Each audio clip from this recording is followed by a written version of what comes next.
Good morning, everyone.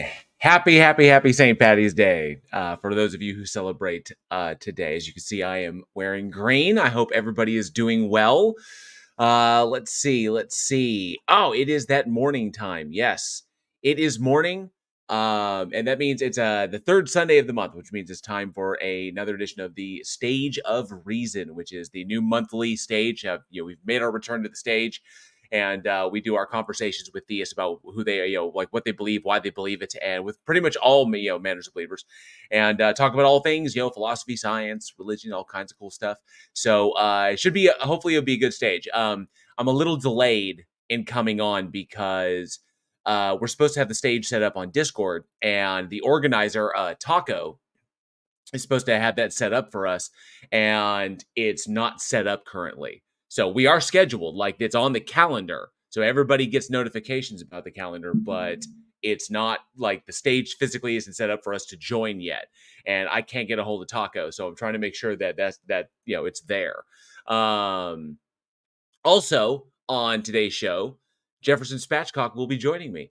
As a matter of fact, I hear something. I what is that? What is that? It's a Jefferson Spatchcock. That's me having whiskey on a St. Patrick's Day morning. Just toasting to the driving out of all the snakes in Ireland. So absolutely, or whatever he was responsible for. All right. So last month, because we used to do this weekly, but now we do it once a month. But last month was really good. It was me and Amy Newman, and we had a badass stage. It ran so smoothly. And I was like, this is what when I was talking about this with Randolph Richardson, with doing this kind of stage with Randolph, I was like, this is what I had in mind. It's like, I want it to be streamlined. I wanted to go back to when it was like me and Androcus and Jack Burton and Xerxes before he lost his mind. Yeah. I wanted it to be like that. Like it was like we all had our kind of spaces. And I find the 2-person, 3-person setup works really, really well. I like two. I like back and forth because that allows us to really coordinate what we're talking about and to kind of like give way. So we're not like, trying to three card Monty into the conversation. Yeah. Yeah, I agree. I mean, that format seems to work kind of good for these kinds of things anyway. Because I mean, you see stuff like what is it, the Heathen Streams or Heathen Hangout, and right, even the Atheist Community Show. It's usually 2, maybe 3, but yeah. And let me see. I'm trying to find. I'm waiting for a message back from the mod mails. Like if Taco doesn't show, we'll have another admin set it up because we're on the schedule, so everybody got notified. And I'm just hoping that Taco is like, because he's not online and he usually is. I don't know what happened. Maybe he's sick. I have no idea, but we're trying to make sure. But go ahead. Is it going over on politics or is it on yours? It's on the politics Discord. Oh, okay. All right. Yeah. So what we'll do is here on StreamYard. So I'll do a little. This is like the preamble, kind of like just the pre-show to get everybody kind of warmed up, get the stage, get the audience in, and then when the stage is ready on Discord, I'll share that screen over to here with the audio, and then I'll be able to stream from the Discord stage directly to the live stream. So yep. Gotcha. Awesome. All right. Well.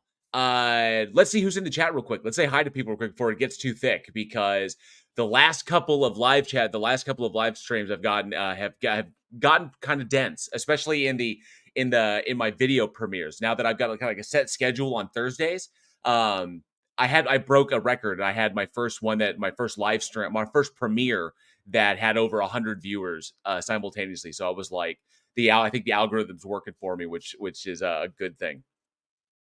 All right, let's see.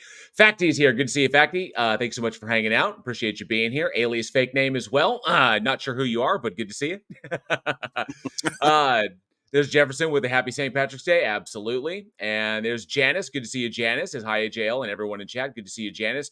Rainrick66, all the way from Charleston, South Carolina. Good to see you, Rainrick. Thanks so much for hanging out today, and happy St. Patty's to you. And also Rainrick is a James Joyce nerd. Very nice. I like James Joyce's poetry.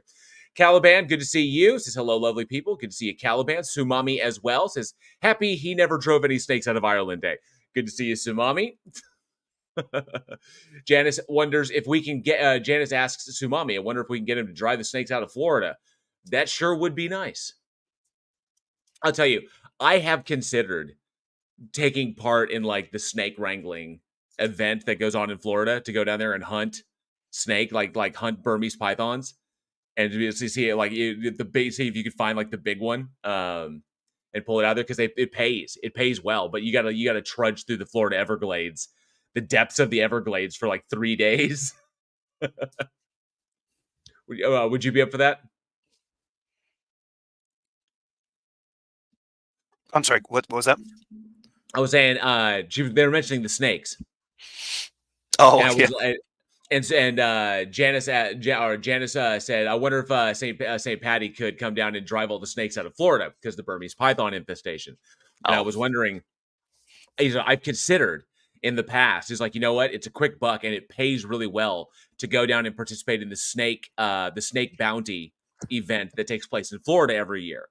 Yeah. But the only difference is you got to trudge through the Everglades for 3 days in order to do it. And it was like, that's. I think that counts as like 3 or 4 miracles. Right. One. All right. Up and Out is here. Good to see Up and Out. Exceptionally average as well. Good to see you. It says catching it live for a change. My luck must be changing. I just might buy a lottery ticket. You get on that, bud. Dr. Nimrod, good to see you. Says hello, everybody. Good to see you. I hope the family is doing well. Gosh, if Heckfire's in the house. One of the best names on the internet. Good to see you, Gosh. Says greetings, Earthlings. Nemo813 says Jefferson Spatchcock. We cooked this chicken on bacon broil. Good to see you, Nemo. Azo64, good to see you. Looking forward to the stream we're going to be doing in April. That should be a lot of fun. Dr. Nimrod, Edison Carter, good to see you. Says hi, all, as well. Ember, good to see you. Gaming Vegan Ape. Say that 3 times fast. Yo. Unforgiven Yuri says, I keep forgetting to say hi, chat, because this intro is epic on TV. JL in chat, hello. Good to see you, Unforgiven. Welsh News Network, WNN is in the house. Good to see you, Welsh. Always fantastic. See look at all those grains there. Thank you all so much to all the channel members, to all the members of the Godless Army. By the way, news there. We have a new, we are very close. Thanks to the generosity of members of the Godless Army who have gifted memberships across the board and people who have joined the Godless Army, we are on the verge of unlocking the next emoji. So normally I like to keep the channel emojis a secret, and once we open them, once we unlock them, then I unveil them. But this time I want to do something different. There's a new emoji, and I put it up in the community tab of the YouTube channel, and there are 4 different versions of it. Okay, it's the straw man emoji. So and you get to vote. So whichever one you want, whichever one wins, by the end of this live stream, I will tally up the votes. And then you can choose which one of those emojis you guys are going to get when we break that. There was like 8 more members, and then we get the new emoji. So that one will unlock, but it's the one that the community wants. And there are 4 different versions of the straw man emoji. There's a basic one, there's the obvious one, there's the evangelical one, and then there's the vortex one. So check those out. It's in the community tab. It's also in the Discord as well. So go ahead and take a look at those. Vote for your favorite and choose wisely. Oh, you did? I haven't voted yet. I didn't see the voting thing, but I did look at them, and they're all great. So it's going to be hard to vote. But remember, choose wisely, because if you win, that's the one you're stuck with. So, all right, let's see here. Javier Hara, good to see you, Javier Hara. Thanks so much here. Rain Rick says, my first time here, just subscribed. Thank you, Rain Rick. You rock. I appreciate the support. Really do. Bellywood, good to see you. Says, good day, my fellow lobe-finned fish. About 40% of me is lobe-finned fish. 40% of all of us is about lobe-finned fish. If that's a reference to the giant Australian lungfish that is about 40, that we share about 40% of our DNA with. So that's so did you know creepy. That? I know, right? I did not. I do now. I am part. You are part monkey fish. Is what you are. It explains some of my problems. That's one of the things I love. I absolutely love when I'm watching Forrest Valkai, one of my favorite content creators, and getting across the notion to people, because a lot of people have this notion that evolution, speciation, the differentiation between between members of the animal kingdom, Right. that they have this idea that there's these set things, where the whole like kind idea comes from, and that these things are like set, like, there's barriers here, like this is what this is what this is. Right. And with the field of genetics and phylogeny and taxonomy, and now that we've dug into the genomes of these things, we begin to recognize that the term species is very, very, very fuzzy, that there Yeah. is so much like Venn diagram overlap with all of these fucking different animals, with all the Yeah. different animals. It's like creepy in that respect. So I ran across the guy that he was a TikToker that he did a YouTube video about running into Darth Dawkins over on TikTok, and I was oh, watching that. It was pretty funny, and then it jumped into the next video, and he was talking to this kid about evolution, and this kid was asking just some of the most brain dead questions, like how did apes turn into humans? The really like we are apes, man. Like it was, and if humans came from monkeys, why are there still monkeys? yeah, yeah, it was about, yeah, it was just that bad. I love that. Like, well, why are we no longer apes? Like, oh no, we still are. What did you think we were? which is Lungfish? I mean, don't. which is why, well, we have 40% of us, but that's that running gag that that you always see in like television shows or movies, where angels or the devil or whatever will refer to us as hairless monkeys. Yeah, is yeah. like is like That's why I love the prophecy films, because Gabriel, played by Christopher Walken, is Well, always nothing but bitching about, it's like, uh, before, it was like, I want it back the way it was before the monkeys. yeah. He gave his most precious gift to a bunch of monkeys. To a bunch Like, of monkeys. Love it. Let me see. Jasper, good to see you. Thanks so much for hanging out today, Jasper. Always good to see you. Gaming Vegan Ape says, have you lost weight, JL? Looking good, brother. Thank you very much. I have. I've been, I turned 43, and there was that moment where you just kind of like, it's like I wanted to lose weight. I like running, and I used to competitively run. I didn't just competitively run. I used to run competitive obstacle courses, 5Ks and 10Ks, and I was really good at it. So the medals that I got, the finishing medals I got, are around here somewhere. I used to run the Zombie 5K, which was nice. kind of like is an obstacle course, but also with like zombies who steal your flags. So you not only have to be like strong to get through the obstacle course, because they were a bitch, because it's inspired by Tough Mudder, but you also had to like dodge, because you have flags, and if the zombies get all your flags, you're dead. So you get a dead medal instead of a survivor medal, and I always got survivor medals. So I love running, and I always have, and I used to do it, but then I kind of like, as life kind of goes, you kind of get dealt a shitty hand, so you things going on, and you just kind of fall out of it. And for lack of a better term, I let myself go. I really Yeah, did. I was like, fuck it, like whatever. And then I hit 43, and I was kind of like, you know what? I kind of want to get back into it. And I think what it was I got the home gym done. I finished the home gym, and I was like, I'm going to put it to use. I want to. When that switch clicks and you want to do it, it makes it that much easier. I'm not saying this is the same for everybody, but that's just the way it works for me. When yeah, the switch clicks, I want to do it, and I was just able to do it. And so I went back to the diet that I knew that works. I went back to ensuring that I'm getting my caloric intake that I need for the day, and that equates to the week, and that my activity meets out what I'm taking in. And I was like, I know how to do it. I just wasn't doing it. And yeah, so I kicked it off it was about shortly after my 43rd birthday. I kicked off, I was like, I want to do it again, because I'd like to get back to running again. I really would. There's some good competitive running here in Oklahoma. Big wide open spaces where, like farmers, will lease out their land for an obstacle course. And I wasn't able to do any of them. But now I'm getting to where I can. So I am down. For those who are kind of curious, I haven't done my weigh-in. I do my weigh-in tomorrow, because I weigh myself every week to see where I'm at. And I haven't done my weigh. So I'll do my weigh-in tomorrow. I'm down about 100 pounds. For those in the UK, it's about 7 stone. So to clarify there. But yeah, that's where I'm at right now. So it's a progress. I have one more goal. Like I have my end goal, like where I want to be before I start maintaining, before I go into maintenance mode, and I just ensure that I stay there. And I'm close to that, close to it. But I kind of wanted to get a little bit further before the eclipse on in April because I'm going down to Texas for the eclipse, and I want to get a little bit lower. But so I'm close to my goal, but I'm also a little behind. But then again, sometimes you get peaks and valleys. Sometimes you maintain for a week, and then all of a sudden you plummet.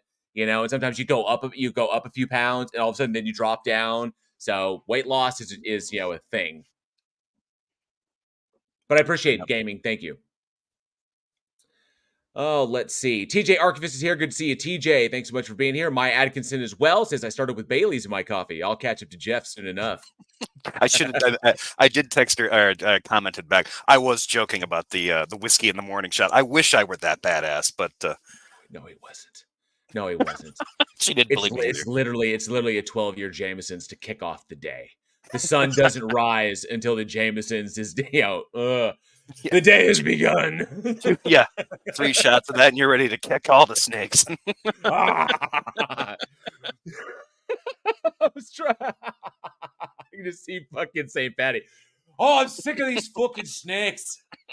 Come here, snakes. It was like St. Pat, yeah, he was a great guy until you got some whiskey in him. Then he just started obsessing about snakes. We'd put sticks out. We'd throw sticks out in the yard, and he'd go up there sure as shit, stomp on them, swear at them. Weirdest thing. Strip off all his clothes and just start hurling them off cliffs and shit. Not in my Ireland. It's mine. My island. It's my island. Oh, Fenton Mully, good to see you. Thanks so much. Janice's Bridge Divided looked great. Thank you very much, Janice. I appreciate that. Vanguard Shield says hello, all from Canada. Good to see you, Vanguard, from the Great White North. Appreciate you being here. J&M Canada is here. Says good morning, everyone. Thanks so much for being here, J&M. Let's see who else we got. Azo64 says jail is a bit too cheery for this time of day. Well, I've had my wake up. Yeah, do what? That's the Jameson talking. That's the Jameson's talking. Exactly. You think this is Monster? Please. It's 20% Monster. Yeah. Oh, let's see. Exceptionally average. Good to see you. Says no sign of snakes in Ireland's fossil record. So-called St. Patrick is just another Christian superstition is fraud. Oh, absolutely. He was just a drunk guy who was throwing sticks off cliffs. That's what he was. And people would fuck. So what are you doing today? We're fucking with Patrick. That's what we're doing. Does he know that there never were any snakes here? No, don't tell him. Don't tell him. Fen Mully says, top of the Warren to you. Good to see you, Fen. Oh, Warren OB. Fuck, dude. Shit. Jake, dude, memories. Jake Nelson, good to see you, who's at work but listening. Good to see you, Jake. Thanks so much for being here. Up and Out is here as well. Good to see you, Up and Out. Let me see, make sure I didn't miss anybody. No step on snack. Azo64, thank you so much. Who's been a member of the Godless Army for 16 months. Thank you for that support, Azo. I do appreciate that. You rock. Jake Nell says, I don't do danger noodles. Nope to the nope ropes. Oh, let me see. Azo says, damn, 16 months flies. I can't wait for jail to come on TKA stream in April. I am looking forward to it. I've got it scheduled for the 14th of April. So that's going to be a lot of fun. Lori Hayes, good to see you. Thanks so much for being here as well. Pinworm, good to see you. Caliban says, I refuse to go to Florida where DeSantis is governor. True. It appears because, obviously the Burmese pythons have coiled together into a suit and are now masquerading as the governor of Florida. It's pretty much how it's the only thing that that explains that shit. Type of snakes with a hive mind. It's just kind of like, yes, we are human, governor. Hey, don't read. What's the worst thing about that monster? Oh, it's a paleo-conservative. Oh my god. Oh man. Oh shit. Bad. Where was I? Thank you so much, Dr. Nimrod, for all of the cool emojis. I appreciate those. Nemo813 has gifted 8 Bridge the Divide, or say 8 memberships to the Godless Army. Thank you. Very generous, Nemo813. That means with those 10 memberships, the new emoji has been unlocked. So we will find out which one the community have chosen. So cast your vote in the community tab over on the channel. Vote for which version of the straw man emoji you want to join the likes of Meh Koala, Kent Hovind in jail, Heil Greg, which is one of my favorites. That's so inspired when I came up with that one. Hail Sagan. So many cool emojis. Be sure to vote for your favorite. Which one do you want? And choose wisely, like I said before, because the one you choose, if he wins, you'll be stuck with it. So here we go. Make sure Geo Sam, good to see you. Says hello. Says, hey there, Jefferson Spatchcock. Good to see you, Geo Sam. Bellywood says Otangelo crying is still my fave. I do love the Otangelo crying. That's one of my favorites as well. Have you seen the Otangelo crying? No.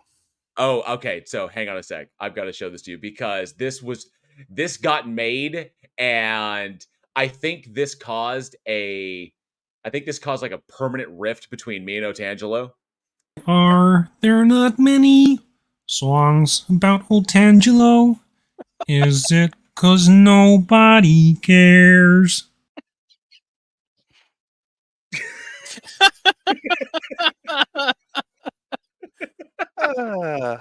Yeah, I can see why that would cause a rift. Fucking love it so like much. The tears are spice blue from Dune too. That's pretty good. Where he's still doing his AI thing on his channel, right? Where he does that weird like talking Shroud of Turin thing. Yeah. Oh, I haven't checked in on him, so like he hasn't been around. So I like literally they disappear, and so I'm like when they leave and they don't show up anymore, they kind of like fall out. I got so much shit going on, I just can't keep them like in the front of my mind. You know, it's kind of like there was actually a while there for a few months I forgot about Darth. I was like, I just wasn't thinking. I was like, I have content, I have the podcast, I have live streams I got to coordinate. I've got my personal life, I've got dogs and shit. And I was kind of like, I was like, oh fuck yeah, Darth. I remember one day just be like, oh shit, Darth's still doing his thing. Oh fuck, and I think it's because I got a notification about that, but either way. Let's make sure I get through these. Bellywood, good to see you. Thanks so much for hanging out. Crytangelo. Yep, that's the Crytangelo emoji. Love that one. Megalite Jack, good to see you, bud. Let me see here. Grape Shot, good to see you. Says, I like the way you take apart Arrogant Theus. While sometimes it can get antagonistic, and we've seen that. Both Jefferson and I have seen that. Sometimes it can go that way. I think that that's more likely to happen when we have multiple voices on the stage, which is why the streamlined version of this with like 2, maybe 3 maximum people really lends itself to having a productive conversation, which is why last month's with Amy Newman went so well. We were able to like trade off back and forth, and we each give our own input on the things that we kind of like have a good solid knowledge base of, and we were able to like pass to each other. It just made it so much easier without like I said, 3-card moneying, and it'd be like, who's on top, who's on blah, blah. So it just I think that's the point, is so that we can have legitimate conversations. Yeah, I think I think the participants attract like different viewers, because you could feel like the stress levels go up when somebody would come up on the stage and they were there because they had a bone to pick with either Randolph or it seems like sorry, T-Jump. I'm gonna say T-Jump. Or everybody wanted a piece of T-Jump. Like the most obnoxious guys wanted to like put T-Jump in his place, and it was like, oh god, and they weren't gonna give up either. Those are the ones you'd hear Randolph like, okay, are you gonna make a point, or are we gonna have to get rid of you? That's the thing that gets me, is this whole like the one thing that I was always aggravated about is like, because that there's this kind of group of individuals who seek only to try, and when a person gets to a big enough channel, all they want to do is they have like this, they've collected this knowledge of the most like obscure fucking philosophy whatsoever, and then their only purpose that they serve is not to talk about these things, not to come to conclusions, not to bridge divides. Their whole purpose is to just run in and use the most obscure philosophical bullshit that they found, that they've scrounged up. Hegel is one of the biggest sources of that, because the more I studied Hegel, I think Hegel was insane. Just my opinion there. But fair. And their whole point is just to test your logical consistency. Yeah. And I can't stand that shit. I can't. It's like, it's fucking ridiculous. But anyway, Dr. Nimrod says, I'm 40% whiskey, 40% Guinness, and 20% Shamrock. Absolutely good, sir. Programs in a meat computer. I love that, Ember. Absolutely. Oh, let me see. Let me make sure I got everybody. See Chris Esch, good job. Oh, this is great job. Thank you so much, Chris S. And good to see you. Oh, unforgiven. Yuri says, yeah, Jail looking good, man. Slim fit. I see that. Congrats. Thank you so much, Yuri. Appreciate that. Let me see. Jail gets it. I try to. I really do. Make sure let me see. Pinworm has been a member of the Godless Army for 11 months. Bent, hola, good to see you. Buenos dias. Hope you're doing well. And let me see. Dark Canuck is here from Canada. Good to see you, Dark Canuck. Fenton Moley as well. Good to see you. Says, is DeSantis that snake demon from Berserk eating poor people? I knew it. Yes. Yes. I haven't seen that in Berserk. I've only seen like the old. I think I saw like an old episode of it, but that's awesome. Sumami says a hive mind snack would choose better footwear than white go-go boots.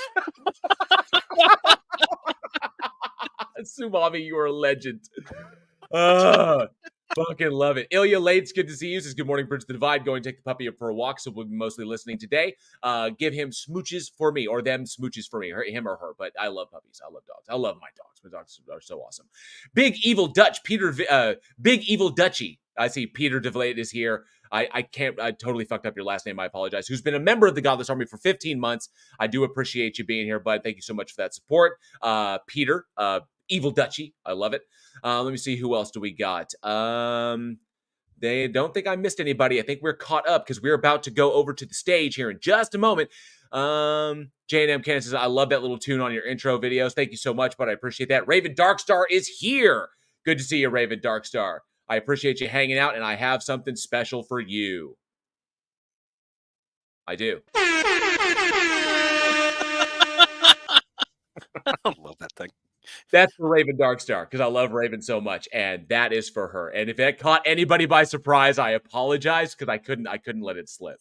I don't know what it is about that sound. I laugh. It's like somebody farting. I don't know why. It hits this immature part of my brain, and I can't help it. I will laugh every time I hear that noise. That's amazing. All right, where is the stage? I see it. See, there it is. Damn you, JL. I love it because I do it, and she's like the judge over in the Adams. Damn you, Adams!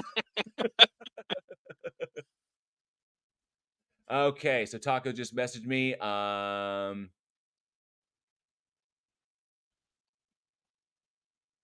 looking for the stage. Where is it? Oh, click that. It'll pull you in. It doesn't say that. No, it doesn't. Oh, there it is. Okay. I'm trying to find it as well.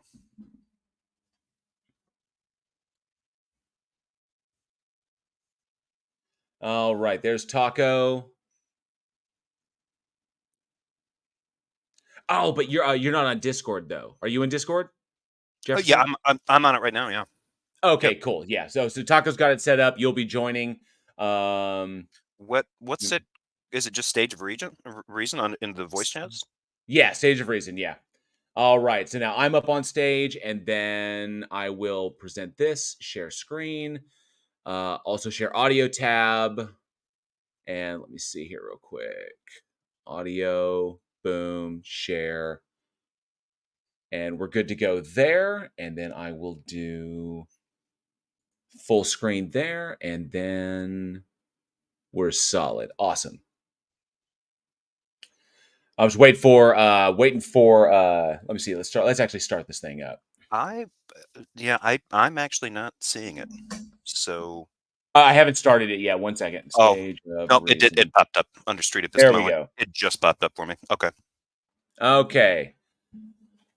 So we're kicking that off. We have one person in the chat right now, and I'm waiting for you. So when you pop in, we'll be able to talk there. Let's see.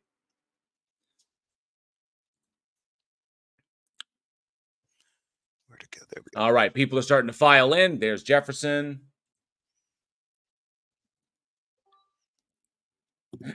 There he is. Awesome. All right. So let me try this. Make sure that your volume is good. And if I do this. All right, just a quick test because Jefferson's in this chat and he's over there. So actually. Yeah, how am I? Am I coming through? Okay, so try so test now. Let's see how your audio is. Test. Bingo, fantastic. All right, because now I have you coming through the Discord to my stream instead of here on this, so we don't get the overlap. Okay. All right, so we've got some people coming in, and I see that, and I assume Taco is into something because Taco has just bounced out, but we will kick this off here shortly. And there's something that I actually want to. There's a topic that I want to run by you before we get started. While we let some people file in before we get people to raise their hands. So, and I see Bernest Griffin the Fourth is here. Good to see you, Bernest. Says, what have I gotten myself into here? Oh, it's just going to be madness. It's going to be absolute madness. All right, here we go. Make sure we got that. All right, Jefferson, can you hear me on the Discord? Yep, loud and clear. Fantastic. Welcome, everyone, to the Stage of Reason, where we talk with people about what they believe and why. And whether you're a Christian, whether you're a deist, whether you're a Muslim, doesn't really matter, whatever you'd like to chat about. But we talk about all kinds of things here, answer questions, do all kinds of stuff. 1 second. But you just made it so I can't open the event. I did? What the hell's he talking about? What the hell happened? Oh, what are you doing?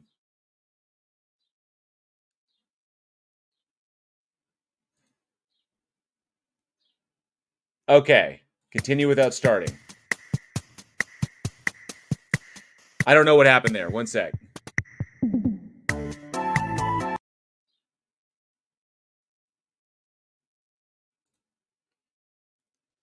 Okay. Okay, Jeff. I don't know what happened there. You'll have to pull me back up because I'm going to be down in the audience. So there we go. Accept. All right. Okay, we're back. Thank you, Taco, for setting us up. Thank you, Taco. I don't know if Taco's there. Taco doesn't care. Taco's just a voice on the internet. He just shows up when he needs to. Yes, up and out. These newfangled computers. All right, there. Oh, his headset isn't working. Okay, gotcha. Oh, it's okay, Taco. But we appreciate you guys hanging out. We're both mods here, so we got the event is active. Awesome. So, welcome everybody. Let's try this again. Welcome everybody to the Stage of Reason, the monthly stage where we hang out with people with believers and we talk to them about what they believe and why, and just have conversations, ask questions.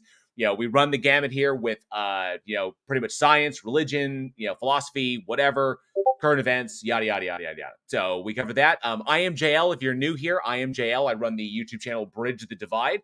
You can find me at youtube.com/JL Warren, and I am joined by the amazing Jefferson Spatchcock, who we don't get out here into the wild too often because he is so busy, but there's the man. So say hello, Jefferson.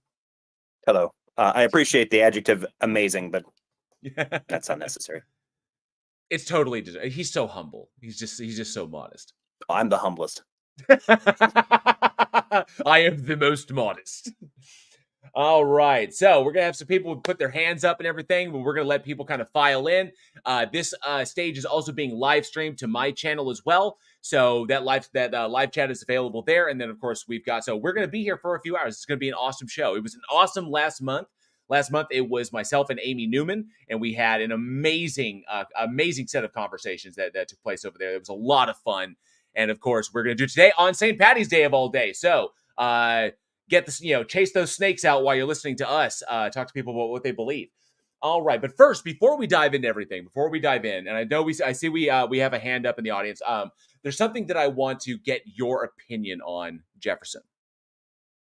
Yeah, sure. And something that I was thinking about the other day. So we know that, whether it was like in 2015, 2016, the idea of Christian nationalism really started to come to the forefront. It's always been there, but it was never really on the national stage with the visibility it has until I would say around 2015, 2016. That's just from what I've been able to tell. And I don't want to associate with like the T word and everything, but that kind of helped it. It was there. 45 came in, kind of co-opted the politics, co-opted the religion, and used that to kind of skyrocket, and pretty much dog whistled Christian nationalism up to the forefront and said, these are the enemies. This is what you want. I stand for what you want. Go attack, do that thing. And the thing that, and with the rise in Christian nationalism, with the rise in their visibility, the way the internet works, the way marketing works, the way merchandising works, the way we have we've set up the system to anticipate what you want, what you desire. With the rise in Christian nationalism, we will see a rise in algorithms identifying these things so that they can target ads towards them. Yeah. Right? Because it's just a demographic. It's what it is. If the demographic starts, occupying the lion's share, searching for content that validates their beliefs, then that will in turn drive the algorithm to recommend more stuff. And then Christian nationalism, right-wing, conservatism, alt-right, stuff, that all starts getting pushed harder by the algorithm. Okay, so we understand that. But then in a capitalistic society, how do people utilize that for their own ends? Because you can use any demographic swing to make money. And so now we've seen a rise in, I would say, antagonistic marketing that it deliberately antagonizes the Christian right. Whether it's artists, you've seen a number of artists out there who have pushed forth like these kind of like this imagery, whether it's Illuminati imagery, New World Order imagery, or Satanism imagery, or paganistic imagery. So artists are pushing harder into it, and then advertisers are pushing into it. And so because Christian nationalism is taking the lion's share of analytics, in order to make money and get their product out to more people, advertisers are capitalizing on that by skewing the imagery in their ads towards that antagonistic group, which raises visibility because they get mad, they bitch about it, and then the people who hear that bitching are then saying, oh, that's interesting, I'm going to go and check that out and buy that. Instead of, what do you think? Yeah, I don't know if this is really getting to where, is there any feedback going on? No, I'm not getting Or any. looping? Okay, I'm getting a little bit, but I think that's because I'm not muted on StreamYard. You're muted on mine. Oh, okay. Yeah, I muted you. I muted you on this side. Yeah. Okay. Yeah, I think it's been kind of interesting to see the antagonism kick up on both sides. I've noticed like the late night shows, they've been incredibly vicious to Trump.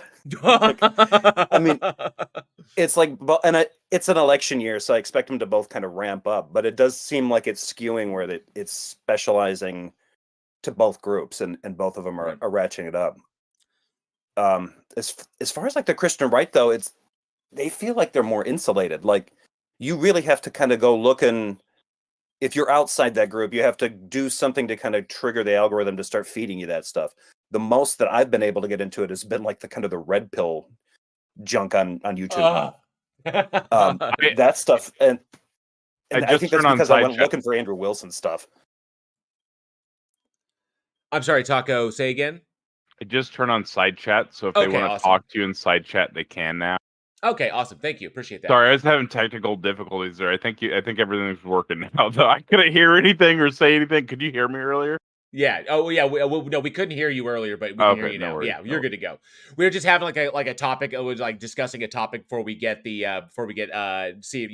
address. I see the first person with their hand up was Full Metal. We're gonna bring Full Metal up here in just a moment. We were just kind of having like a warm up, make sure everybody's seated, make sure everybody's got their drinks, make sure everybody's had their smokes, and everybody's got their food or whatever they need before we get started, before we dive into it. So, all right. And what is this? Why do you need a chat where everyone is silent? It's Power Trip Fantasy. Yeah, we're going to bring people up. We will. We're going to bring people up. We're just having a chat before we get started. That's all it is. I found it interesting that the conclusion may be that Christian nationalists, alt-right conservatives, and other individuals of that ilk have not understood how algorithms and marketing work. And that's the issue. And that by raising their profile, they have inadvertently made themselves targets in order for capitalists, people who just want to make money, to capitalize on that increased awareness to get to their demographic, because they will target their advertising to antagonize them. They'll bitch about it. We'll hear it. where we may not have seen that ad before, and then we'll be aware of it. So they increase awareness for their own demographic by utilizing the anger of the demographic that hates them. And it's just about making money. This is not about a rise in New World Order. This is not about a rise in Satanism. This is not about the coming end times. It's literally about making money. It's like, if you are the one that's in the profile, if you are the one in the spotlight, people will target you in order to capitalize on their, in order to maximize their own success, which means they have to skew things towards you. That's it. That's I found that to be interesting. You know, if there is any truth to what you're saying, the advantage to that though is that it seems like when that happens for other things, it quickly turns them into trends, and then they burn out faster. Right. And we just see this never-ending cycle, this never-ending marketing cycle, which is just They move on to something. Well, and it kind of seems like that's what happened, because it used to be enough to be kind of the most outspoken groups probably like coming up. When George W. Bush was in, you ended up getting kind of the libertarian types, the anti-war, the kind of isolationist conservatives were kind of like mumbling around. And then when you ended up getting the Tea Party wing, right, when Obama got in there, because the whole narrative was like, well, this guy's going to come in there and just make a federal program that gives money to everybody. He's going to give away the store. And so it was kind of the classic, like, we don't want the government to do anything for us, kind of crusty Republicans. Right. That's not really there now, because now it's switched over to kind of a Christian, like the Christian nationalists are like, we're going to take over the government. And we're going to weaponize it against our enemies, these Satanists and these sinners and the LGBTQ and the Marxists and all this stuff. Yeah. So it's just sort of like pivoted into a different kind of more radical, slightly, nuttier group. Who knows what's the next stage of there's their no evolution. telling. I just love looking at it as like that, all of this rise in end times talk, this rise in the return of Jesus, this rise of this talk about this fervency about the rise of Satan and blah blah blah. And I got a lot of this because I'm going to the eclipse in Texas next month, and there's a lot of fundies out there who are screaming about something's going to happen during the eclipse. And the rise of this is because they have inadvertently, it's self-fulfilling prophecy is what it is. They don't understand how they've made themselves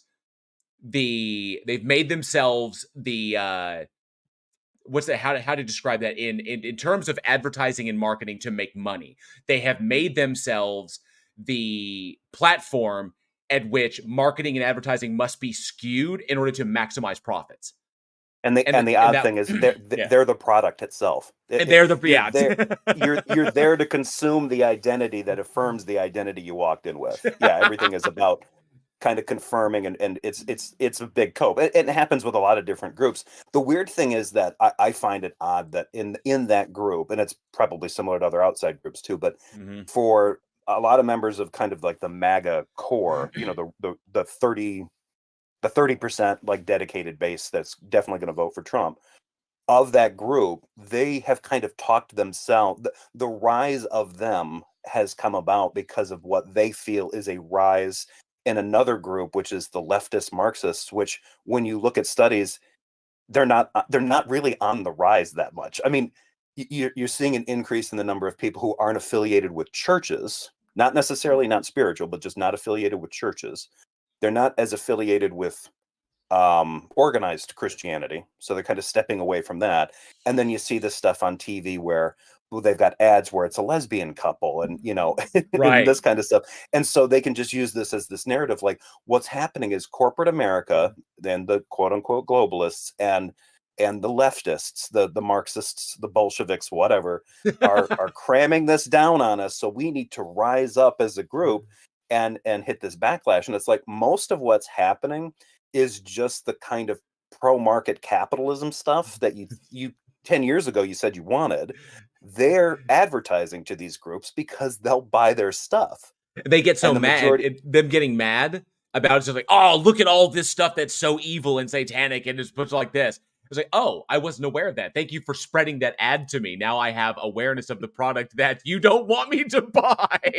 Exactly. And then you end up getting Team Charmin and Team whatever, or that's like, what the hell? I can't drink Bud Light anymore. Like, Bud Light's like, it's all one beer company, and they're from Belgium. And then Bud Light sales went down, but everything else went up, and they fucking profited off the whole thing. It's fucking crazy. I just found this to be really, really interesting. Really, really fascinating shit. All right. Let me see. Taco was I'm just a chill guy. Box says I can't hear them. And they stopped. Well, we haven't stopped. So, but that was just an interesting thought I had that I was kind of curious about. I found this kind of interesting. Auto in my live test, does this qualify under the Streisand effect? I think kind of yes. I think that does kind of apply to this in terms of the fact that we live in a capitalistic society and that the objective is to make money, for corporations to make money, for individuals to make money. That's usually going to be at the forefront. Not always, but usually going to be at the forefront. So if you become the prominent demographic, then advertising and marketing will become skewed towards you because you in turn have made yourself the prominent thing. And so in order to reach the most people, what you love and what you hate is what you will champion and what you will bitch about. And by doing those things, you're doing the advertisers' work for them. They don't have to do a blanket market spread. They just have to target you, and then you will do the lion's share of the work for them by spreading their message. That's the point. And they don't seem to get this. Yeah. And it's interesting to see the ones that I think might be onto something are the ones that are starting to be like, look, they're right wing, but they're no longer like just kind of like anarcho-capitalist types. They want the state to step in and make capitalism work the way, which is weird because they want it to the government to force it to work in a way that appears better for them. Sort of like DeSantis versus Disney, and it's like, since when do you want to interrupt business like that? Like, and they're like, well, as soon as they started, advertising to the LGBTQ types, and we definitely don't want them, displaying them as normal people with kids. How dare you, Disney? Right. And all of it's like, you want the government to step in so that they stop indoctrinating people. They're literally trying to sell you a ticket to, a ticket to their movie, an album, tickets to the park. Give it up. They're gonna advertise to everybody. They'd advertise to Satanists blatantly if they knew there was a profit margin in it. If Satanists were the primary demographic, then you can guarantee it. I love the 20%, the 20% of the population of Jacksonville is just suddenly openly Satanist. We've got to start advertising to these people, folks. We've got to get them over to the camp.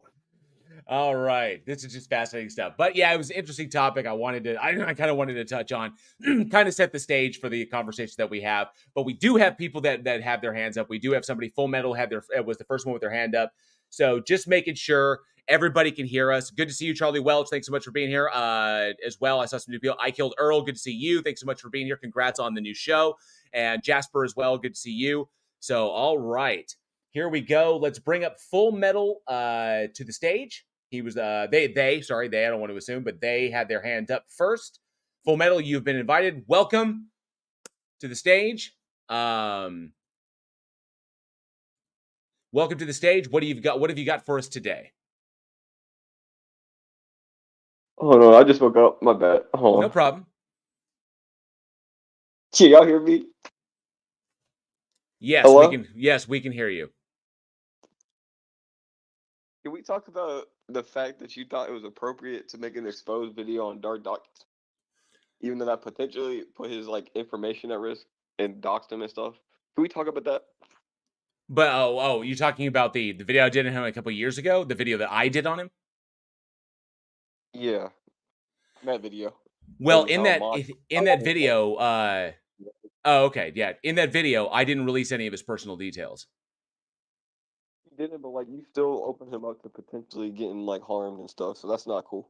Well, no, he opens himself up to being harmed. Yeah. But I didn't indicate where he was, what his actual name is. I had a conversation with you about the making of that video and how you spoke to his family members and you did background checks on him. Yeah.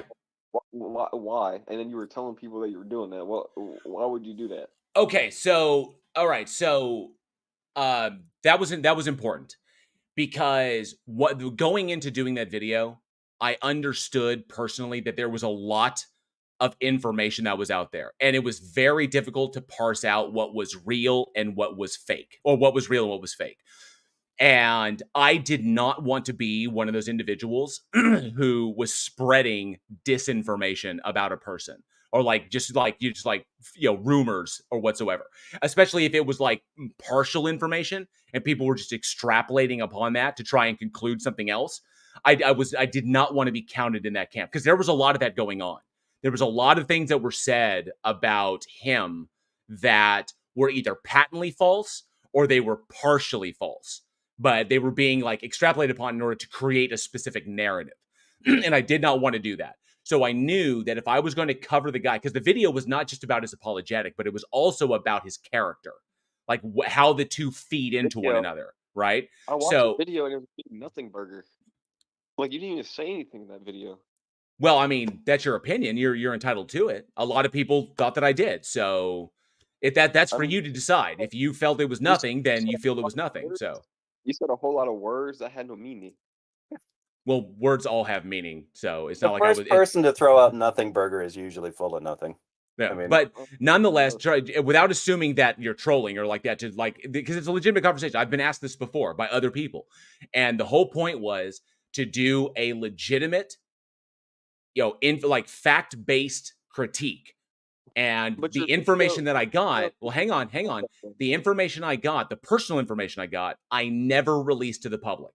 I never once put anything out that would indicate who this person was. I had to skew my script in order to ensure that I didn't even allude to anything that somebody might be able to jump on and run with. So there was actually the original version of the script that I used, that I wrote. I had to go back to it several times to make sure that I wasn't like potentially endangering him in any way, because there are people out there that want to do him harm, and I was not going to contribute to that. I was not going to contribute to that. So, like, there were some things I left kind of vague because I had to. You called him these big word names, and then you didn't really critique him in the video, so you must have took out way more than just doxing info. Like, you took out the whole fucking... You took out the whole shit. Well, I mean, I critiqued his apologetic, and I critiqued his character and how the two inform one another. That was pretty much it, because it's toxic presuppositionalism is all it is. Yeah, but like you just said, you basically said the same thing over and over again in the video, and you wasn't even really saying nothing, and then you drew more attention to Darth Dawkins, making more people listen to him at the same time. Well, I mean, you could say the same thing for Tom Rabbit. Tom Rabbit does the exact same thing. It's about awareness. That's what it is. It's about people being aware that if they happen to come across it, they know it. So, and of course, whatever conclusion you come to is you're entitled to that. There were people who found it very informative. There were people who got mad at me about it. There were people who didn't care. The vast majority at the time when I put it out, my channel was so small, nobody gave a damn. Like, nobody cared. And so it was kind of like, okay to harass somebody. It wasn't harassing. I mean, if you consider what I did harassing, then any form of critique on anybody could be considered harassing. Yeah, you're harassing us now at this point, based on your standard. I mean, how am I harassing you guys? Aren't you kind of implying that there's something wrong with JL's character because of the way he approached his Darth Dawkins video? Wrong with the actions that he thought was appropriate to take. Right. So you're calling into question his motivations and therefore his character. That's just implied, right? His character sometimes we're motivated because we're under the wrong mindset at the time. How do you know I was under the wrong mindset at the time? I mean, that is an opinion you can have, but when I had that discussion with you in the VC with the mod in there, you were like when I heard you talk about it, you was like obsessive about how you dug through all his personal info. You talked to his family, like you like, bro, like who be doing all that shit? A person engaging in investigative journalism. Yeah, but why did you have to dig into his personal life like that? And then your video didn't have shit to do with it. I already answered that question because I wanted to make sure I understood the whole story. Yeah, there were already people just for context. He had exposed himself years before that, and some people latched onto the fact that they thought they had his real name. So they went looking for all sorts of stuff, found the worst stuff that they could find, and blew it up in as many places as they could.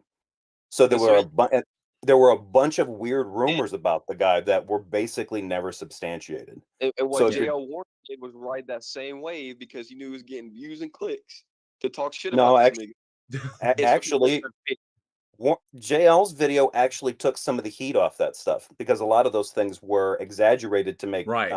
Darth Dawkins look worse. yeah, but the only thing I remember about that video is the clips you put up of him screaming and yelling and shit.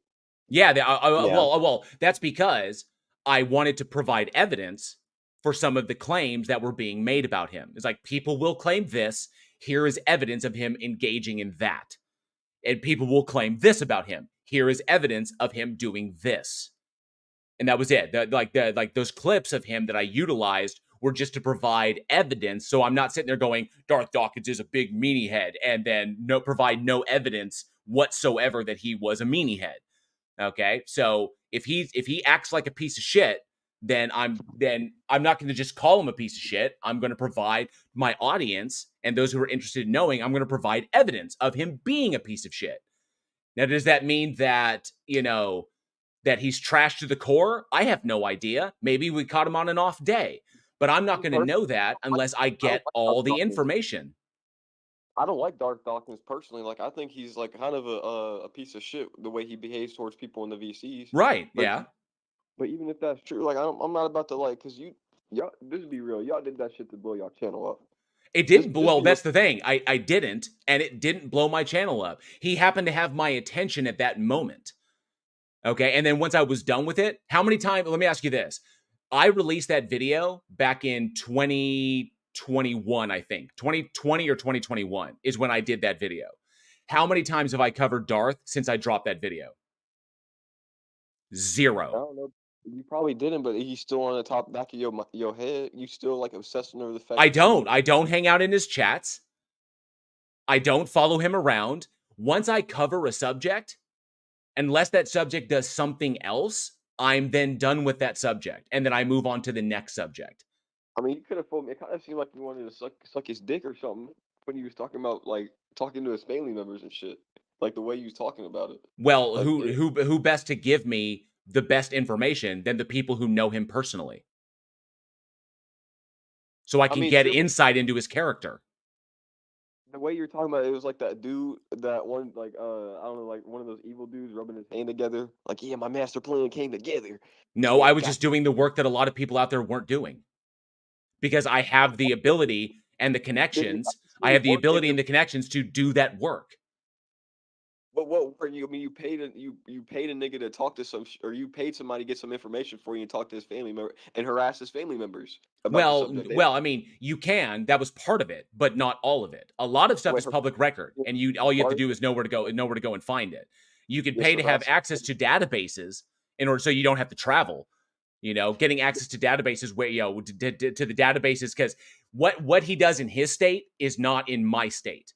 I have free access to the stuff in my state. But to access another state, I either have to physically go to the state or I have to pay in order to get access to those records. So not only did you confirm that harassing his family members was part of it, you do confirm that I didn't harass them. Why do we? Okay, wait. You say I harassed them. They didn't say I was harassing them.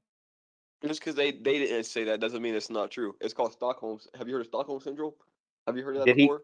He talked to them long enough to get them to suffer Stockholm. Do you know how Stockholm syndrome works, my man? Like, seriously, dude, what kind of warlock powers do you think JL Warren has? Do you seriously think that Darth Dawkins is? Do you seriously think that Darth's ex-wife is like Stockholm syndrome to me after like the 30-minute conversation we had?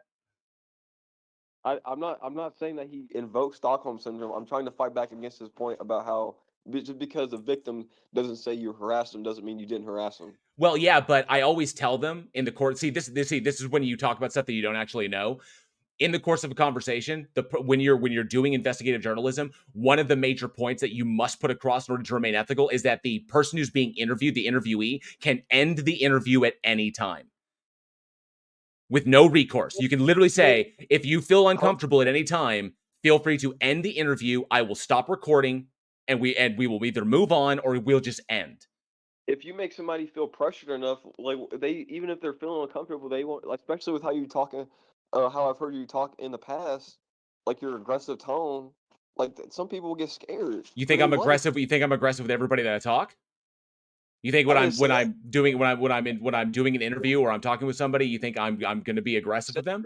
you're only paying for databases on Darth. But how Like, are these not assumptions? But how are these not assumptions that you're making? So you didn't pay for databases. That's just an assumption I I made. did for some, yes, because I didn't want to drive to the state to go get it.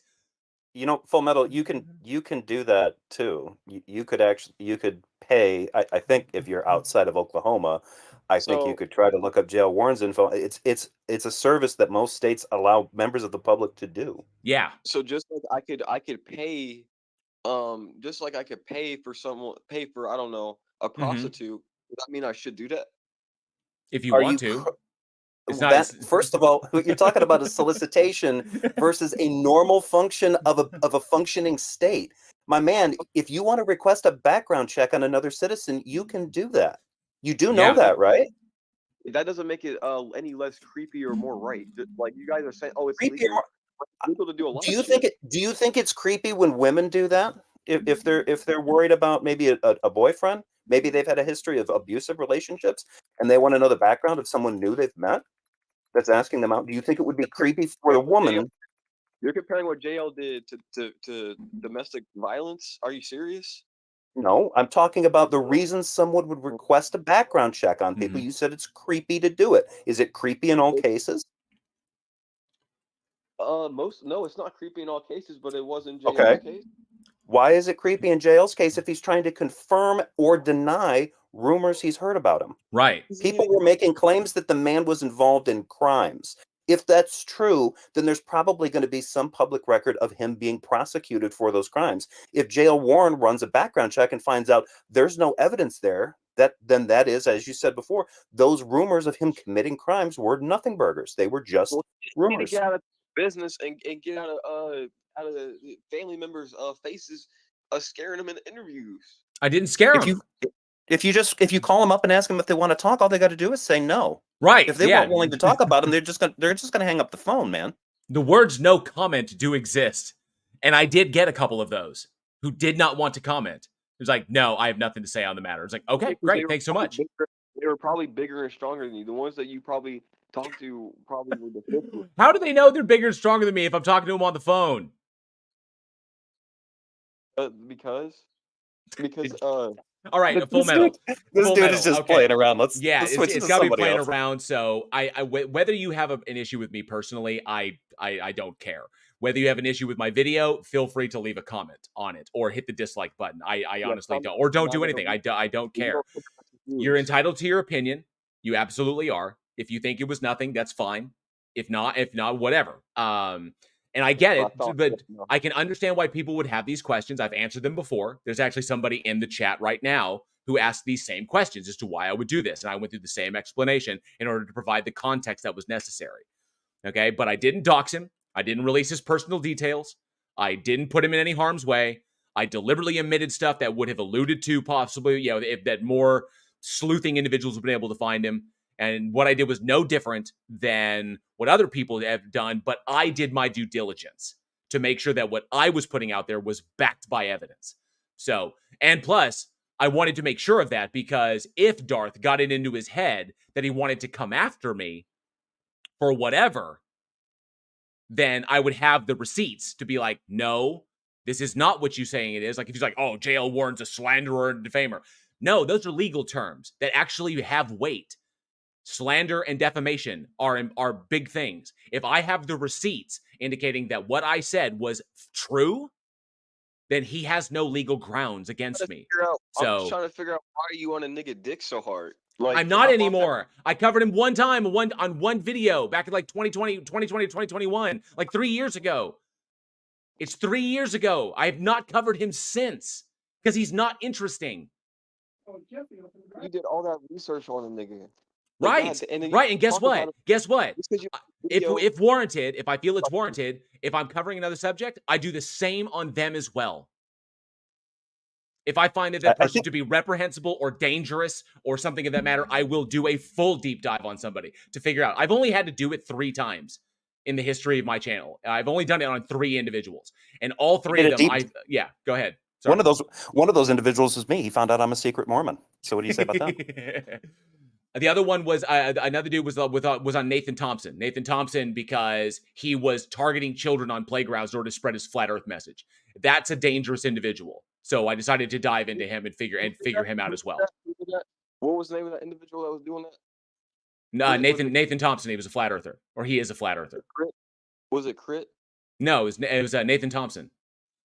Oh, But either way, I don't do it always. But if I feel it's warranted, I will. Kent Hovind is another one. Are these people in the server? No, not currently. At least I don't know if they are. I couldn't confirm or deny. But anyway, we have somebody with their hands up. I think we've covered this. There's really not much to say more on this. You are entitled to your opinion, so I think we're good to go. Do what? You gotta sweep it back under the rug. I got you.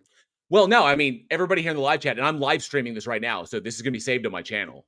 So sweep what under the rug? So I don't know what I'm sweeping under the rug. This is live in like 2 places. So I don't know what's being swept under the rug. And I'll talk about it, I've talked about it before, so I'm not concerned about it. I'm within another conspiracy. Yeah, I'm within the bounds of the law, and I did not break anything, and I did not put anyone in harm's way. I did not coerce anybody into saying anything. And the information, I have the receipts to back it up if anybody wants to take me to court. So nonetheless, because I know how to do journalism, because I have a background in it. But nonetheless, I think we're good here. So thank you, Full Metal. I appreciate that. We have somebody else with their hand up. Let's get to that. And let's invite Joey J up to the stage. Joey J, welcome. Hello. What you got for us nice today? To be here. Thank you. Thank you for well, coming.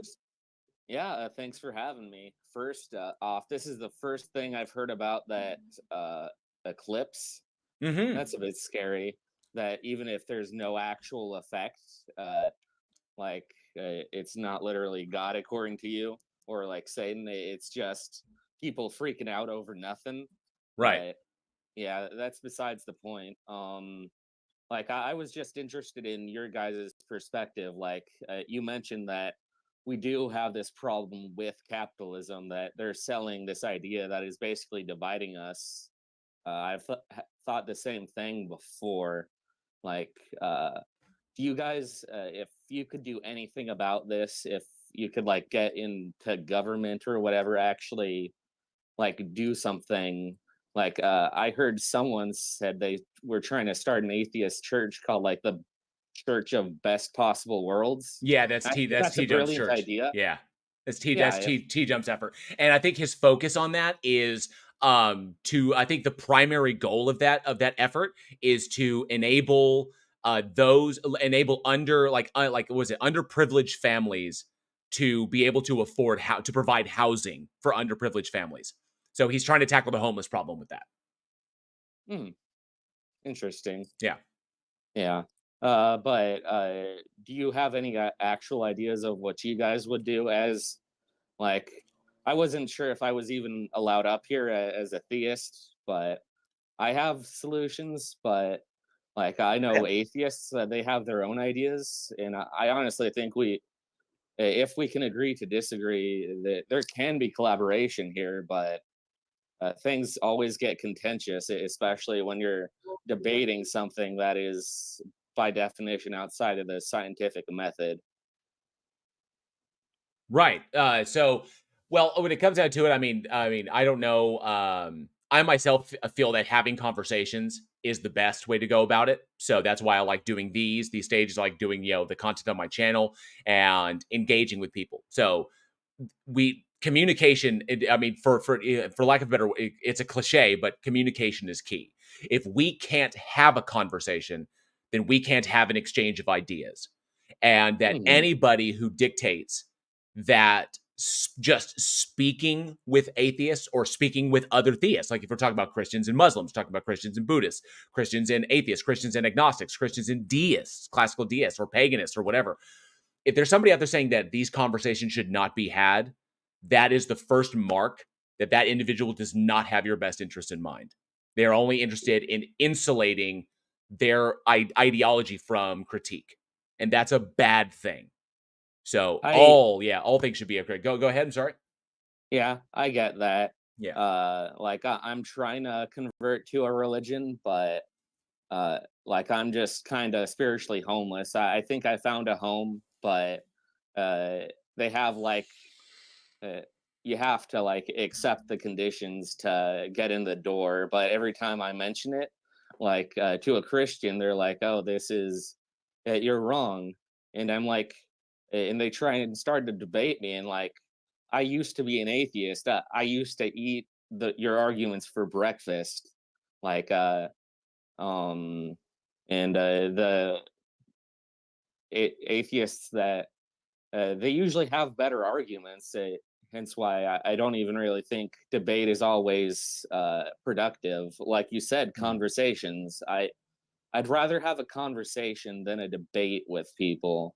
Right. Honestly, Yeah, I agree. I mean, that's why I like street epistemology so much. Any thoughts on this? yes. Any thoughts on that, Jefferson? I want to say he may have had to step away for a moment, but because I want to make sure that he gets to chime in. I do agree that debates are good. I think debates are only good in the sense of getting these ideas to an audience. Is the whole point. Is Hmm. that because the purpose of debate is never the other interlocutor. Like the focus of the debate should never be the other interlocutor. The focus of the debate should always be the audience itself. And one of the key tactics when you're in debate, when you're learning debate, when you're like in drama debate or other kind of programs like that that are provided by schools, is that the focus is that when you are delivering your information, you are not looking at the other interlocutor, you're looking at the audience. And so you are presenting the information to them, and then the other interlocutor presents the information to them, and then the audience decides which side made the strongest argument. And so if you're trying to if you're a debater and you're trying to sit across the stage and you're trying to convince the other person that they're wrong, that's always going to turn into what I just the MDD shit, the modern day debate shit show. That's how that's going to happen. It's going to turn into a dumpster fire because the whole point is that we have two conflicting ideologies or two conflicting positions. Now the question then is for the audience, which one is valid or which one is justified? I'm not going to, if I'm sitting across from a Muslim, there is no way I'm going to convince him that his position is invalid. There's no way he's Hmm. going to convince me that my position is invalid because we each have our justifications. The question is, does the audience hold that? And I think a lot of people Yeah. lose sight of that. Yeah.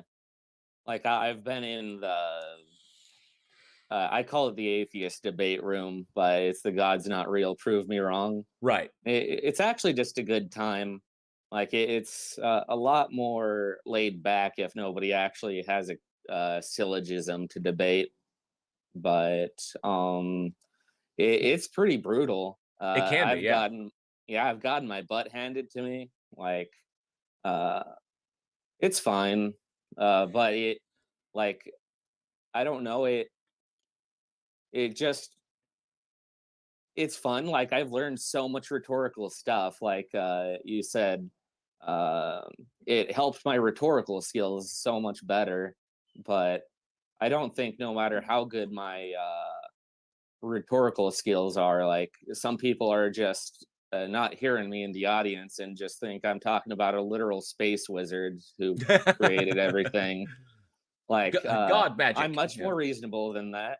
But Well, then uh, I'm curious because you mentioned that. Oh, are you said you're looking for a religion, or so like what do you? Let's kind of go to the foundation. Like what do you kind of like self identify as? Like where do you like what is your position currently? well, it's complicated. I'm spiritual but unaffiliated technically, but Okay. I put random tags that I tangentially uh, agree with, like Hinduism, even Christianity to a point. If you don't look at all the contradictions and just the red letter Jesus words, if you know what I mean. But I'm looking to join Baha'i because I don't know. I just one day I was talking to this guy and I knew him for 10 years and he never told me he was a Baha'i. I didn't know what a Baha'i was.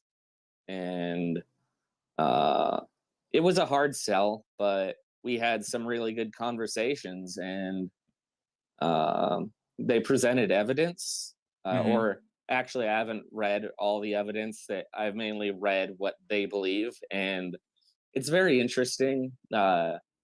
They believe pretty much all religions have their truth, and they came from God. Like they think Hinduism's true to an extent, Buddhism's true, Christianity, even Zoroastrianism somehow.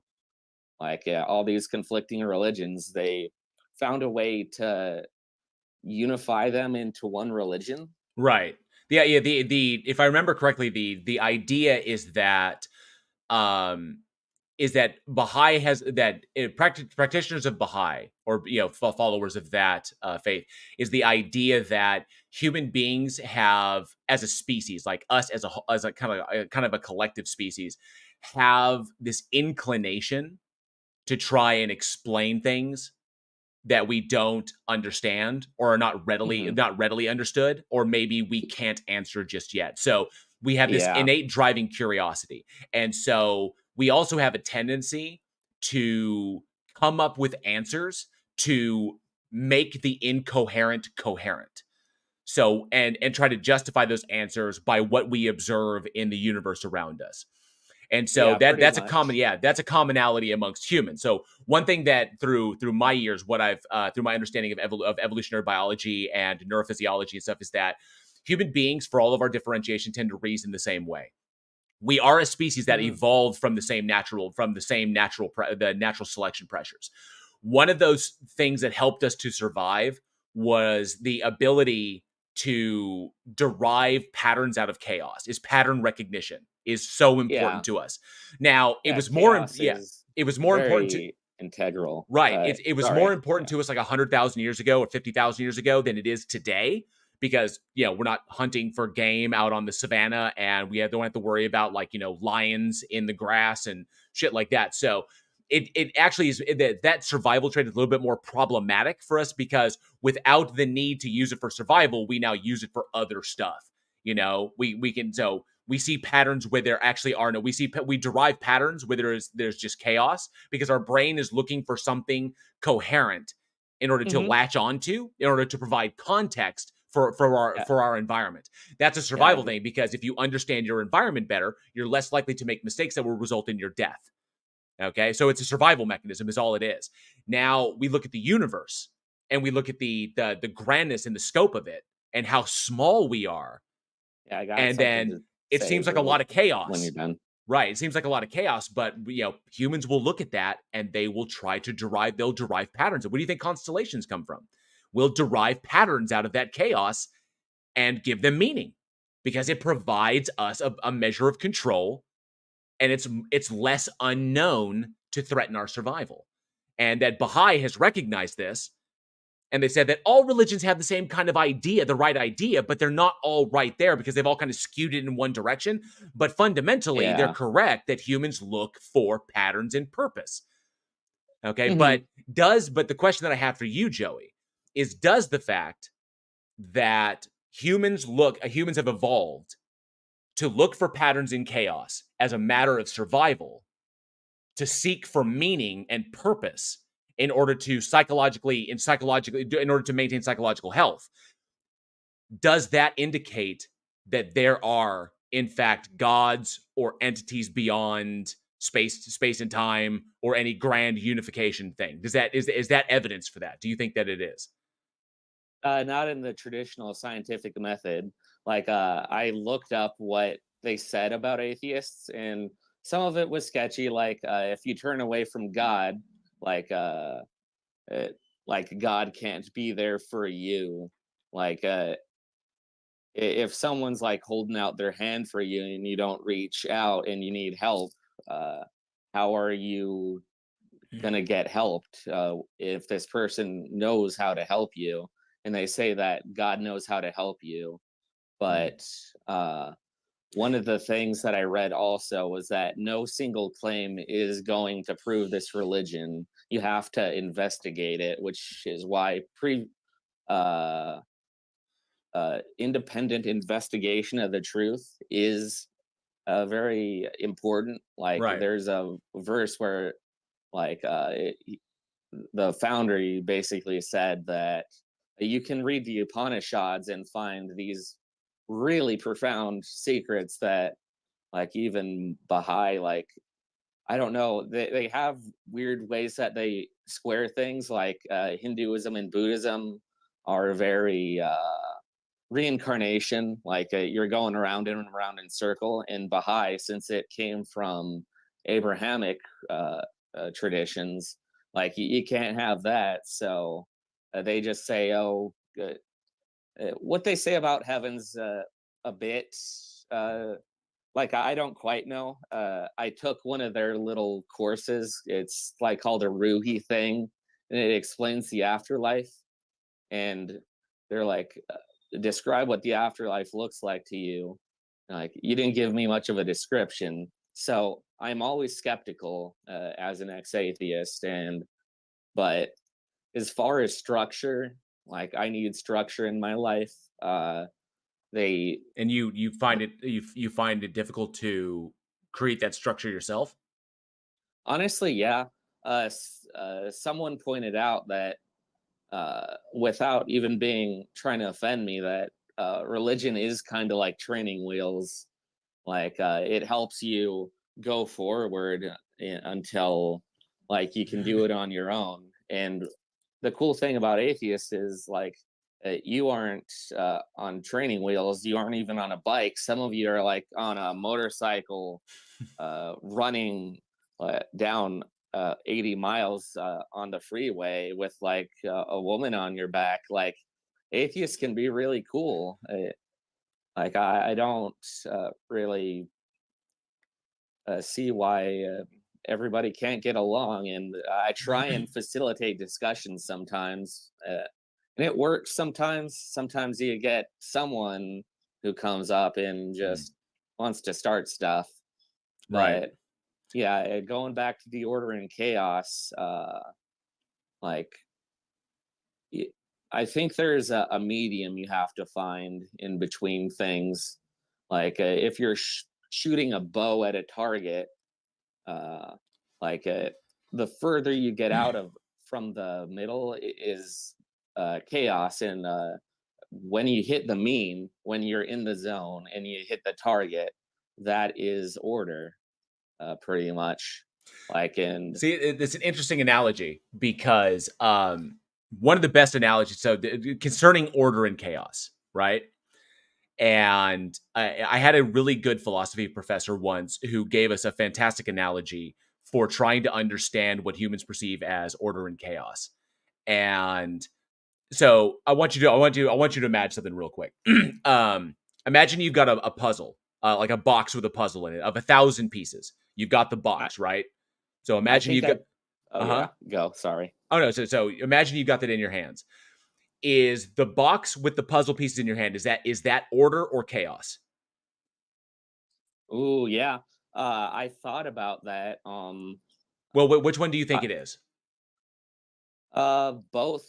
Because like I'm trying to remember the example.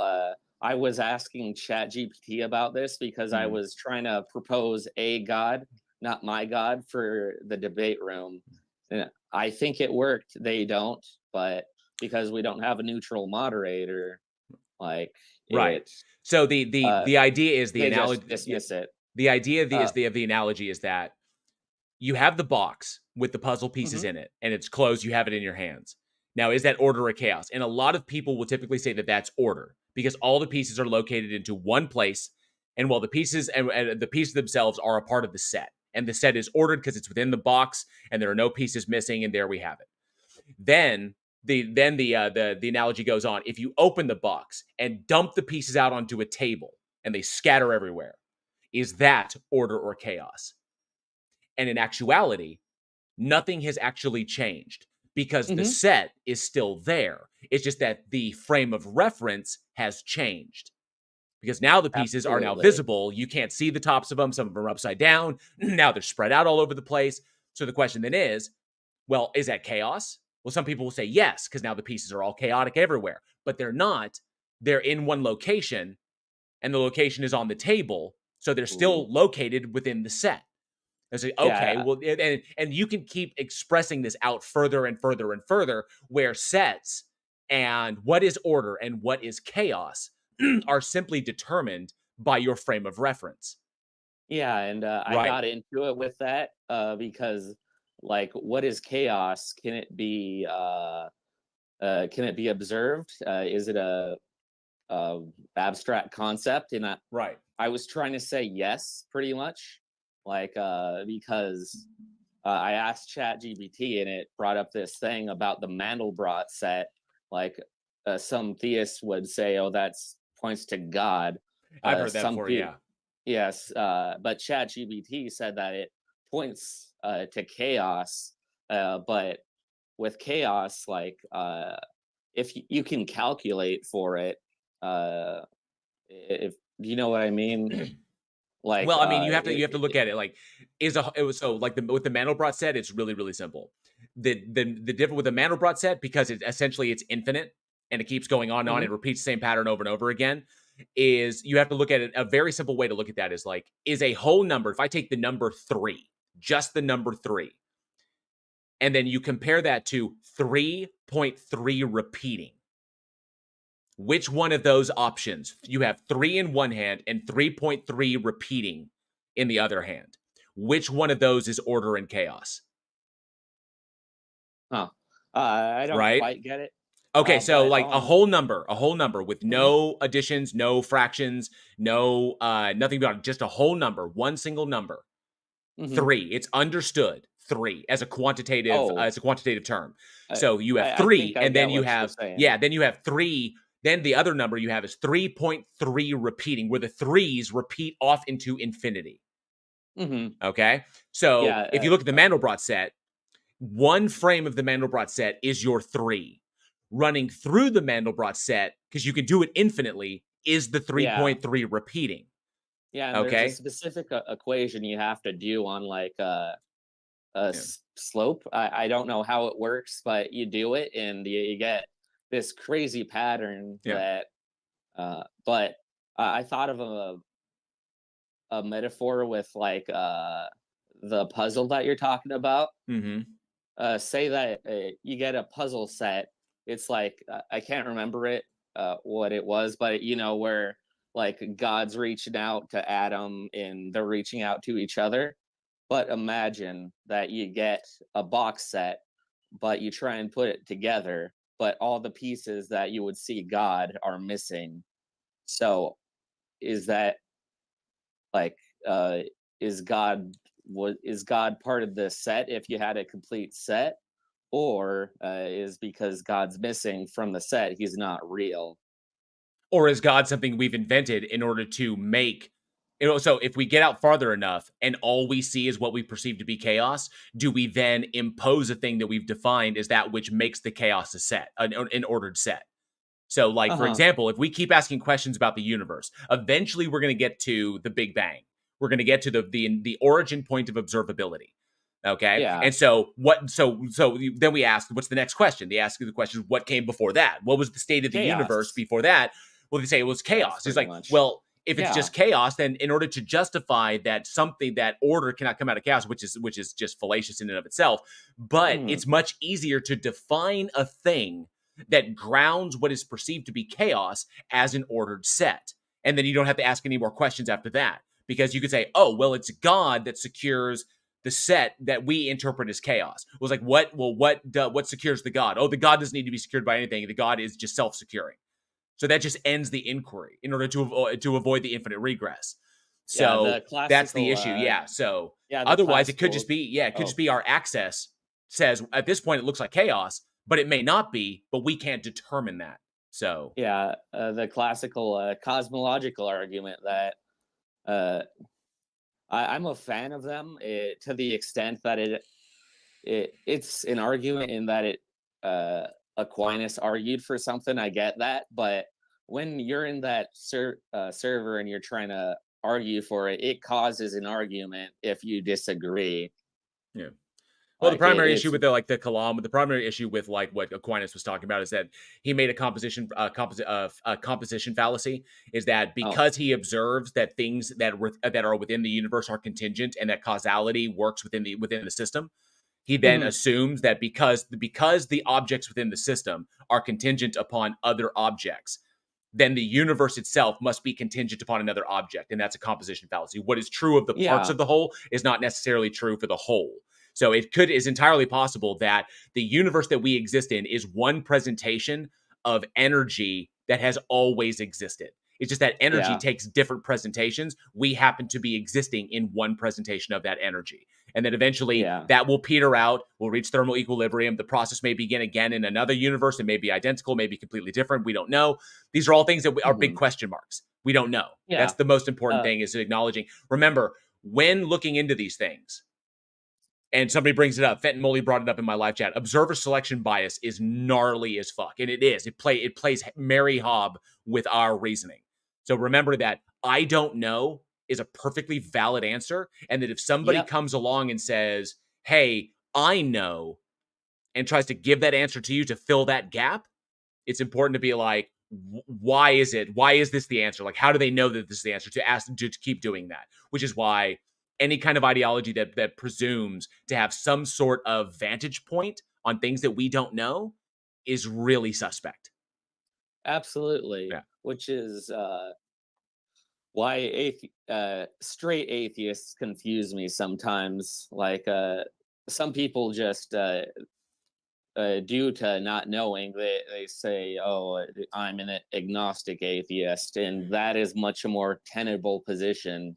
Like it's prove to me there's a God, but I have not seen evidence. I have not seen this Jesus person personally. But It's a it's matter of very being convinced, of a thing, because people really don't choose their beliefs.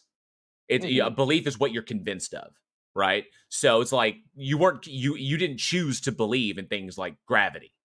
Okay, you were yeah, convinced that gravity exists, both by the science behind it and by the fact that falling down hurts. Falling mhm, down is a thing that happens. Gravity is just, you understand the phenomena, and you understand the effect of the phenomena because you've been subject to the phenomena. So you were convinced that gravity that gravity exists and it works, and this is what it is. So people are yeah, convinced. It's referred to as doxastic involuntarism, that we mm, don't necessarily, we don't choose what we want to believe in. We're convinced of that, and then we choose the justifications for that belief, because we yeah, can actively deny information.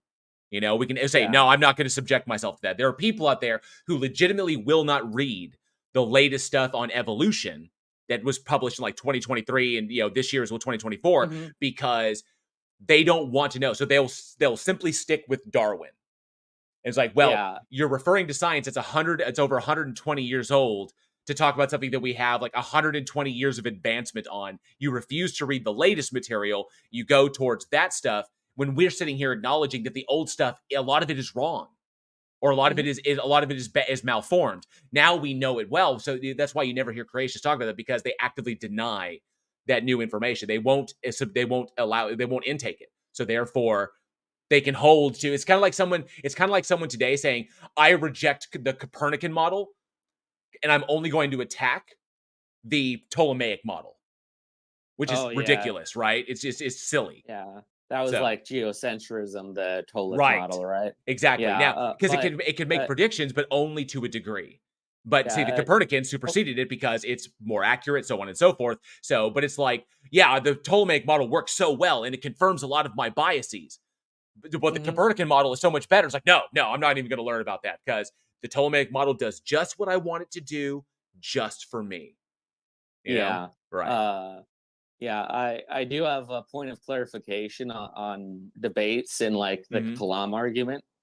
Like, I don't use the Kalam argument usually. Uh, I think it's the original precept, the original cosmological argument by Aquinas was, I have a state now, I have a state before infinite regress, and there's a first cause, which just leads to the question: was it God or was it the Big Bang, and then you're fighting, and then the only way you can really deal with that is by having a debate. And the reason why the Kalam argument caught on was William Lane Craig. Yeah. And I heard about him from some Christian apologists, and some of his arguments are spotty. Christianity, I especially don't like trying to defend that in a debate, because I just could never really justify it. But the interesting thing about that is, like, Richard Dawkins is like, I won't debate William Lane Craig anymore because he feels he's being dishonest with how he phrases things. And Right. I think it's because the Kalam argument, it is a presup almost. Instead of going from where we are, that which is empirically verifiable, it starts from the beginning and just assumes. So you're assuming your argument from the beginning, you're presupping, which I feel like there's a whole precept game in debates. Who can put their precept first? And it's very much a puzzle. I thought I solved it. They disagree, but whatever. It's their room. It's all fun. I've Right. learned so much. I figured out how E equals the MC square actually works, and how, it would have. I'm a bit spotty on how it would cause a chain reaction with radioactive elements, but I'm not sure even you could explain that. Probably not at the moment. I'd have to bust out some stuff. I don't dwell on physics all the time, but one thing I will say, one thing I love is that it's always really, really cool when you do understand the science. Like when you clicked, and when it clicks and you see the experiment and you see the outcome and you make a prediction that comes true. When you do the work, and then you see it comes out, goes like, holy crap! It is like when you see that confirmation and you see it in action.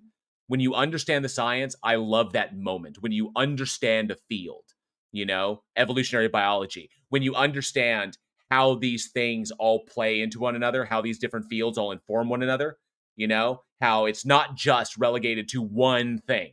There are multiple bodies, multiple scientific fields that play into this, because the predictions in one field can provide context to the predictions in another field that can in turn then provide another prediction that provides context to another field. And it's all this giant spider web of information of things that inform one another. So when we make predictions about, when it comes to evolution, when we're making predictions, it's not just biology that plays into that. It's like 5 or 6 other fields that lend information to us in order to make predictions there. So that's why when we don't embrace the whole and we simply target one on the merits of the one with no understanding, if you try to target evolution or target evolution, and you don't know anything about genetics, you don't know anything about chemistry, you don't know anything about physics, you don't know you don't know anything about geology or geophysics. When you lack this context, then you won't understand the predictions that one field is making. So it's important to embrace all of that. And so that's where I find a lot of the problem is continue asking questions. So we do have someone with their hands up, and I think we're at a good spot. But yeah, I think you're in a good place, Joey. Keep investigating, keep thinking, and right back at you, man. Absolutely. Thank you much. This is a good one. Appreciate it. Yeah, of course. Have a good day. Bye. Take care, Thanks, bud. Joey. All right. Some Hobo is in the chat with his hand up. Let's invite Some Hobo up. Let's see. Some Hobo's up, and then I see Moonstruck is after that. So Some Hobo, welcome to the stage. What's up, man? Good to see you again. Absolutely. What you got for us today? I was listening to what you guys were just talking about, and I think this is just a minor part of what you're saying. But at one point you said, we don't necessarily choose our beliefs, Mm-hmm. and I see what you mean. It's like I didn't have to choose, like how you said, I didn't have to choose to believe gravity. I was aware of it, then I heard it in a school, and I just accepted it because it fit with what I experienced in the real world. I guess I wanted to bring up 2 examples just to see your thoughts. One is for like 2 years, I was an atheist. And I think how I describe it is I was practicing atheism, where as I was practicing this atheism, I was seeing beliefs that contradicted with atheism. And then I would challenge them and try to dissolve them. And there were some beliefs I could do that with, but some beliefs didn't break. Uh, I will say you it's know, an interesting way of putting that, practicing atheism, because it's not it. What do you? I want to parse that out. Like, what do you mean by practicing atheism? Do you just engaging in critical inquiry? yeah, like I believed at that point, I believed atheism was true.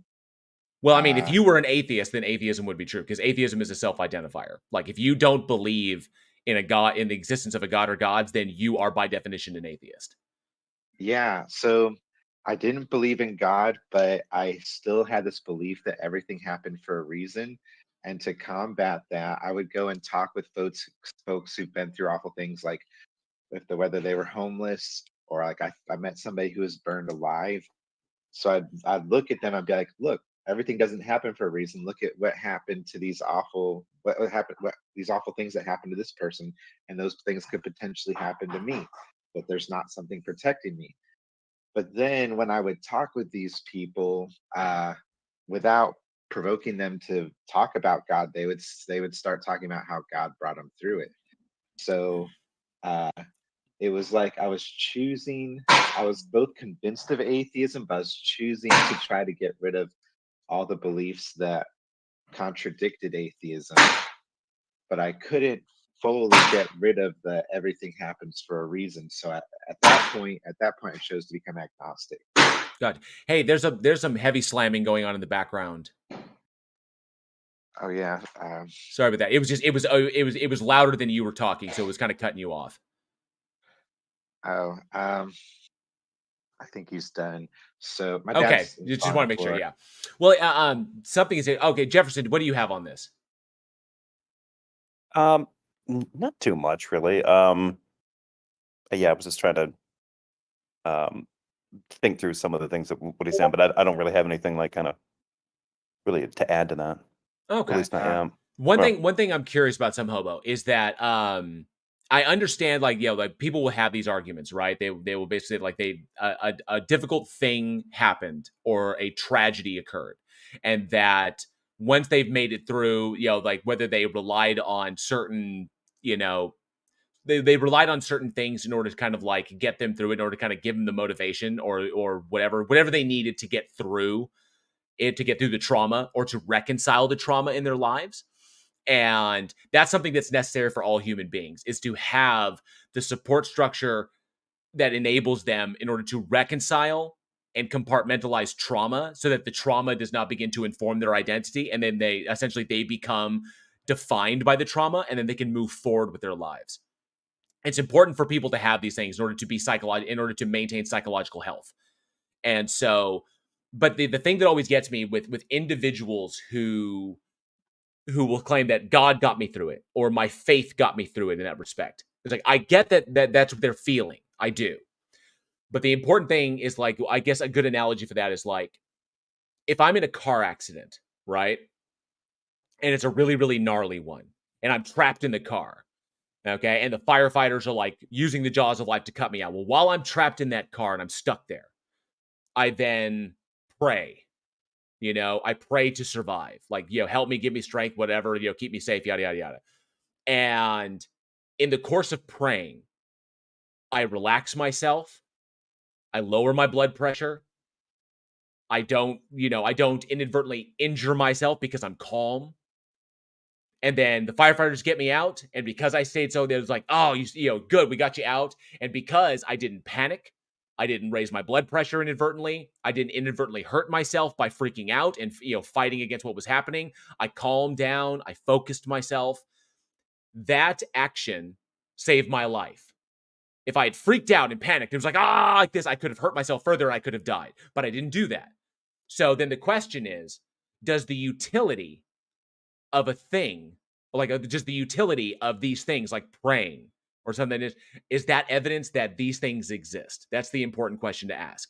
So does the fact that I prayed and the prayer of focusing on the prayer as kind of like a meditative thing, and not panicking, keeping myself calm and focused until, I got out of the situation and it resulted in my survival. Is that evidence that what I was praying to, whatever that may be, is that evidence that the thing exists? So does It's not. does utility equal truth is essentially what that question is. Yeah, I agree with you. Yeah. Utility does not equal truth because placebo. Uh, I guess I did. There was one thing I wanted to talk with you guys about Mhm. as far as choosing beliefs. It seems common. Like for instance, if I was talking with a Trump supporter, uh, they're convinced of something, but to me, sometimes it seems like people choose to believe something because they they choose to not look at other information. They choose to block out information. Yes, they absolutely. Yeah, like what we Yeah. was talking about. Yeah, prior. Yeah, go ahead, Jefferson. I know you got something else Yeah, on this. I think that's one of the things that some people have a tough time wrapping their head around the notion of doxastic and voluntarism, because I think they start getting to the idea like you can be presented with like options on something, and then you're making a choice to which one that you prefer, but that's not really what the kind of belief that doxastic voluntarism is talking about. It's that part of the mind that is convinced of something. And with if you're talking about Trump supporters, you're talking about somebody who just like out and out hates a particular any political candidate, let's say, and somebody's trying to disabuse them of certain things, and the more they show them that you can start showing that person that what's built up in their head is usually they came to a conclusion, they reached a conclusion, usually probably from a narrative. That's going to be more powerful than isolated facts. Those facts can be 100% true. It takes a lot to counter a narrative. And if they're in that narrative, that does more to kind of, act as a bulwark against any new incoming information. And I think politics is unique to observe because so much of politics is about the candidates and their political parties constantly presenting narratives. And if you try to counter narratives with like a laundry list of facts, they can kind of get through for some people. It depends on the person, but for a lot, I think most of us, I find I'm like that as well. A narrative is what my brain wants. That's the the sweeter treat out there rather than just hard facts. Yeah. Sweet. Well, Yeah, thanks the you big. guys. Oh, no problem. I think in addition to kind of like to leapfrog off what he was saying, the big thing is about that whole kind of like convincing thing about when you're convinced of things is that if the information you're receiving confirms it confirms your biases, you are more apt to be convinced that what you're being fed is true.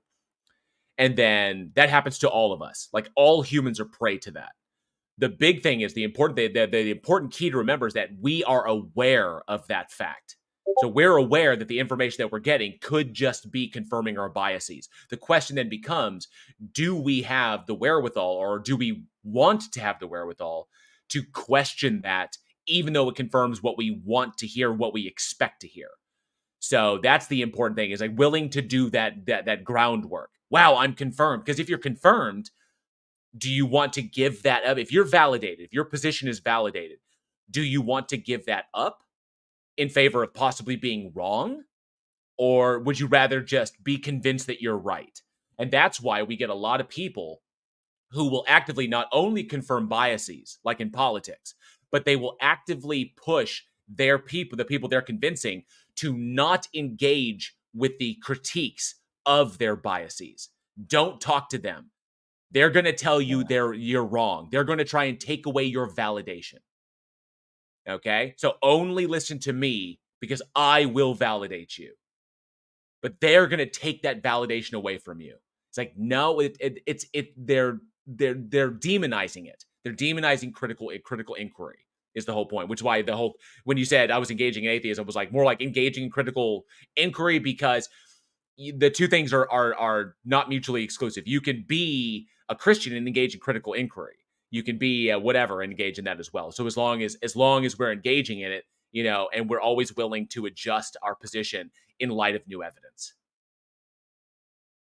Yeah, you want to know something? I think that also is not. I don't think this is like something people consciously do, but I'm aware that a lot of times in movies, the bad guy is really intelligent, and I know the people who write the movie, they want to make a really strong bad guy because you want to overcome a strong bad guy. So it would make sense to make them dumb. But I'm aware, when people see somebody using critical thinking, they're very quick to think that guy's a bad guy because they're like, this guy might be tricking me. And I think that might even be reinforced subtly because in movies, bad guys are seen as the bad. I mean, a lot of times the bad guy, or at least the leader of the bad guys, is really smart. Right. The best villains always change the hero.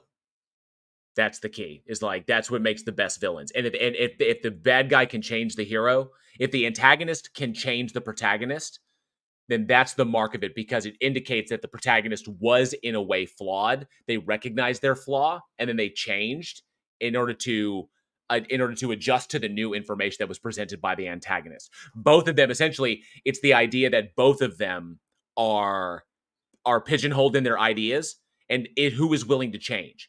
And the protagonist is always should be willing to change. The villain is identified because they refuse to change. So it's two sides of the spectrum, but can one side adjust? And if you're willing to adjust and admit you're wrong and adjust to the new information, then you can be in the right, which is like the best example of that is, of course, in Black Panther, because, T'Challa had his very specific viewpoint, and so did Killmonger had his specific viewpoint. But when at the end of it, T'Challa changes because what the villain presented had merit. It's just that the means of which he was trying to accomplish that was wrong. So he took both ideologies and took the good parts of both, put them into one, and progressed forward to accomplish both tasks, which is what's important about that.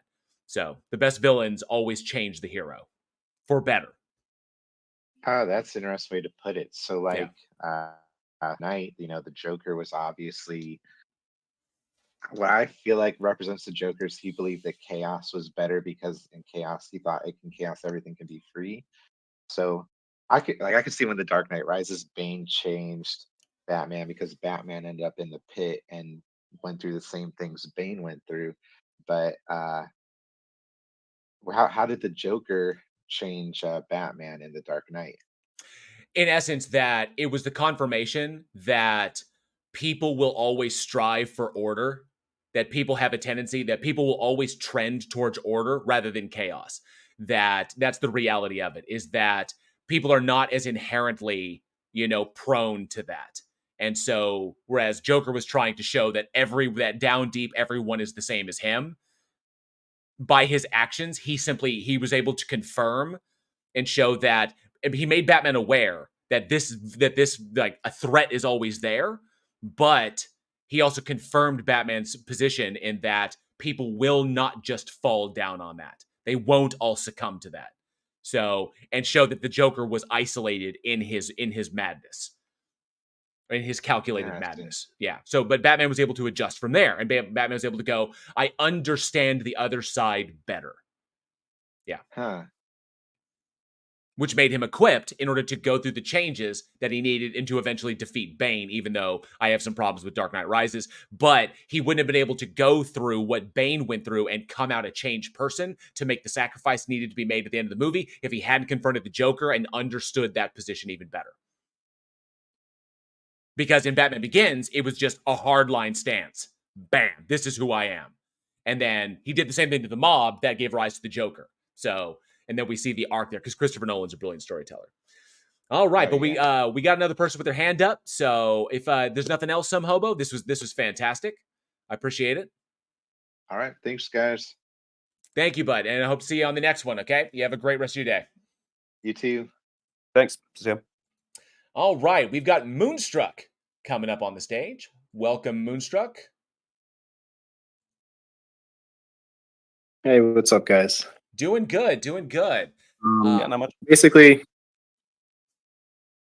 wait, I'm on my phone. I can't seem to put it on speaker now. I have that problem. Do you have an iPhone?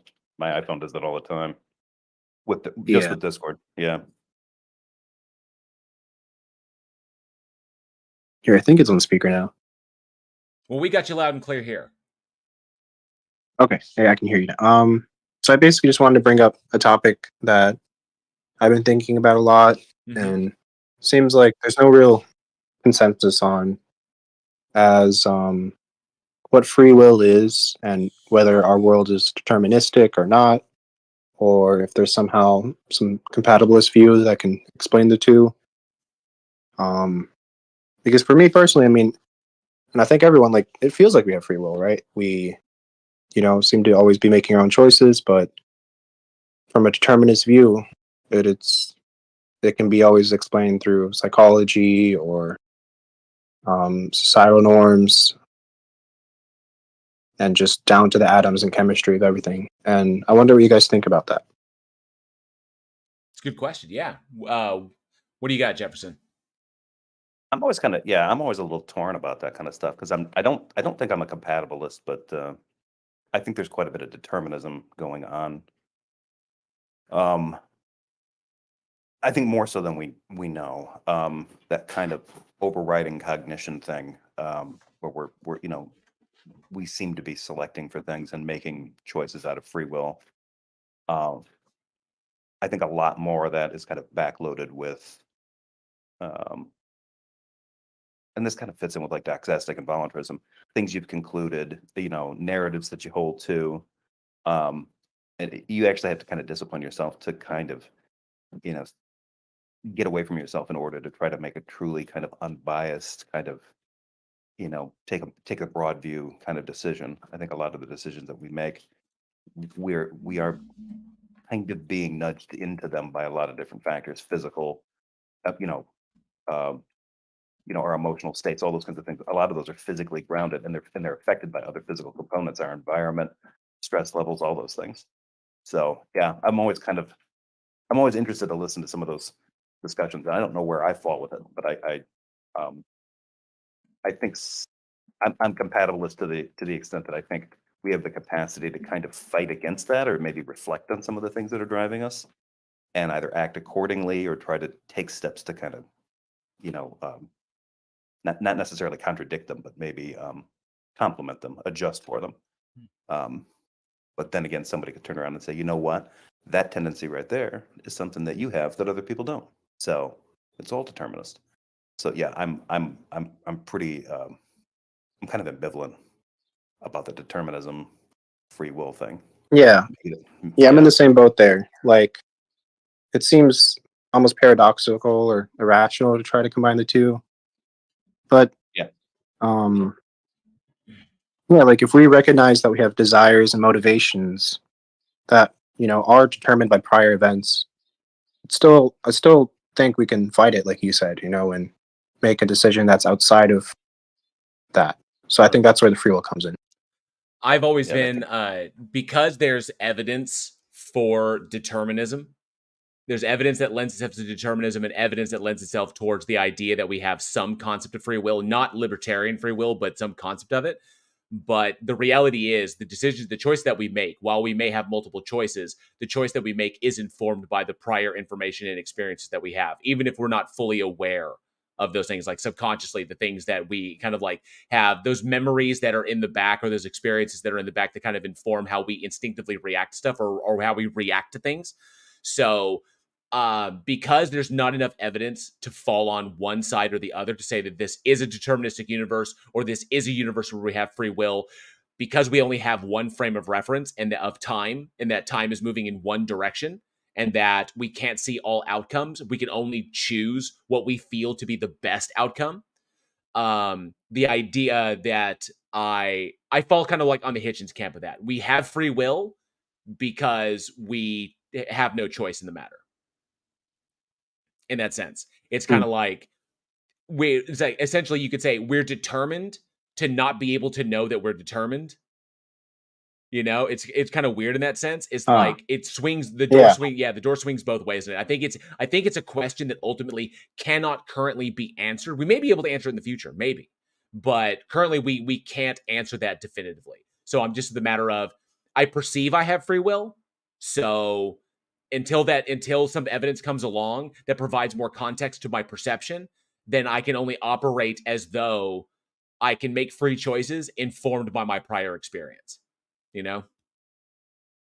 Yeah. And I think it naturally leads to like, if our decisions are deterministic, how does that play into like moral ethics, and can we really fault people for their decisions or not to?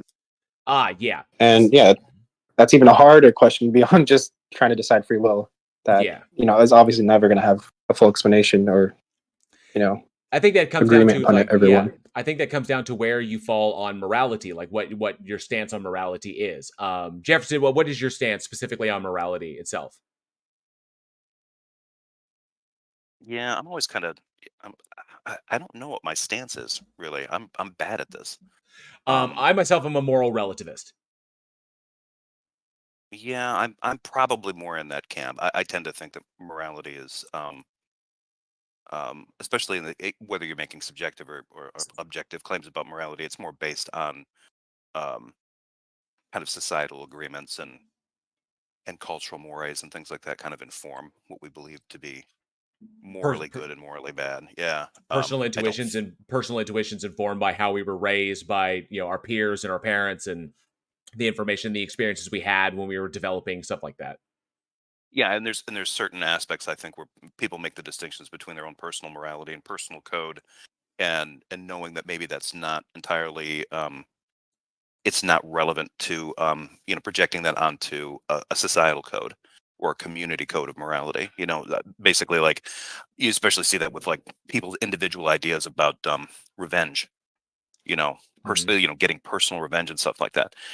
Even those people have been like, you know what? To some extent, I agree with somebody taking matters into their own hands and in going after that one person and getting even or something like that. They wouldn't want that morality um, juxtaposed or projected onto a bigger community, code of morality, a societal morality. I think most of us make those, and I think that in and of itself, the fact that there's tiers of morality and there's uh, sort of those relational ideas between them.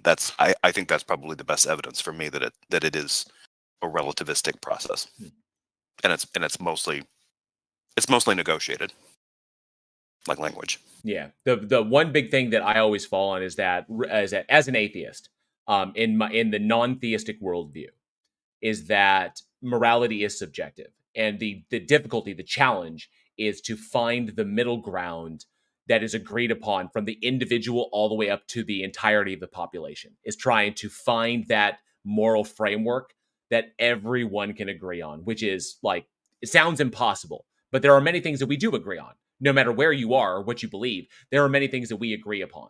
But there's a lot of things that we don't. And so finding that moral middle ground between 8 billion people on the planet is, it seems, an almost, Herculean effort, And so, but ultimately it's subjective. It is how we determine it, informed by our personal experiences, how our parents raised us, the influence of our peers during our formative years, the level of our education. A number of things go into this stuff. How much how much you don't know, a number of things influence these things. You'd be surprised how something as simple as socioeconomic status can influence a person's moral framework. And they will believe that the things that they hold as moral are objectively true because they're backed up, because their framework confirms the bias that they have by virtue of the circumstances in which they lived.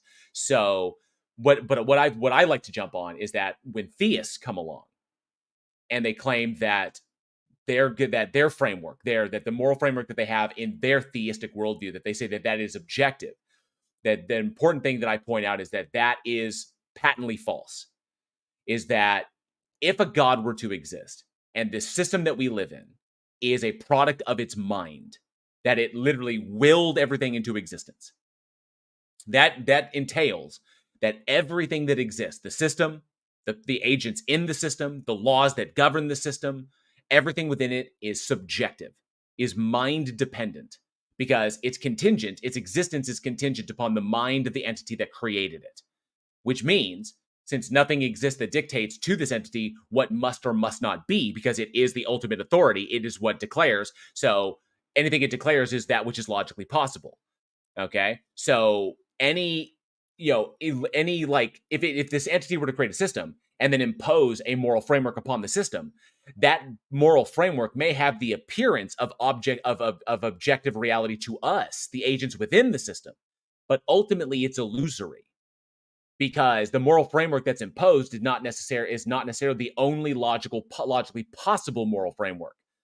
And so whatever moral framework is imposed is completely subjective and arbitrary to the entity itself when we're talking about the God category. All right. So if a God were to exist, if a creator deity were to exist and it imposed a moral framework, that moral framework is absolutely subjective, because now we're talking about the absolutes. Go ahead, Jefferson. Sorry.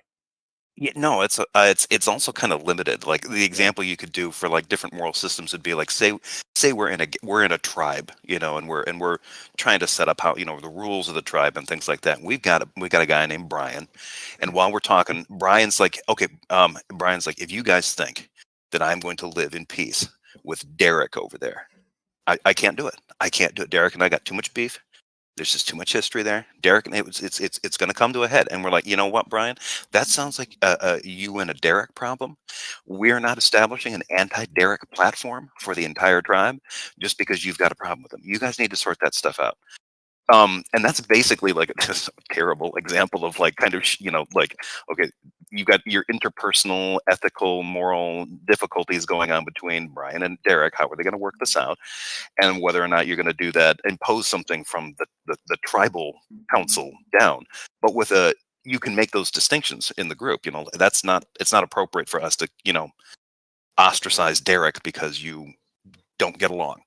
But a lot of divine moral systems, they have to weigh in on those. The entailment is sometimes they have to.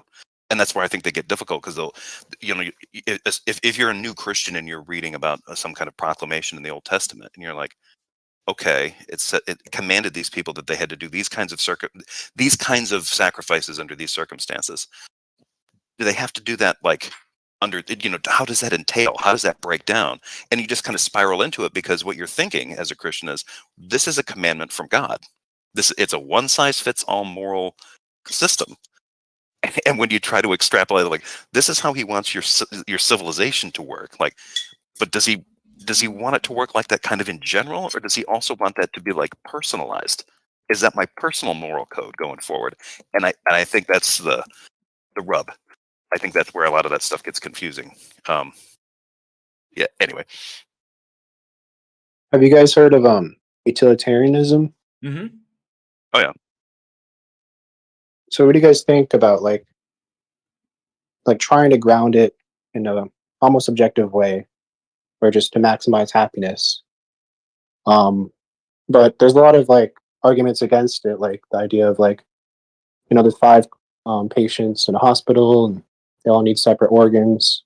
You know, should a society, That's my favorite you know, example. kill an Yeah. innocent person? Yeah, in order to get the organs, and you know, still want to save 5. In my But tribe, then against that, it's going to be like, you don't want a society where, you know, everyone's fearing for their life, that they're going to get killed just to, you know, harvest the organs and save others, you know, to serve the greater good. It's a balance, right? Yeah. I would say, like in my example, you know, if Brian keeps complaining about Derek, and otherwise we don't have any issues with Derek, Brian is opening him. He's looking like a good candidate for organ harvest. You know what I mean? We're just gonna take care of a couple problems right there. I swear I'm gonna make an anti-Derek or anti-Brian emoji, and I'm gonna have the community vote on it, which one they want. Anti-Derek, Brian. team Brian, team Derek. Throw a poll in the chat. Derek did nothing wrong. Derek did nothing wrong.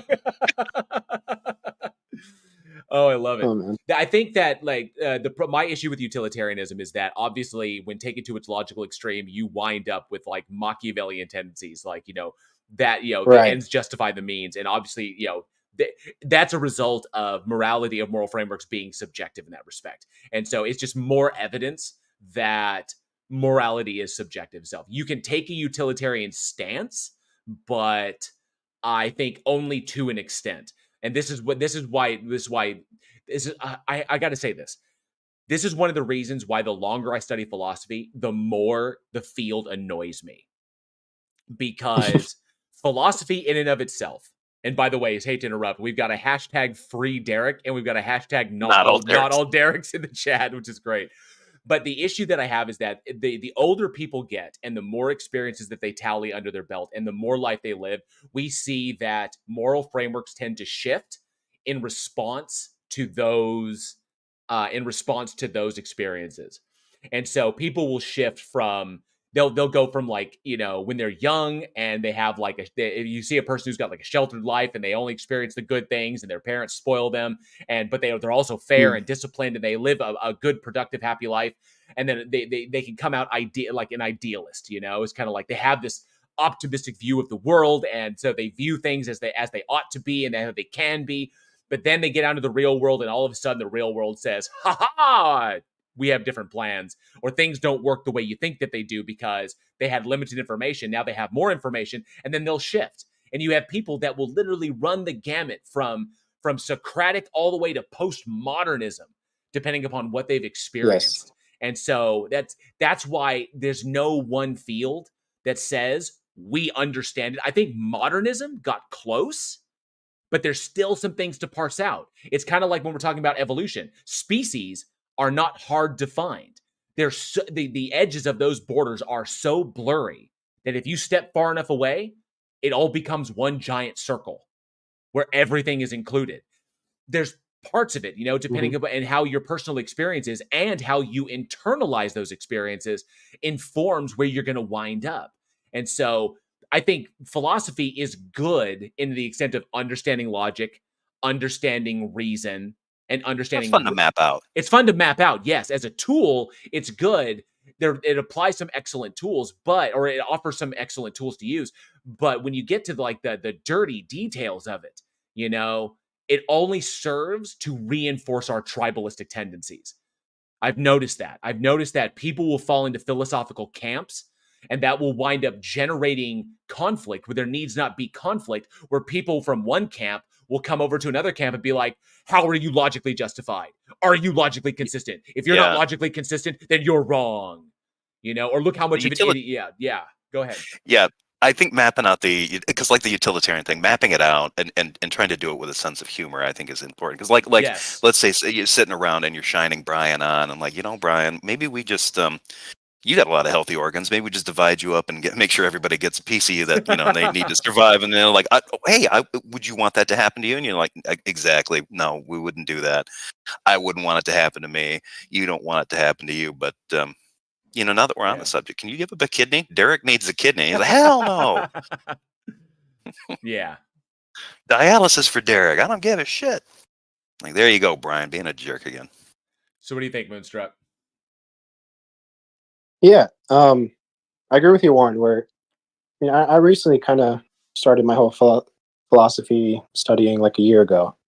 And I think like everyone, they just come in there looking for answers to the questions they have.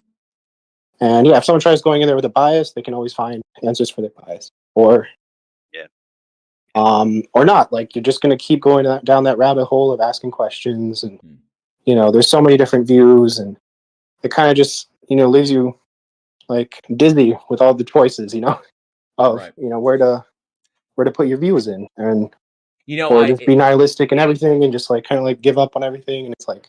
Right. Huh, I have a question. You posted this in the chat, and this is interesting because you posted up for moral relativism and for theism, right? Or for moral realism, right? So theism, but I like that you put it for theism. In that third part, you said, therefore, theism asserts the existence of objective, universally applicable moral truths and values rooted in the divine nature. Okay. So I like that, because I think there's one step further you can go from there. Is that what is it that dictates that the asserted moral framework must be the framework that is asserted?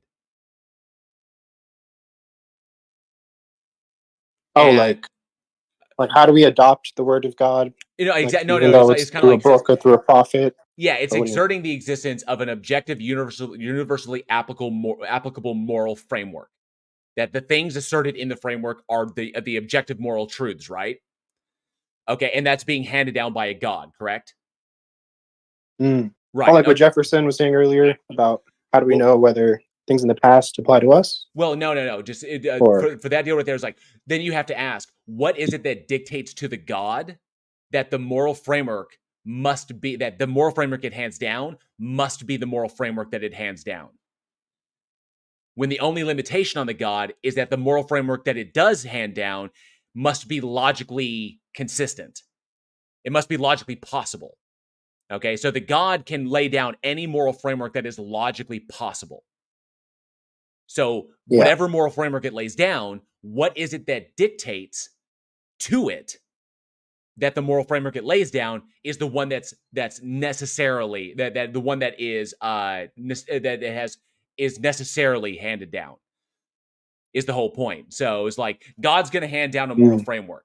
Well, what moral framework is it going to hand down? Well, God must necessarily hand down this framework. Okay, what dictates that it must do that? That it must hand down that one when it could do this one that is also logically possible? You know, then you have to say that. Yeah, that's where I would argue that Yeah, it's not objective, even though it is coming Bingo, from yeah, God, because it's just exactly. subject to God's mind. And he exactly. can change it whenever he wants. Yeah.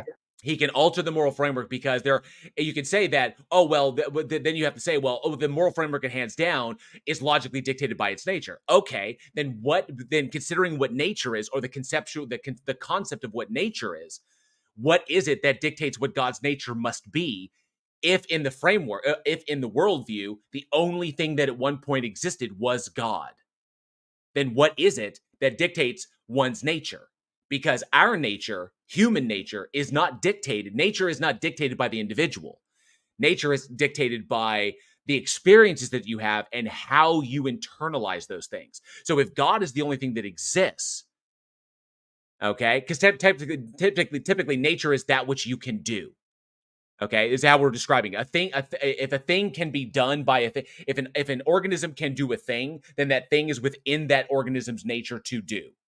Okay, so if God can do anything logically possible, then any logically possible moral framework is that which can be done. And if nothing dictates to the God what must be done, because God is the one that dictates, then it's all subjective, you know? All of it is subjective, and it's Right. completely arbitrary because it doesn't even need to exist. You know, it renders that's what's wild, is it renders the category renders everything completely arbitrary. You know, life doesn't need to exist. The system doesn't need to exist. You know, the test doesn't need to exist. The afterlife doesn't need to exist. It only exists at the pleasure of the thing that made it, at the desire of it.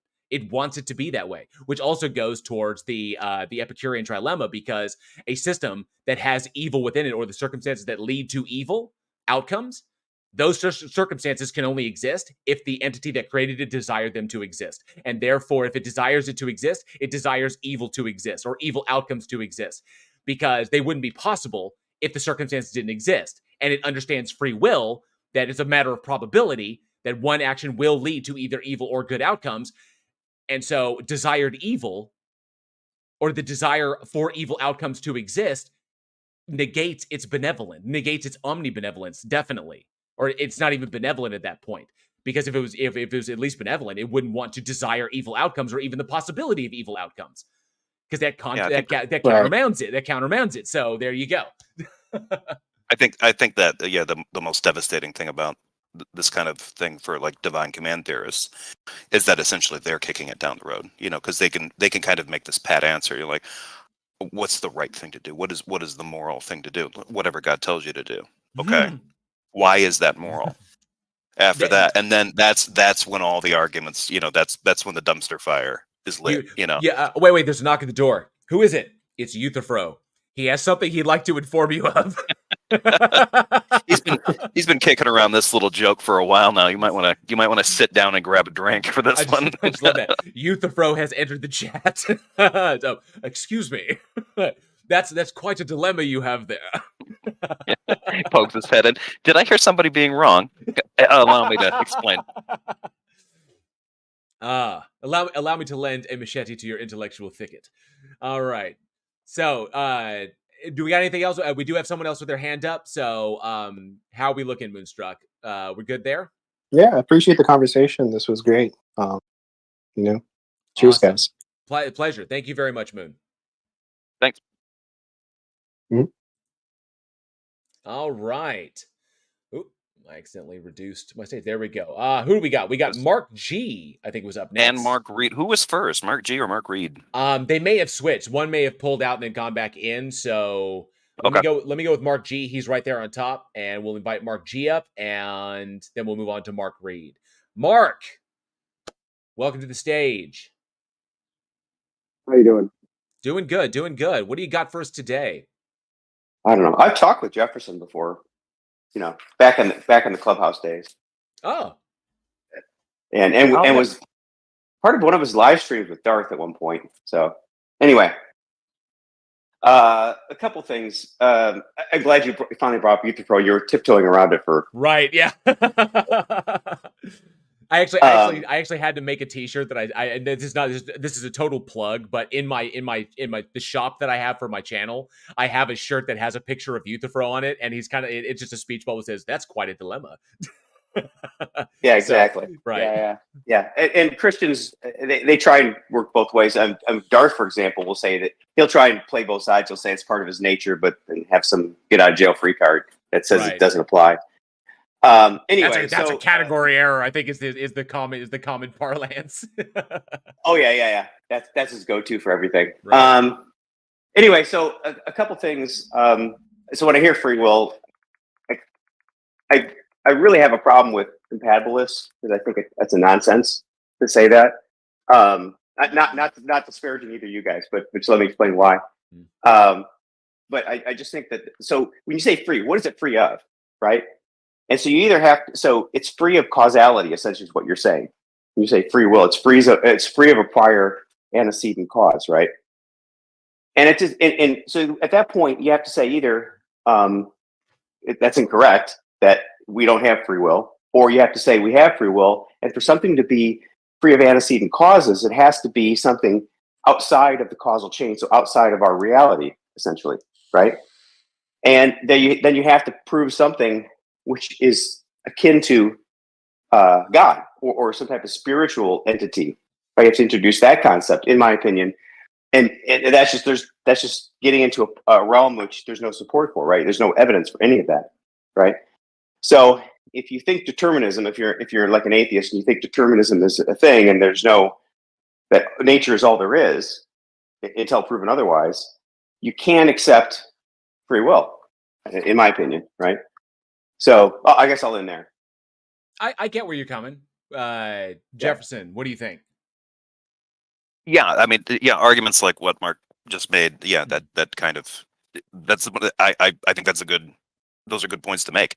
Yeah. So, and that's why I'm always kind of like I can be tossed around quite a bit on this. Yeah. I don't really think I have seen presentations and stuff talking about problems with compatibilism a lot more than I've seen probably and I've seen issues raised, potential contradictions with a hard determinist view too. So what would be a contradiction?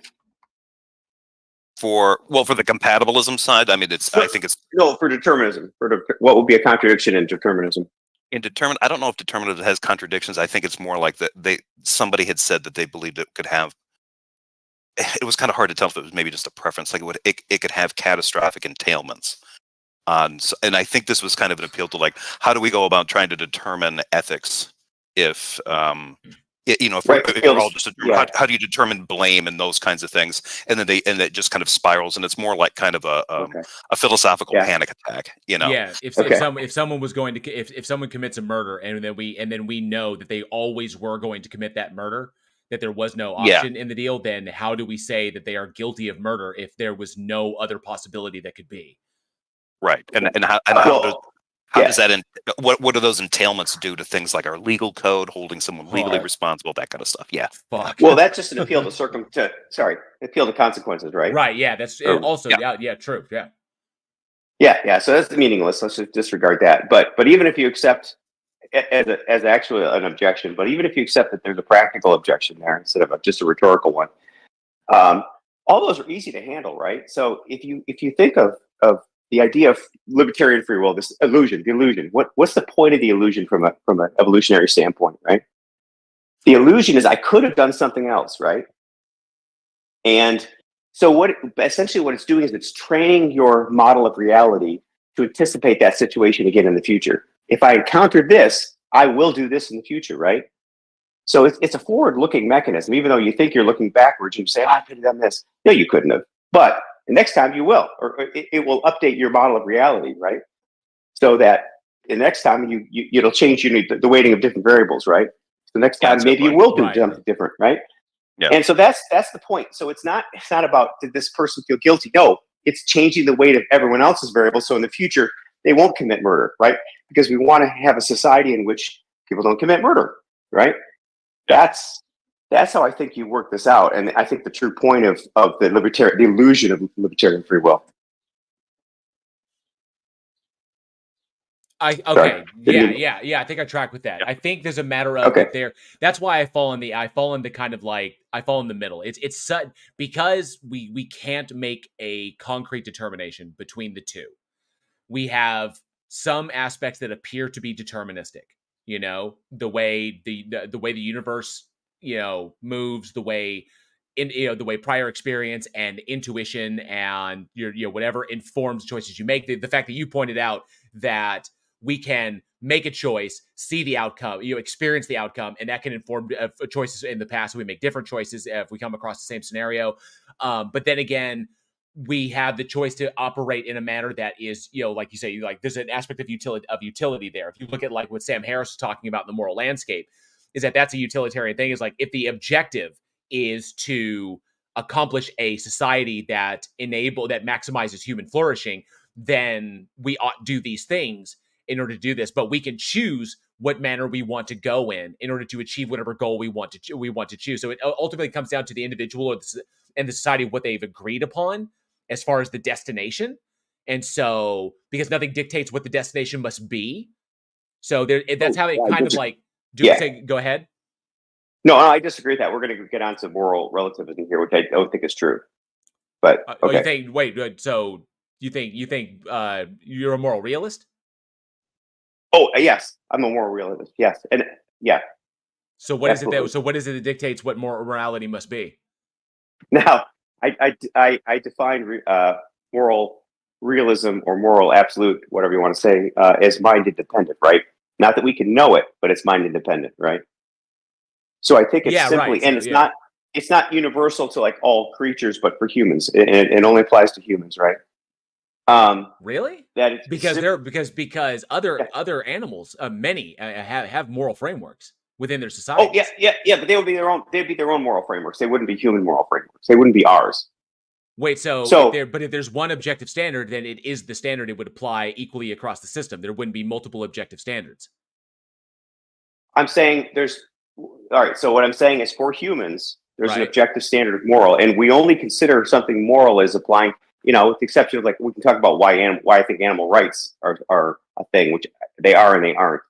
Okay. But setting animal rights aside, everything moral that we consider is with respect to other humans, right? To a degree, I'd say predominantly because they are members of our species, but your morality can extend out further than that. So, right. I think the idea for animals is both. There's two parts to that. There's an empathy part of us, which has empathy towards other members of our species, right, for practical reasons. And then there's the idea there's a weird relationship between like animal abuse and psychopathy, right? Which is also a lack of empathy, right? So anyway, but I think you could boil everything down in our moral framework as treatment of other humans or a proxy for humans. Right. So every moral decision, even like environmentalism, right? Well, why don't we want to pollute the planet? Because we'll die if we do it, right? Can we eliminate the possibility that individuals who believe that moral realists are not simply imposing their goal-oriented moral framework onto the universe? Okay. Yes. Let me get to what I think the goal is, because that's really the crux of the issue, right? Because you're asking, well, how do we know? So, and here, I haven't heard anybody say this, right? This is my own thinking, maybe of somebody else's, and I just parroting it, but I don't think so. So I think I'm very much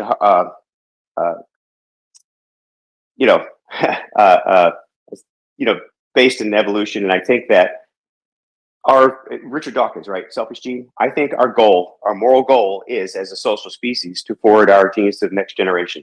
That defines everything that we do from a moral standpoint. We can reframe every moral choice as that. Now, we don't all agree because A, there's different strategies to supporting the genes, and B, we don't have full information about the environment or the future, right? So we agree, and we have conflicts of strategies, but I think that's what both informs our basic moral intuition, right? There's basic things social species need to do: cooperation, reciprocation, empathy, these sorts of things, which are what we would call our basic moral intuition. And then there's things layered on top of that, right?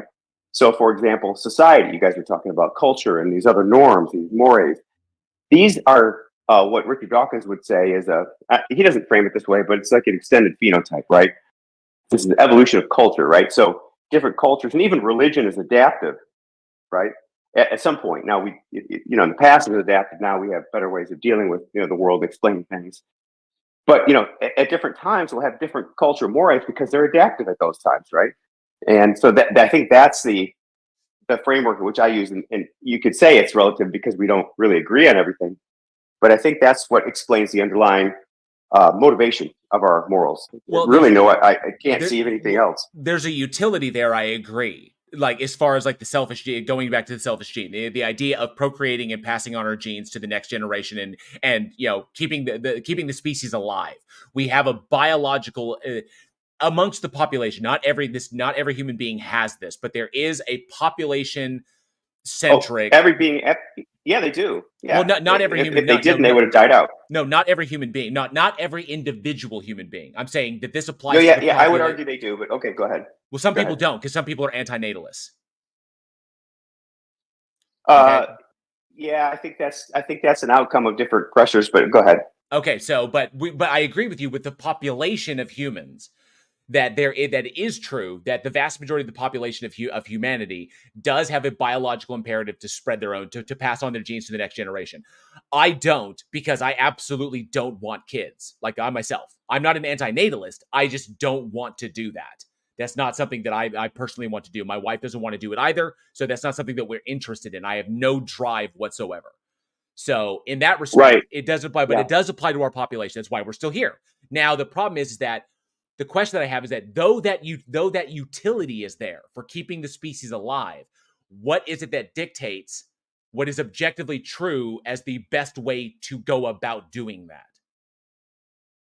Oh, that's why I said it's mind independent. It's just the environment, right? It's the same thing of like, hey, why does an opposable thumb better than not an opposable thumb? Well, because it works better, right? Yeah, it's more utility. It has more utility. But I mean, the flourishing of the species can be accomplished a number of ways. You can, like whether you have like a free love society where everybody can just like openly just procreate with whoever they want, and it doesn't matter, and race doesn't matter, or genes don't matter. You could have a eugenicist society or a Brave New World society where these things are decided as to what works best to get the best outcomes. It's like you have a system that dictates this person cannot breed with this person regardless of their feelings because they each carry a dormant gene that when put together will result in a physical deficit. That person is a detriment to the society because they eat more resources than they provide. So therefore we can't have that drag. So they can't breed.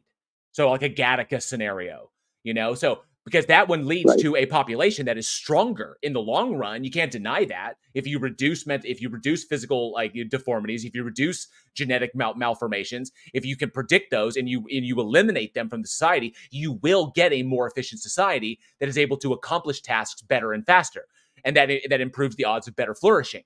Okay, that's the argument behind like eugenics, but that's an ethical violation in that respect, and it's completely disregarding of the individual because it annihilates their autonomy. And that you are not free to love who you want to love, or you cannot be with who you want to be with, because the system is dictated that for some reason, for some arbitrary reason, that is not efficient, not the best. But it works. So the utility is there. Yeah. But the question then is, what is it that dictates what is necessarily the best way for this species to flourish?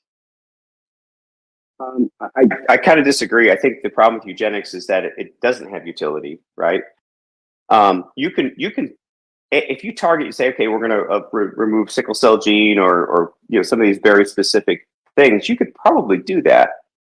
But the problem is that you take a lot of genes along with it that you may not know because you don't have vision as to the implications of removing specific genes, because most of them are one gene determines multiple traits usually, and it's hidden because of environmental factors, right? So they're dependent on environmental triggers. Well, yeah, And but B, you don't know. we can control these things to an extent. I mean, if you imagine a scenario in which we can control every single aspect of our genetics, like every single nuance, like we can cut a gene out without affecting another gene. Like we can specifically remove one thing to ensure that one thing in the phenotype to make sure it never, or the germline to make sure it never passes on again. Right, but you don't. Right. So what I'm saying is that we don't have the knowledge to know what the implications of that are. Right. So you could remove a single gene and make sure that particular genotype never is in the population from this point forward. But you don't know the phenotypic results of that, right? You may have some view of it, and you also don't know the future permutations of mutations on that in the future being selected for in your environment, right? So it's just a matter of incomplete information, right? You don't understand. We have no idea about genetics, really. We're like page 1 of a 1,000-page book right now. I mean, we've mapped the human genome, so obviously, obviously not page 1.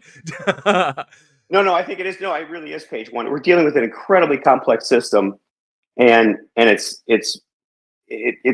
indecipherable at this point. We think we're the ape. We're the ape who learned a few things of sign language, and just imagine an ape, right? You take an ape and he knows 100 words of sign language or whatever. And you can kind of talk to him, but you drive him through a modern suburb or modern urban landscape, and he thinks he knows some things, but he wouldn't know what a store is or a street or a traffic light or a car. He wouldn't have no idea, right? Anyway, but okay, so I think we're the apes, but if that isn't clear, but no, I think it's just because of lack of a lack of foreknowledge, right, about the environment as it's going to be in the future and what selective pressures it will have. That's why there's different moral strategies, just as there's different biological strategies. There's tall people, there's short people, fat people. So fat people right now are a result of modern life, and it's selecting them out because they're dying of heart disease. But in previous generations, their calorie conservation would have been adaptive, right? So, do we want to keep those genes around? Maybe there'll be a time in which we'll need them again. Well, I don't see any evidence to indicate that there's a thing that dictates what framework we must abide by in order to accomplish any particular goal, whatever that goal might be. I think the goal is subjectively agreed upon, is a subjective determination.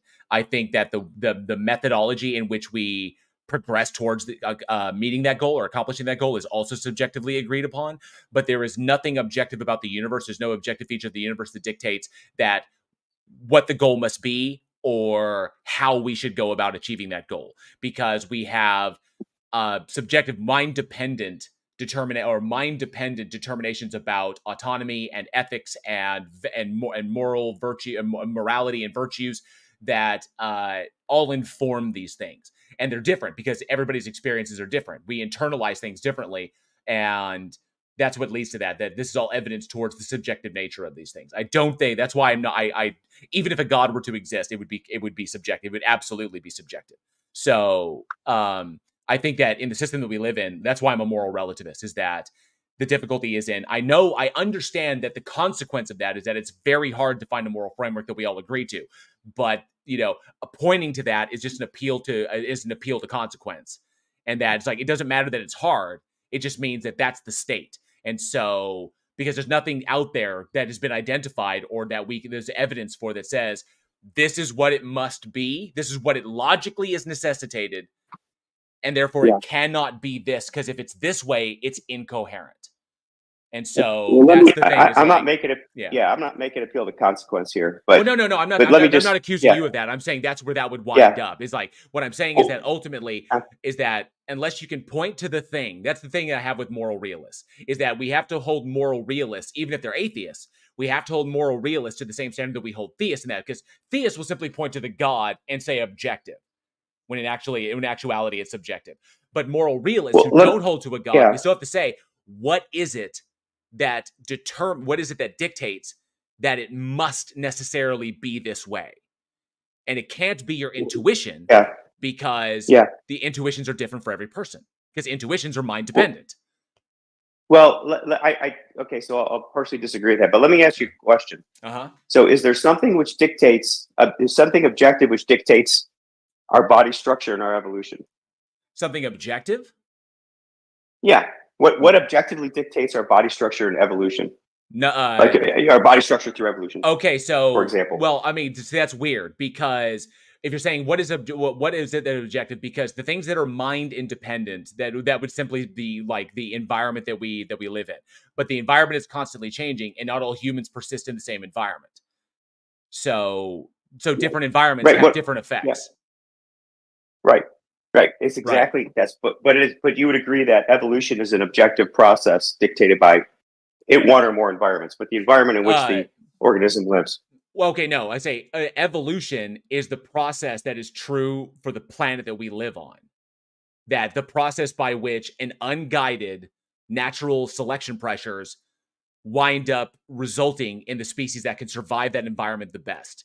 So it's a true state of it's a true state of affairs on this planet. On this planet, as we understand biology, but we don't have another form of biology to apply to. So are we justified in saying that evolution, as we understand it in this one system that we have access to, is this a universal objective truth about all reality, or is there another process that could be along? Now, I could be speculating into science fiction here, but can we say that because evolution is true on this planet, is it true as a feature of the universe in and of itself? I don't think we can jump that gap. I think we are inclined to accept that, but there's a lot of variables in there. So naturally, the way we understand it, I'm saying that, let's try not to make the composition fallacy that what is true for things on Earth is true for the entirety of the universe. Okay, but I guess my point is, if you accept evolution as being true, or at least so true that it's not worthy considering alternatives at this point, because there's nothing on the table which even approaches a better explanation. Right. Yeah. Exactly. Okay, so if you accept that as true, that evolution is an objective process. Now, it doesn't mean that the same answer is right for every single organism, but it's an objective, mind-independent process. Okay. All I'm saying is that our moral intuition is a result of evolution, right? Because we're a social species, right? And it would make sense to have a moral intuition that is based in evolution. What's best? We would be guided emotionally for what's best to propagate our species, right? Yeah. That's the core of the argument. Okay, so I get the survival thing. That's the utility there, like survival of the species. I'm with you on that. Is it survival of the species? Okay, I agree with you there. It's just there's nothing that dictates other than minds as to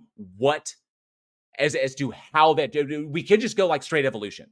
If we just went by straight evolution, then there's no mind there. It's just literally natural selection pressures dictating what goes along. But now we're at a point where those natural selection pressures don't really affect us as much, and we're more affected by artificial selection pressures, which is the things that we've created that act as pressures on ourselves. Like, for example, the whole MRSA exists because of artificial selection pressures.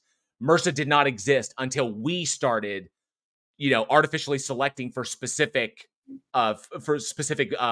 viruses.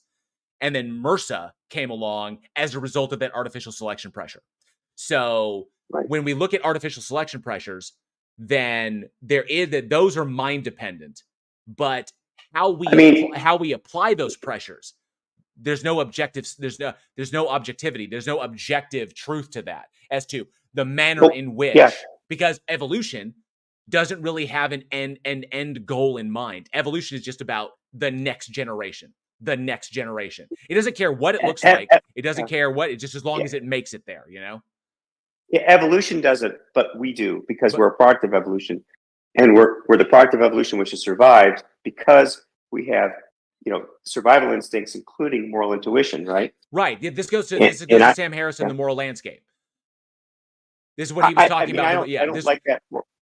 I don't like that formulation because I don't think it gets around the is-ought as much as he thinks it does. I know I agree with you on that. I don't think it does. I think he kind of like jumped the gun on that. I think he made that leap a little. I think he made that leap without as much support as he thought he had. But I see where he's going with that. The problem is that even though there is an objective standard that we can all agree to as far as like goal orientation, there's nothing that dictates what the goal must be or the process by which we must take to achieve that goal. So ultimately, it's No, all mind. yeah. It's all mind dependent on that respect, which is why I'm a moral relativist. I think that we substitute mental projections as to what the goals are, because the idea of forwarding your genes is too abstract. It's too difficult, right? So I'll give you an example. So we have these moral things where a brother would, if your brother marries a woman and he dies, right? You would help take care of his wife and his children, and you may even do it. I'm talking about just generally in our history of our species. A lot of societies have this idea. You may help take care. You may even marry her, but you would help take care of her. Why would you do that? It maybe even not marry yourself. Well, because they carry a significant amount of your genes, right? Mm-hmm. So it isn't even necessarily that and this is why kin groups are so important, right? It's not literally your genes. It would be nice if your genes get forwarded to the next generation. But as the further out you go from your kin selection, right? So the local to wider kin groups, the less of your genes are propagated, which is one of the reasons I think we have this idea of moral, I don't even want to call it, but basically the further away someone is from you, the more psychopathic you are towards them, right? So if somebody dies in front of you on a street, you're going to help them. But if somebody dies in Africa of starvation, you should, but you just tend not to care as much, right? Yeah, our moral frameworks tend to not extend further than our immediate circles. Yeah, like the moral considerations there, or the moral valuations tend to have a limitation. Yeah. They limit at the outer circle of our personal influence or personal sphere of influence. Right. And our original organization was really around kin groups, which are of course genetically related, and they would fight against other kin groups. Now, as we became more prosperous, we discovered the advantage of cooperating with other kin groups, and then we established this idea of religion, right? So I could cooperate with other people on the basis of religion, and then it's nationality now, and etc. Maybe it's devolving into political party at this point, but yeah, so there's this idea of cooperation and as the ability to forward your genes. So I do think that we can't help but be driven by this, and it's an objective thing. It's not actionable because of the nuances of it. So we have these other mental projections like, oh, they're my brother, or they're my sister, or or they're my cousin, that sort of thing, or hey, they're an American, that sort of thing. Interesting. All right. Well, Jefferson, sorry, we beat this to death. Sorry. I'm sorry, what? I think we beat it to death. Yeah, I was going to check and see if Jefferson had anything to add on to that, because we do have someone with their hand up, and I want to make sure that we get to them. You got anything, bud? Yeah, no, not. I think you guys covered it. Thanks, Mark G, for stopping by. Absolutely. Yeah. Sorry, clean up an L4. Thank you. All right, bud. Take care. All right. Yeah, I don't have too much to weigh in on that. I can kind of go either way on the. I gotta say, I gotta point out, Leah Filius is in the chat, is down there in the audience, and I love Leo's work. I kind of like fanboyed. Yeah. I really appreciate Leo's work. I love his argumentation. I love his style. And I wish he did more of it. So I wish he had more. I know he's working on his presence, but I love his work and I love what he does. And I kind of feel like the professor's in the room while the student is talking, and I'm kind of like, yeah, you kind of have that eye over your shoulders, like you have a feeling that Leo's sitting there tapping the side of his glasses with a pen, like exactly. I've got notes. Yeah, I always get that sensation, but it's good to see you, Leo. Appreciate everything you do, bud, and I love watching your debates. I love watching his debates. It's just amazing stuff. Really, really good stuff. So we have someone next up who is up. We got Mark Reed, who's had their hand up for a bit. Thank you so much for your patience, Mark Reed. Let's bring you up. You are invited to the stage. Got it, Mark. Mark, you're muted at the moment. Let's see. 1 second. I think you're good. Can you hear us, Mark? Yeah. Hello. I am present. Can you hear me? Yep, I can hear you. Yes. Yeah, you went through a lot of stuff. It was really interesting. Thanks, guys. I think it's a great conversation as well. I'm really enjoying it. Awesome. Yeah. But what I didn't pin down was sort of like the question of morality and the question of like your moral foundations and where they're coming from. I'm wondering sort of, it seemed to me like you seem to be angling towards a moral intuition, but with other influences coming in. Where do you see those morals? And I wanna focus more especially, do people have rights and where do those rights come from? So, so the question: do human beings have rights, and where do those rights come from? In my worldview, and I'm going to speak for myself. I'm not going to speak for Jefferson. So he can add on to this. I'll speak for Jeff. I'll tell him what. Hey Jeff. Sorry, I forgot to say hello. Hi Jeff. How you doing? And it's a pleasure to meet you, JL. I think I haven't met you before. I think I don't hold that human beings I do not hold that human beings objectively have what we would refer to as rights. I hold that we, recognizing our autonomy and that we are individuals in an agreement to have a specific kind of society in which people can flourish or people can, do what makes them happy or pursue whatever goals that they want to within the framework of the society, that we have to recognize that humans are allowed to engage in specific behaviors that allow that society to flourish, that type of society we want. So in accordance with the goal that we have, we recognize that humans must have the ability, who, if they want to be in the society, must be allowed certain freedoms and certain actions must be curtailed. So you have some rights and there are some rights you don't have. Okay. And then we lay that out as kind of like our moral framework or our legal framework. And then our legal framework is predicated upon that, like how our system of how we mete out justice.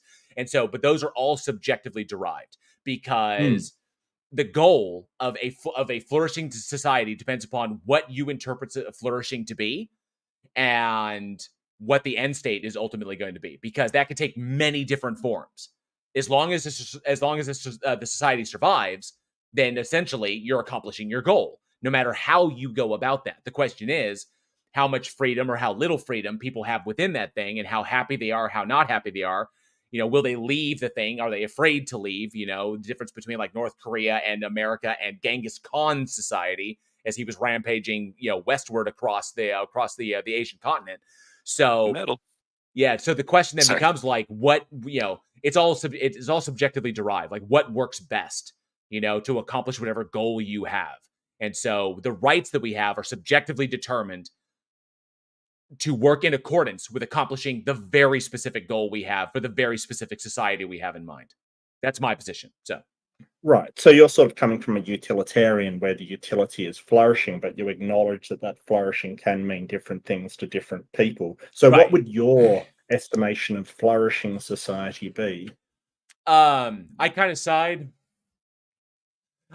with Sam Harris, kind of like take on this, that society that maximizes well-being, that does what it can to maximize well-being while simultaneously reducing that which reduces well-being, or try to limit that which reduces well-being. Now, well-being in and of itself can take different forms as well. But if we look at like the difference between well-being and suffering, then we can kind of collectively agree upon what those things mean, and try to do our best to reduce those possible those outcomes of suffering and increase those outcomes of well-being for other people. But ultimately, that's all subjectively derived as well, because I've met people that have completely different, concepts in their mind when they think of suffering and well-being. Some people think well-being is just survival of the species. Some people think well-being is everybody happy and taken care of. Some people think that well-being is just every basic need met, regardless of your feelings, just your basic needs met. Some people think stuff like that. So I would probably define it as sort of the physical and mental health of the like the people and society. But then that provides another problem that I've been thinking about a lot lately is, when does the society take priority over the individual for its well-being, and vice versa? In what circumstance do we have the well-being of the individual take priority over the individual society, and when do we have the well-being of society take preference over the individual themselves? Yeah, I think that's actually where the rub is. Because I would say, like, I agree. I don't think rights are an actual thing. I don't believe that they're imposed in some way, either by nature or by God or anything like that. But yeah, the idea of crafting a society around it, stating, trying to say, hey, as a citizen, you have these rights. If you want to establish those things as sort of like, these are things that we recognize as citizens of this country, this nation, whatever, this culture. These are things that we're not going to violate, or, in some way, those are lines we're not going to cross. That's fine. But I think they have to be made on the grounds of a society is only going to be as strong as the individuals that are within it. And so you can make a lot of justifications, like you guys, examples of like different kinds of well-being in a late capitalist economy with a lot of income inequality. If you happen to be a wealthy capitalist who is already making a lot of surplus money off the surplus you already had, and you have a lower class that's basically externalized all the liabilities of the economy, you get to experience all the surplus with none of the downsides. They're dealing with it. So for your well-being, that maximizes your individual well-being, but it does that for one person on the backs of a bunch of others. Yeah, that's not really morality at that point, though, because you're looking at it across an entire society. Like you can't look at morality in terms of, well, or at least utilitarianism. You can't look at it in terms of, well, let's maximize it for one person rather than a whole.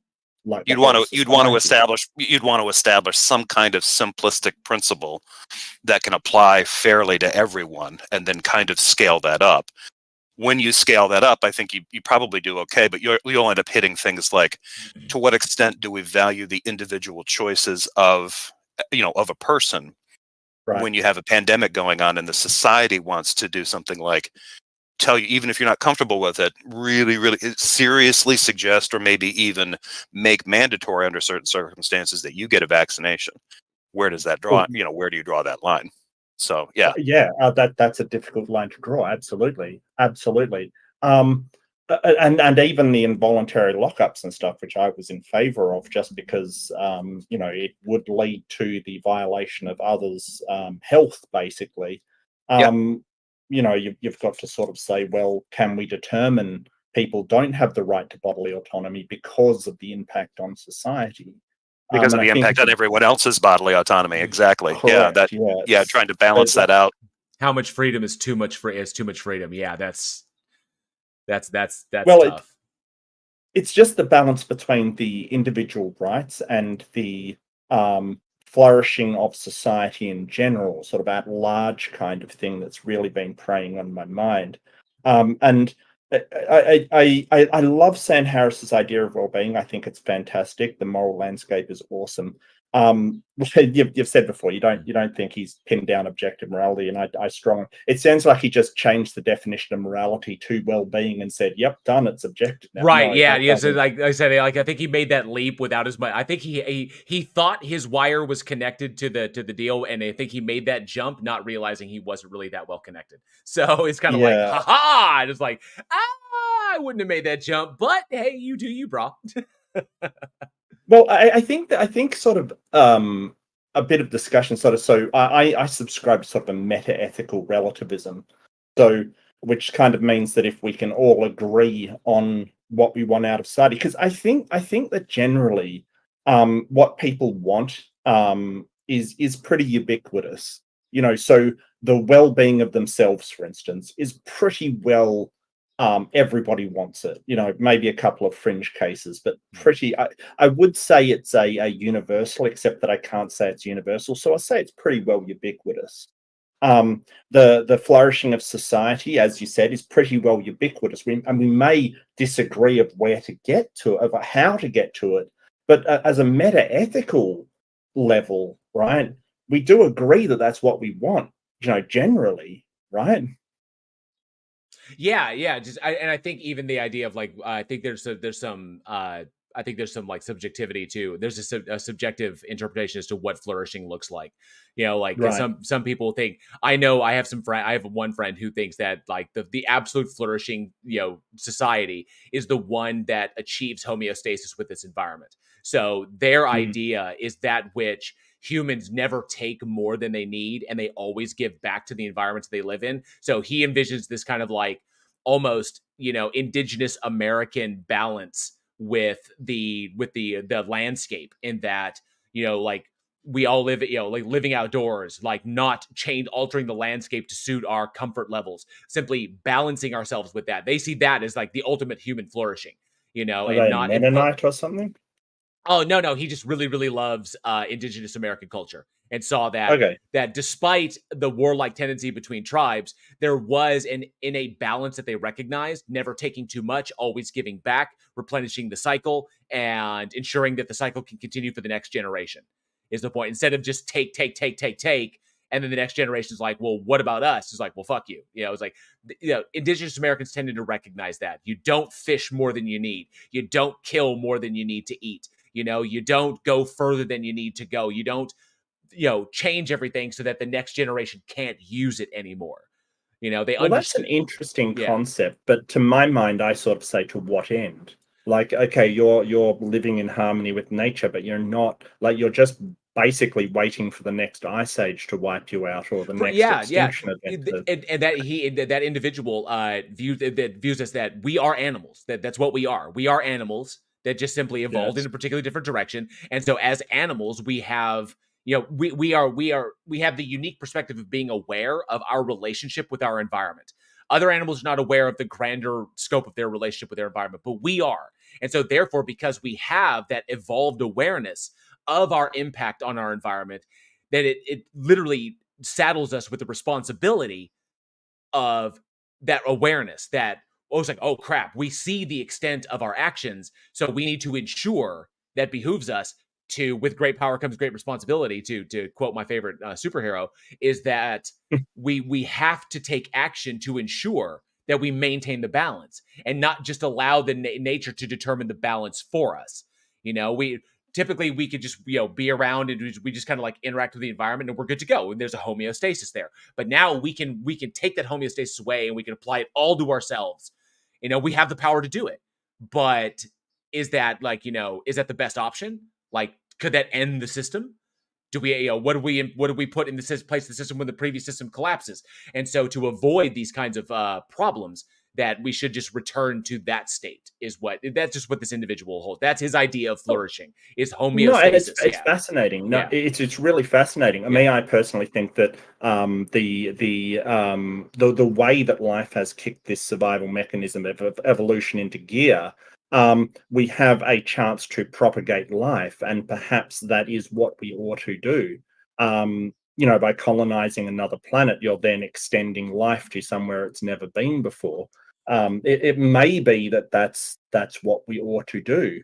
Don't get me wrong, I do think that we need to be much more responsible about the resources that we're using, but I don't see just staying on one planet to be a long-term strategy that will be conducive to human survival, because all it will take is a meteorite, or like I said, an ice age extinction event, and we're basically over.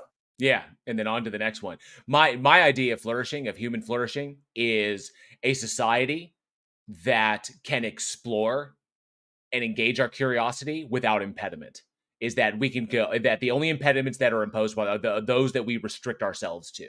And so that exploring the universe, exploring galaxies, exploring the universe, exploring, every aspect of the planet that we live on, exploring every aspect of that, like charging into these unknown fields, and going into those, a species that's my idea of flourishing, because with more information comes better understanding, and with better understanding comes better decision making. And that's my idea. In a society that can focus on that, in my perspective, I see leads to the best flourishing, because with more, like I said, with more information comes better understanding. With better understanding comes better decision making, more efficient decision making. And if you're making better and more efficient decisions, then the outcomes are going to tend towards more positive outcomes because you understand what the implications are of those better. And so that's my idea, is that focusing forward. It's very Star Trekian to throw it out there. It's very Star Trek. Hey, I'm all aboard. Yeah, Right, beam me up. I'm all aboard. Look, let me put something to you then. I think that I find I generally get the rights I feel that should be applied or ought to be applied to the populace of any social group. I derive them from are you aware of Maslow's hierarchy? Yes. Hierarchy of needs. Yeah, so the hierarchy of needs, and we don't use Maslow so much anymore. It's kind of a curve. Like it's a newer model that we use nowadays. But anyway, there are things in there that at a base level, you have, things like safety, security, food, water, etc. Those things. And at the higher levels, you have things like self-actualization and your needs for love and caring and community and things like that. There's all kinds of needs in there, and I think that can form a basis for at least some fundamental rights on the base level, to sort of say, hey, everybody, to make a framework of what rights we should have. And perhaps, and I've been toying with this lately, and I want to know what you think, the rights that we sort of discard as the needs of the society grow dire. For instance, like I was saying earlier, when do you balance, taking away the right to autonomy kind of thing? I guess it's what I haven't found is the balancing factor on the society side that would contravene the rights. So as it gets beyond, so if you're talking about the health, the physical health of the society, that's on a lower part of that hierarchy than the autonomy, for instance. So if the health of society is being impacted, that outweighs the autonomy one on the individual side. And I want to know what you think of that. I think in our, at least in American culture, we've blurred the lines between needs and wants, and oftentimes think that because in a capitalist society that supplies lots of wants, even if it's manufacturing those desires, we can kind of turn a blind eye to the needs that aren't being met. I just think that's an observation I would make about kind of late stage capitalism. I don't think enough of that consideration is being done, and I don't know. Well, Jeff, we're really talking, idealistically here. I mean, when you're talking about perfect moral systems, they never exist, and they're only, theoretical, really. So, that's the same everywhere, mate. That's no different everywhere. It might be exacerbated in the US, but I don't think it's any different anywhere. Yeah, but I think with systems like that in place, it makes it. I think that just kind of, I made that observation because I think that's just something that's kind of confusing and kind of stupefying to people. Because I think the debate is important to have. To what extent, that conflict between the rights of individuals and the flourishing of a society, and to what extent do you create structures that are going to make sure that you supply? Are you concerned about their wants, or are you concerned about their needs? What are their real needs? And how are we as a society going to, go about, trying to coordinate that and make that work? I think in large cases, we, at least in this country, we don't really coordinate it. We kind of let an economy rip, and then let the market decide, so to speak, or whatever, to a certain extent. And then whatever it fails to do, whatever falls through the cracks, we usually create an administration or something like that to try to pick up the ball and run with it and, smooth things over. So I think a lot of what we do in society is management by crisis. Yeah, as I much would as agree with that. Yeah, damage as much as control. we want to Yeah. pay lip service to like, Yeah. oh no, we've got these standards of rights, we've got a constitution, we've got these founding father principles or whatever you want to appeal to. It's like, yeah, but day to day, a lot of it is people, people doing the daily grind of their jobs and things like that. And a lot of this stuff is just it really is. A lot of times there's unintended consequences to lots of things that we set up, and yeah, we're all spinning plates. So Yeah, but I mean, even with the way that society goes, and we have sort of, our description of our moral codes, right? We have this, America's morals kind of thing, which involves a lot of patriotism and, sort yeah, of imperialism and things like that. I'm really talking about the normative sort of morality here, the what we ought to do, how we would ought to like have morals in an ideal world. So I get what you're saying. I really do. I'm just throwing out, like, because if you have a moral code and you say, hey, this is what I'm living by, this is what you ought to do, it doesn't matter whether people are abiding by it or not. You can sort of say, well, that is, that's what you ought to do in order to live in society. yeah. Yeah, and there's no way you could implement this tomorrow, but I think having these discussions about what we ought to do, it certainly does inform as to where we put our very insignificant amount of power. We do have, according to democracy, a small amount of power. Get out there and vote because it is the power you have. But we can start to put sort of our things towards what we think ought to and ought not to be done. So I think they're important. But yeah, I mean, you've nothing you've said is untrue about the American system and most systems around the world. Well, yeah, and I think it goes what you say. Like, if we're going to try to establish something like a norm, like kind of an agreed upon normative morality, the fact that in a country, I can't speak for Australia, but in a country like mine, you can have very impassioned people talking about how essentially saying, well, it's not moral that there are kids that go hungry in this country, given the amount of money that we have. And then someone on the other side saying, right, but it's not the government's place to do something about that, or it's an intrusion into their, like, they have the right to starve or something crazy. And they might actually be convinced that this is a good talking point, but they're coming at it from these passionate positions. So here it's like, Yeah. you're right, trying to come to some kind of collective understanding of like what is a good normative moral position that we should take, because if we do agree that these basic needs need to be met, then we might consider it a collective moral failure that we're not doing it. Like if the market was supposed to be doing this, it's not doing it. Should the government step in to do this, or maybe should the government take over completely? Those are all decisions we'd have to make. But if our morality is completely different, somebody mentioned it's Aaron Reese mentioned on this YouTube side of this, we confuse maximum autonomy for proper well-being. That sort of seems to be kind of the balance to strike. Like, I don't want anything holding me back. I don't want any bureaucracy, any system getting in my way. And it's like, yeah, but maybe some of those bureaucracies and some of those systems can provide you with a lot of things that you need, things that you didn't know that you needed. So yeah. And I would argue that those systems do provide you with a lot more well-being than just everybody running rampant doing whatever they want ever I would will. too. There was I remember reading about a town in Canada or something, or near Canada, that did a completely libertarian town, and they eventually were attacked by bears and stuff. It was insane. Like, if you look it up, it's just insane. Because no one was there to throw. Yeah, no one was there to throw the trash out, so it attracted bears and stuff like that. It's yeah. I'll see if I can find the name of it. Oh, that's hilarious. Yeah, I mean, you kind of see that in stuff like some of the like warring sections in Somalia, where they're kind of just these.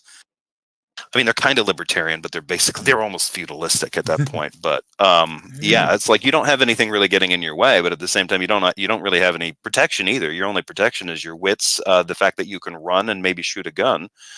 If you're physically impaired or compromised in any way, you're living in just exponentially more fear than you were before. It's just walking a tightrope instead of trying to collectively cooperate and build a better. To me, the normative thing to do is try to create systems. However you have to do them. I think that they can be done they're better if they're done public because there's a democratic component to them. You build systems with some kind of durability. You want them to have the capacity to react to those real problems. And we need more of those now going forward because I think of the climate challenges we're facing. If we're just Sure. going to leave it up to liability and insurance companies, we're in for a rude awakening. You Right. know, the market has decided it's really expensive and it doesn't want to pay. That's already the decision it's making. So I think having resilient systems put in place is a thing that we should do. But the problem is there are people that make their moral opinion, they believe it is immoral to have systems like that in place if they are quote unquote government. And so they'll come at it from there. You know, so the debate needs to happen. The discussion needs to happen around what we want to decide is normative. And I think it's important. Unfortunately, in the United States, we have a narrative that, you know, thanks to guys like Reagan, you know, government can't be a solution to your problem because government is the problem. So it's just this dogma that gets repeated. And a lot of people still hold to that. Yeah. Cool. The town was Grafton, so look that up. Grafton? Hilarious. Grafton? Yeah, Grafton. It All was right. in New Hampshire, apparently. Well, New Hampshire. Well, Yeah, I think we're at a good spot. Yeah. If Thank you so much. absolutely, and I see we have somebody else in the chat that had in the audience that has their hand up. I see You it's type it in some Google, hobo. it comes up Grafton, New Hampshire Bears. Like that's the very first Google. Thank you for this link, Mark. Thank you for the suggestion. You're so welcome. Anytime, That's awesome. Jeff. Anytime. That's Thank you so awesome. much, guys. Really appreciate it. Thank you, Thanks. Mark. See ya. Have a great one. Take care. And let me see here. I just want to check the live chat real quick, make sure I didn't get tagged anything. Nope, we're good to go. All right, we got one person with their hand up. I see it's some hobo, and we're getting close to our cutoff time. So typically we end this around 1:00 unless we jump into so we get engaged, something like that. Remember, we also love to if you believe in a god, if you're a theist, or if you if it's a Christian god or Oh, you're whatever. cutting out, Jail. Oh, am I cutting out? Did we lose him? No, I'm still here. Can you hear me? Oh, damn it.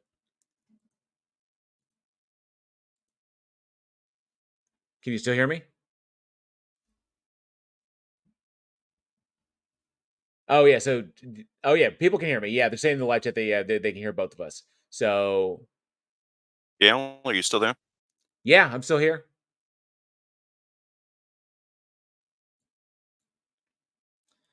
Okay, so everybody can still hear me, right? It's not me. I see I'm lighting up on the screen. Hang on a sec.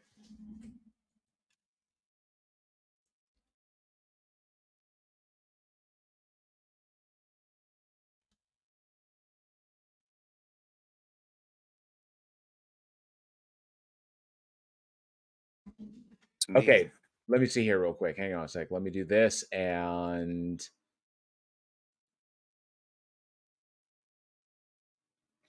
hey, some hobo, can you hear me?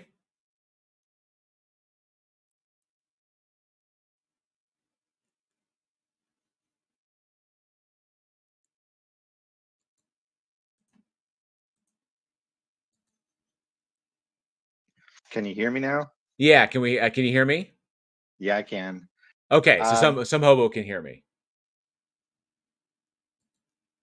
Are we good to go, or do we need to Ye- wait for the technical difficulties? This kind of cropped up out of nowhere, so I'm not sure what it is. Apparently, the audience can hear me, my live chat can hear me, you can hear me, but Jefferson cannot hear me. Let me just throw him a message real quick.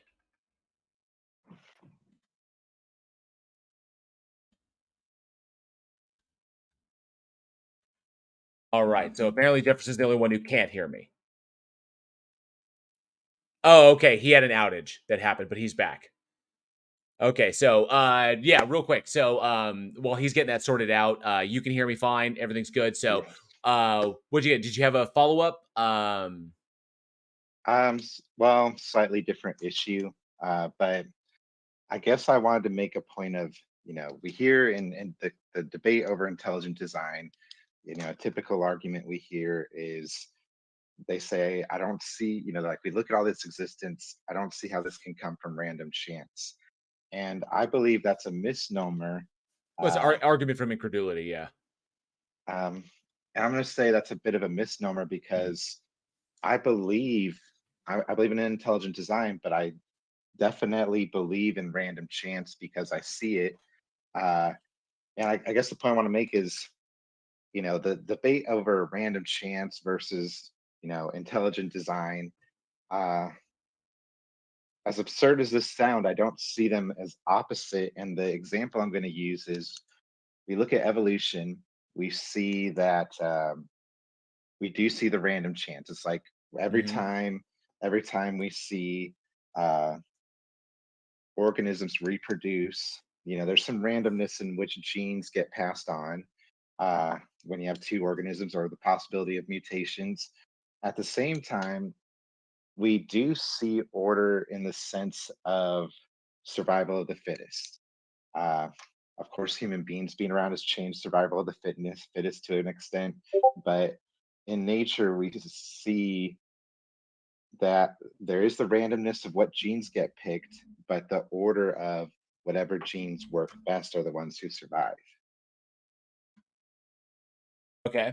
Well, I mean, I wouldn't say that's a result, but I mean, to indicate that was designed specifically that way, obviously invokes the idea that that evolution was intentional, that there's intentionality behind it, or there's some form of like agency behind it. And so that's why it's that terminology, I think, doesn't really work, that we don't want to invoke. We don't want to use terminology that invokes, concepts that we can either prove nor disprove, or like unfalsifiable concepts, stuff like that, or to imply that there is some sort of, intentionality behind things when we have no evidence to suggest that. So I think that's the important thing there. Because when we talk about, like, when you talk about design, are you talking about like what constitutes design in your mind? Yeah, so peeling back the layers, going with that, let's say God doesn't intervene at all anymore. I would say, I guess, I think I like to step away from the word God. Like, let's even just say the universe itself is conscious, to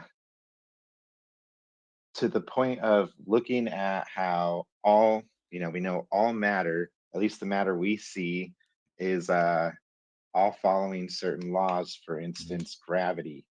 We don't see, well, there's things like we know in our galaxy there's more matter than is there. Like we know dark matter is there because how fast the stars are moving on the outer ends of our galaxy suggests that there's more matter than the matter we see. But the fact that there is, see, and this is a thing, like I'm not even explaining it right, because it's not just the order that points to intelligent design for me. The randomness points to intelligent design for me as well. And I know I'm like, okay, it's like I'm making a jump there. It's like, because normally when I bring this up, they say something that you said. It's like, if I'm saying that the laws of nature are God and that existence itself is God, why not just call it existence? Why not just call it natural laws? Well, yeah, we could describe the universe itself, like the way things happen in the universe or the way the universe operates is a result of the random outcome of the structure of our universe. So, like, for example, the thing that guides the pretty much how the stability of our universe, why our universe doesn't collapse in on itself and why it doesn't just like fly apart, is the four fundamental forces. Well, what is it that decides the four fundamental forces? Well, as far as we can tell, the evidence indicates to us that at the moment that we call the Big Bang, the origin point of observability, that the four fundamental forces are likely variables amongst a spectrum of how a universe can propagate. So universes propagating is a natural process, and it's unguided. It's a thing that naturally occurs. And then this is a hypothesis. Sorry, my bad. I couldn't talk. So we hypothesize that universes can propagate based upon prior states. And so the structure of that universe, how it propagates, is dependent upon how those four fundamental forces kind of operate, or whatever forces out that are out there that we might not be aware of, how those things work in conjunction with one another. Okay, so if you're strong and weak nuclear forces, if your gravity and your electromagnetism are in a certain a relationship with one another, then you get a structure of the universe. Okay, so in essence, the ball rolls down the hill as a result of natural forces, but the fact that the ball is rolling down the hill is something that is not intended. It's following the process by which was dictated from before it. Okay, so the universe propagates. If the structures are out of alignment, then the whole thing collapses or the whole thing flies apart. The process then returns to the base state, and then it can begin again. And so if the four fundamental forces happen to be in the right correlation with one another, then we get a stable universe that can draw out to the point of thermal equilibrium as entropy increases. And so we get to thermal equilibrium, it returns to the basal state, and then it could potentially begin again. So nothing's dictating what the four fundamental forces are or what they must necessarily be. It's just that we happen to be living in an iteration of the universe, one that was structurally sound enough to continue forward. And then eventually that structure will eventually end as it reaches thermal equilibrium. The process will begin. This is the hypothesis. It's the one that the evidence kind of lends itself towards. It's the one that I kind of hold toward until we get more evidence. So there's still a lot of questions we can't answer. Like, you mentioned dark matter, dark energy. These are placeholder names for effects we see in the universe, but we don't know their cause. So that's the important point there, I think, is that you look at it as like the universe is the way it is because of the random circumstance that the things that guide the stability of the universe fell into the conjunction that they were, but there's nothing to indicate that there was intentionality behind that. In other words, humans are the way they are. They reason the way they are. Logic, the logic we use to describe the operation of the universe is the way it is because of the way the universe operates. The way the universe operates is a result of random forces, is pretty much what it is. So we are agents within the system describing the system that we are products of, and assuming that what we are interpreting, and some people will assume that what they interpret is therefore prescriptive of the universe, which it is absolutely not. You can't jump to that conclusion. So Yeah, I just want to see if I understand what you're saying. Mhm. So you would even say gravity itself came out of randomness, because there could have been possibility billions of years ago before the Big Bang, there could have been another Big Bang where gravity was a little bit too strong or a little bit too weak in that, and then that universe, Well, fell yeah, apart. if you adjust the fundamental forces, like if you play with them, you can model these things out. Like if we increase the strong nuclear force, decrease the weak nuclear force, we increase electromagnetism, decrease gravity, then the presentation of the universe you get, if it is stable, will result in different outcomes. Like, for example, if you mess with the strong and weak nuclear forces, you're going to get an entirely new periodic table. It's going to be completely Yeah. different. You're going to get different, Yeah. you'll get elements that don't even look like elements that we currently have, or they'll have different effects, or they react differently. You could adjust the strong and weak nuclear force to the point that carbon is no longer reactive, but something else similar to it, like silicone is. Now we have silicone-based life instead of carbon-based life because silicone happens to be more chemically reactive than carbon was. So you still get life. It's just that life looks fundamentally different. So until we can demonstrate that there is and that something intended for the four fundamental forces to be this way, and that it necessarily must be this way, then we can't really make assertions as to a design was intended or that things were designed. That's why I like the term that this universe is the result of.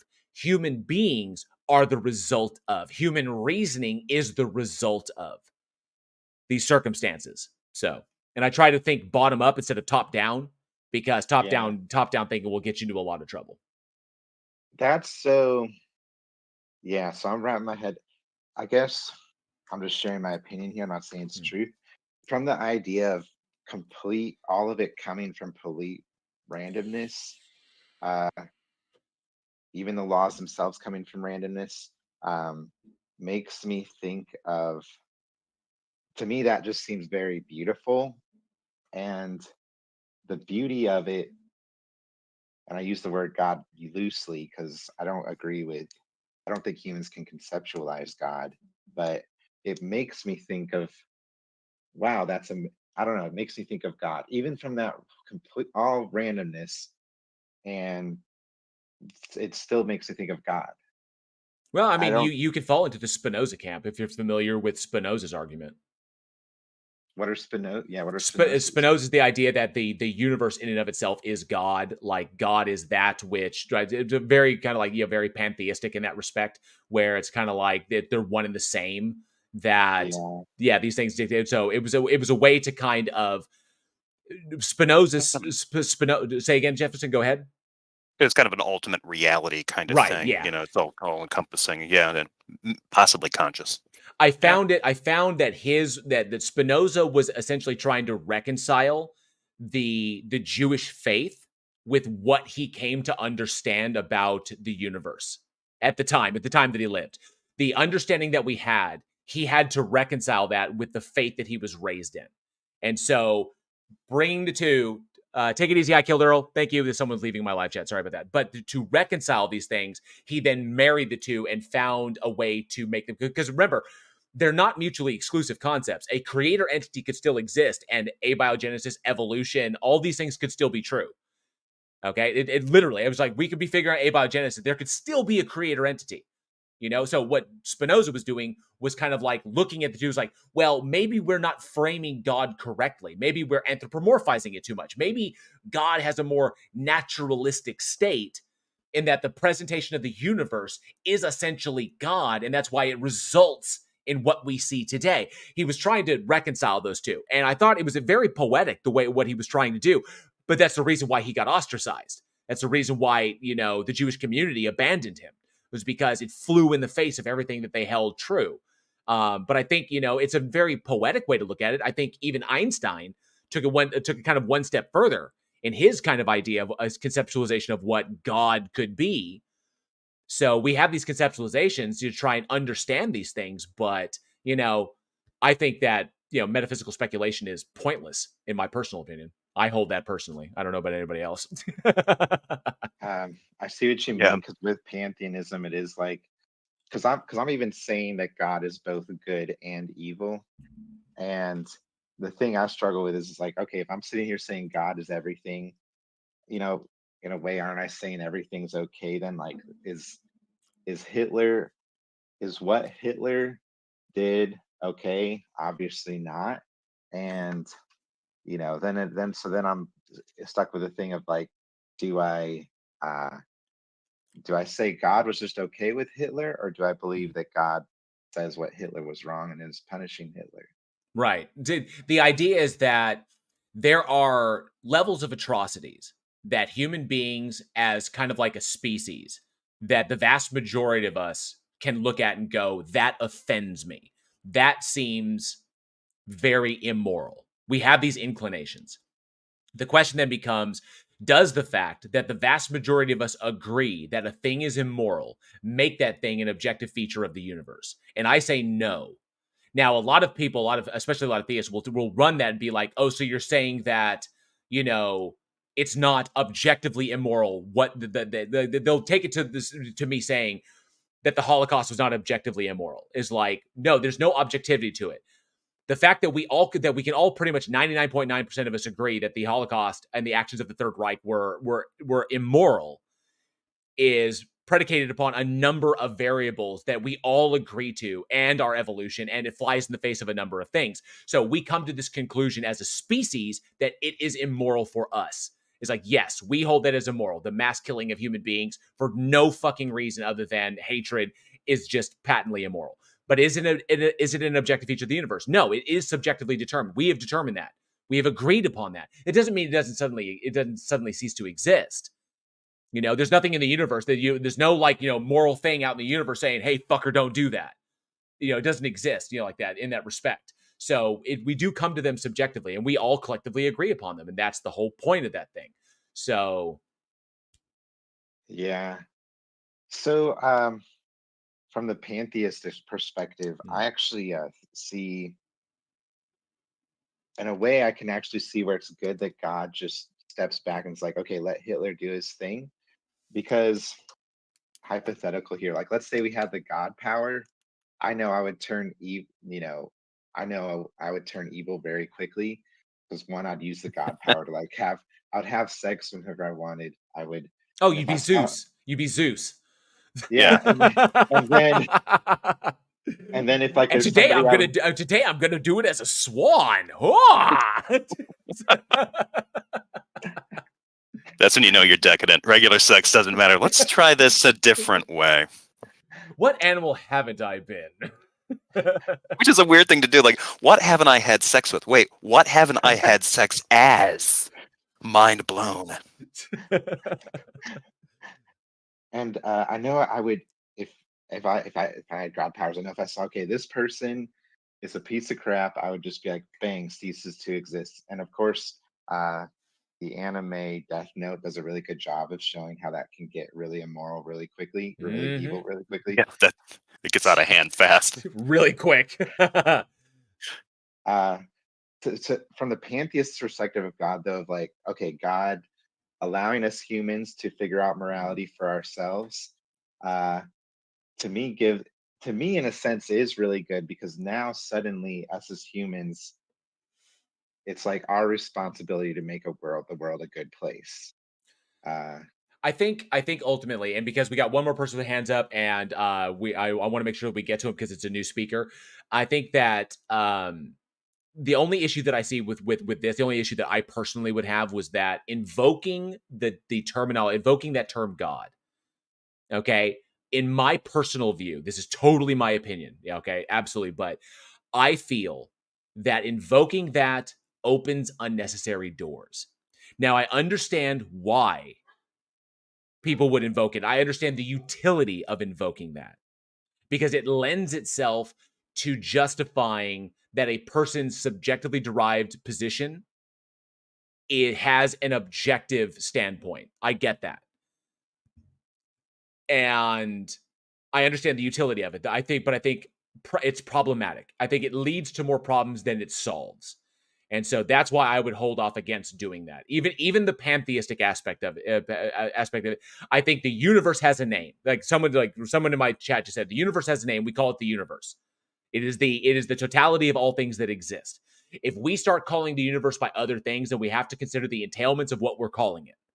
If I call the universe dog, then there's entailments to that. If I call the universe God, there is obvious baggage that gets dragged into the conversation because I've chosen this very specific term to refer to the universe as. And I think that baggage is unnecessary, and I think it muddies the waters way more. I think it causes more problems than it solves. I think for the individual, it may hold a utility for them in assuaging their cognitive dissonance or whatever it might be. But ultimately, we have to be honest with ourselves and recognize that sometimes when we insert things in order to satisfy ourselves, that we do ourselves and the population a greater disservice. And so I think that's ultimately where we can wind up on that. Sweet. Thanks again, guys. Absolutely. My pleasure. Thank you, Thanks, Sam. man. We got one more person up, and I think that's going to be our last one. By the way, before we get to that, just a really quick sum up. If you enjoyed this stage, if you really liked hanging out and talking about these things or hearing these conversations, we do this every single month, the third Sunday of every month. And you'll see that the atheist experience or the helpline or whatever it is. There's the first Sunday of the month. That's the Randolph Richardson stage, and then you've got Street Epistemology on the second. You've got us on the third. So we're doing this every third Sunday. You can join the politics server. The link for that is in the description. So come and hang out with us there. So you can join the politics server. So thanks to the politics server for setting this all up for us. This has been amazing, and we're going to be here as well next month. If you are interested, if you are on my channel, remember, at the end of this live stream, we're going to be tallying the votes for the new channel emoji. There's 4 different versions. Be sure to get your vote in, okay? Because you guys, your generosity, you unlocked a new emoji. So get that vote in because the one you choose is what it's going to be. So make sure get those votes in. And we got one more coming up, and that is Hello 369. Let's bring Hello up. You are invited to the stage.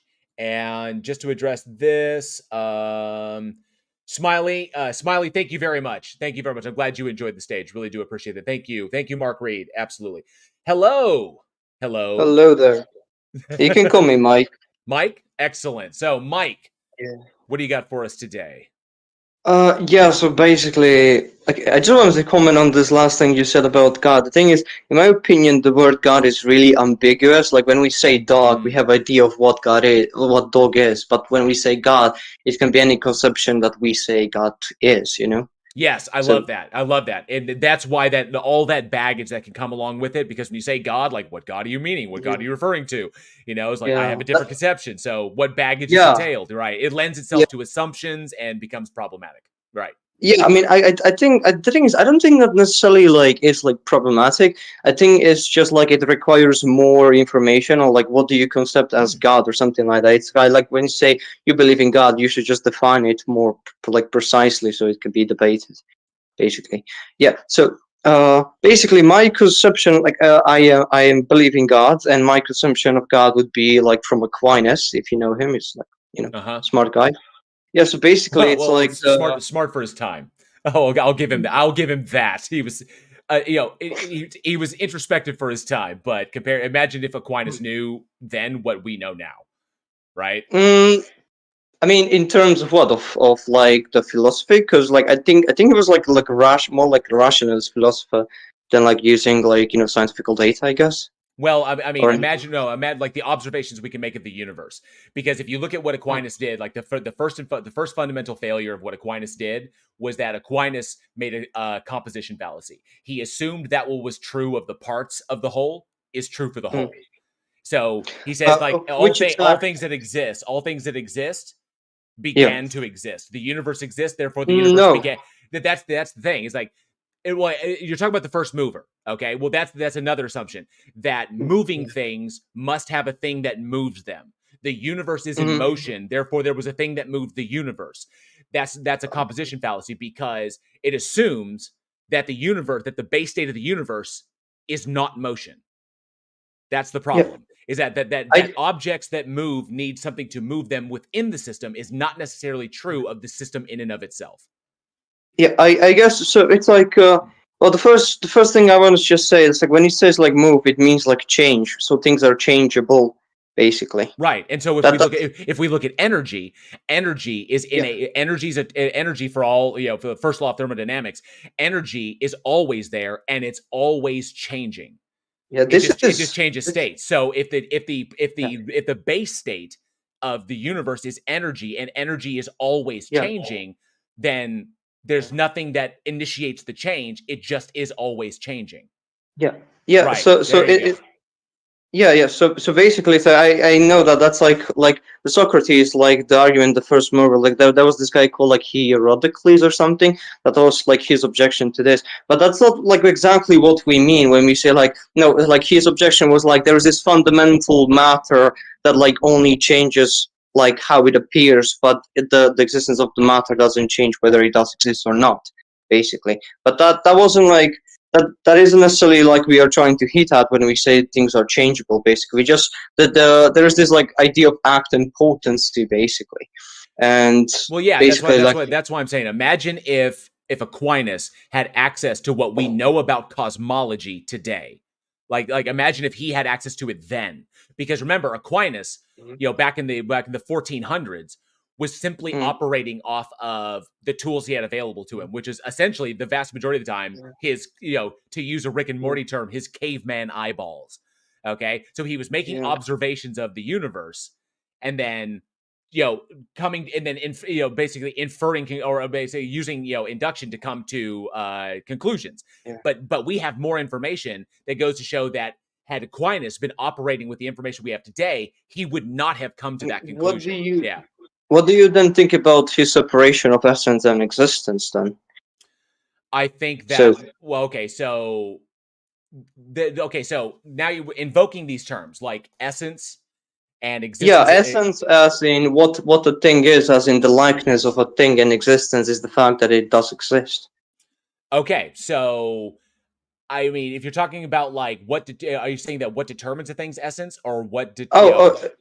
Okay, so basically, like the argument, like the separation of essence and existence, basically says like just because we know how a thing does exist, it doesn't necessarily mean it like has existence. So basically, like if I, for example, imagine like a horse, the thing is like that horse only exists in my mind. It doesn't necessarily exist like outside of my mind. So the thing is like just because I imagine the characteristics of anything, or just because I observe the characteristics of anything, it doesn't even mean it does exist. You cannot prove like anything that's physical, like Right. that actually does exist, basically. Okay. So first and foremost, I'm going to make this clear. I'm going to make this clear for me. I hold that metaphysical speculation is pointless, and I do not engage in metaphysical speculation. It is a dead endeavor. It's never going to get you anywhere. Okay. Number two, I hold that we all at some point get hung on a horn of the trilemma. That it is unavoidable as it stands right now. Every human being in their worldview gets hung on one horn of the trilemma. That is an impasse. That we're all going to run into. Yes, we all start with some fundamental presuppositions or axiomatic. The Munich trilemma. The Munchausen's trilemma. Yeah, we're all going to get hung up on one horn of the MT. Okay. Yeah. We can't avoid it. So Yes. so the question is, where do we go from there? And the question is, Yeah. there are some fundamental presuppositions that we hold, but then we Yeah. can operate from those presuppositions. The question is, are those But- presuppositions justified? Is the point. I mean, I wouldn't say we just assume. It's kind of like we are trying to reach to this conclusion, basically, that like how a thing it does exist doesn't necessarily mean it does exist. So, for example, if I can demonstrate with everything that I have that a thing exists, but for all intents and purposes, like if you look at the scope of it, when we're talking about existence, does a thing exist? Okay. Yeah. If a thing has essence, when we talk about a thing having essence, concepts have essences, but do concepts exist? Well, they exist as abstracts, but they don't exist in the natural world. Yeah, Or maybe yeah, they are yeah, a part for of the sure. natural world because we think of them, but when the abstracts die when we die. Yeah, like so it's kind of like so it's kind of like so when you invoke essences, that's why it's nebulous terminology. Let's forget essences. Sure, things exist. I can determine that a thing exists for all intents and purposes. I can conclude that a thing exists external of myself. Okay. How? Well, I mean, no, it's just for all intents and purposes. I cannot conclude absolutely because there is no solution for hard solipsism. But right? I but can only get to a level of certitude. Okay, that's the point. I can only get But to that's a level of probability. That's it. I would say that's like unnecessary assumption. Like we just like basically with this kind of thinking, we're just like making conclusion based upon what we know. Like what you're doing is you're correct. Like for example, okay, so your internal experience is your internal experience, correct? For sure. Okay, Yeah. and that's completely subjective. I guess so. Right, That's like broad term. Well, your experience is mind dependent. Okay, so so your experience is dependent upon your mind. Your experience is subjective. Mine is as well. Everybody's is. So we all possess a subjective, internal, inaccessible experience, meaning that other people cannot access our experiences. We can both look at the same event from two different frames of reference and get two different experiences, even though we're both looking at the same thing. Okay, so the question then is, how do we determine what is true? Well, the only way we can do that is by actively comparing notes as to our experiences. Okay, so the problem is that we have to ensure that the notes that we're comparing are not influenced by any preconceptions, or as few preconceptions as possible. All right, that's why we try to compare as many notes as possible to get to that's why truth claims or the truth of propositions is probabilistic and not absolute. So I don't hold that we don't have access to absolute like objective reality or absolute truth, because even if we did have access to objective reality, we have no methodology by virtue of our subjective experience to determine that what we had access to was objective reality. Do you like? It's like this really depends, because like if you believe in the laws, like the 3 fundamental laws, or maybe 4, like depends who you ask, of like philosophy. It's like when it comes to like the law of like non-contradiction, basically it's like, for example, you can say like there is no objective truth. Well, is it objective truth that there is no objective truth, which is like runs into contradiction? Basically it's like in a way, like if you accept these laws, then you run to the conclusion that there are objective truths which we can reach. Well, I don't think that's a true dichotomy, because you're going to get to a point of indeterminate. Like, you can't determine an answer. Like, as far as we can tell, like, because we don't have access to what we would think would be objective reality, then we can't. That just basically says we can't make absolute truth claims. We can only make truth claims that are probabilistic to a degree that it would be irrational to deny them without new evidence to justify that denial. Okay, so we can get to that point, but the question is stating that human beings can't make absolute claims about the universe is in and of itself an absolute claim about the universe. And that, I feel, would be indeterminate, because as far as we can tell, no, it's not an absolute claim about the universe. That's why we have to say, as far as we can tell, insofar as we can tell. This is like the weakness of language. Insofar as we can tell, human beings currently cannot make absolute claims about the universe, but that is not necessarily always going to be the case. So therefore, it is not an absolute claim about the universe. The problem is we don't possess a methodology that can differentiate between a subjective claim about the universe and a claim about what is objective, and an objective claim about the universe. You can't determine what is objective, so how can anything you say be determined to be objective, right? I mean, the thing is, I would say, like, we can make absolute, like, claims. The question is, like, whether those claims are true or not. Well, we can make a claim. We can make the claim that a claim is absolute. We can make a claim to the absolute state. The question is, can we demonstrate that it is the absolute state? I mean, I think we can, it's like, if we just go run down through how we come to knowledge and how we make conclusions basically from that, like, knowledge, I think we can basically agree, like, that we can make, like, claims about the universe. Like, for example, with objective truth, it's like, if we just agree on the fundamental three laws of, like philosophy, it's like we can build upon that. And now the question is whether you're willing to accept that, and we then would have to argue, like, do you, like, it's like, because if I make a claim, if I make a claim, like, for example, that something is true, and I make evidence for that being the case, like, you have to, like, object to it in a way that either that would make it not true, or two things could be true at the same time from that one thing, making the answer, like, ambiguous, basically, which, like, disproves the claim. But the thing is, when it comes to these fundamental laws, it's like, we can make them so that it literally cannot be the case, making them always true no matter what. So it's like, there would be, like, absolute claims about the universe, and based upon that, from absolute claims, we can make absolute truth claims, couldn't we not? Well, we can make claims and say that it appears to be absolute. Like, for example, so, like, the laws of logic are descriptive. They're not prescriptive. They're descriptive of the universe. The universe operates in a way that appears to the universe operates in a way that we describe as logical. So logic is the language we use to describe the operation of the universe. It describes things. So does that mean that logic is, just because we describe it that way, does that mean that logic is itself universal and inviolable?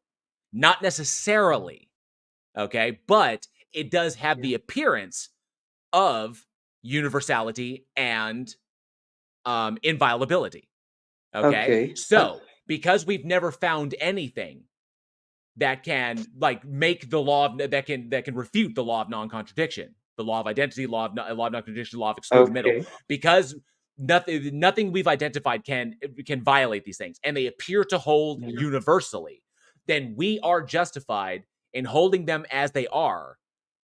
That probability statement that I mentioned earlier, that we understand them to be true to the degree that to deny them would be irrational without evidence to indicate that denial is justified. Like, it's kind of like the shape of the earth. I equate it to flat earther arguments.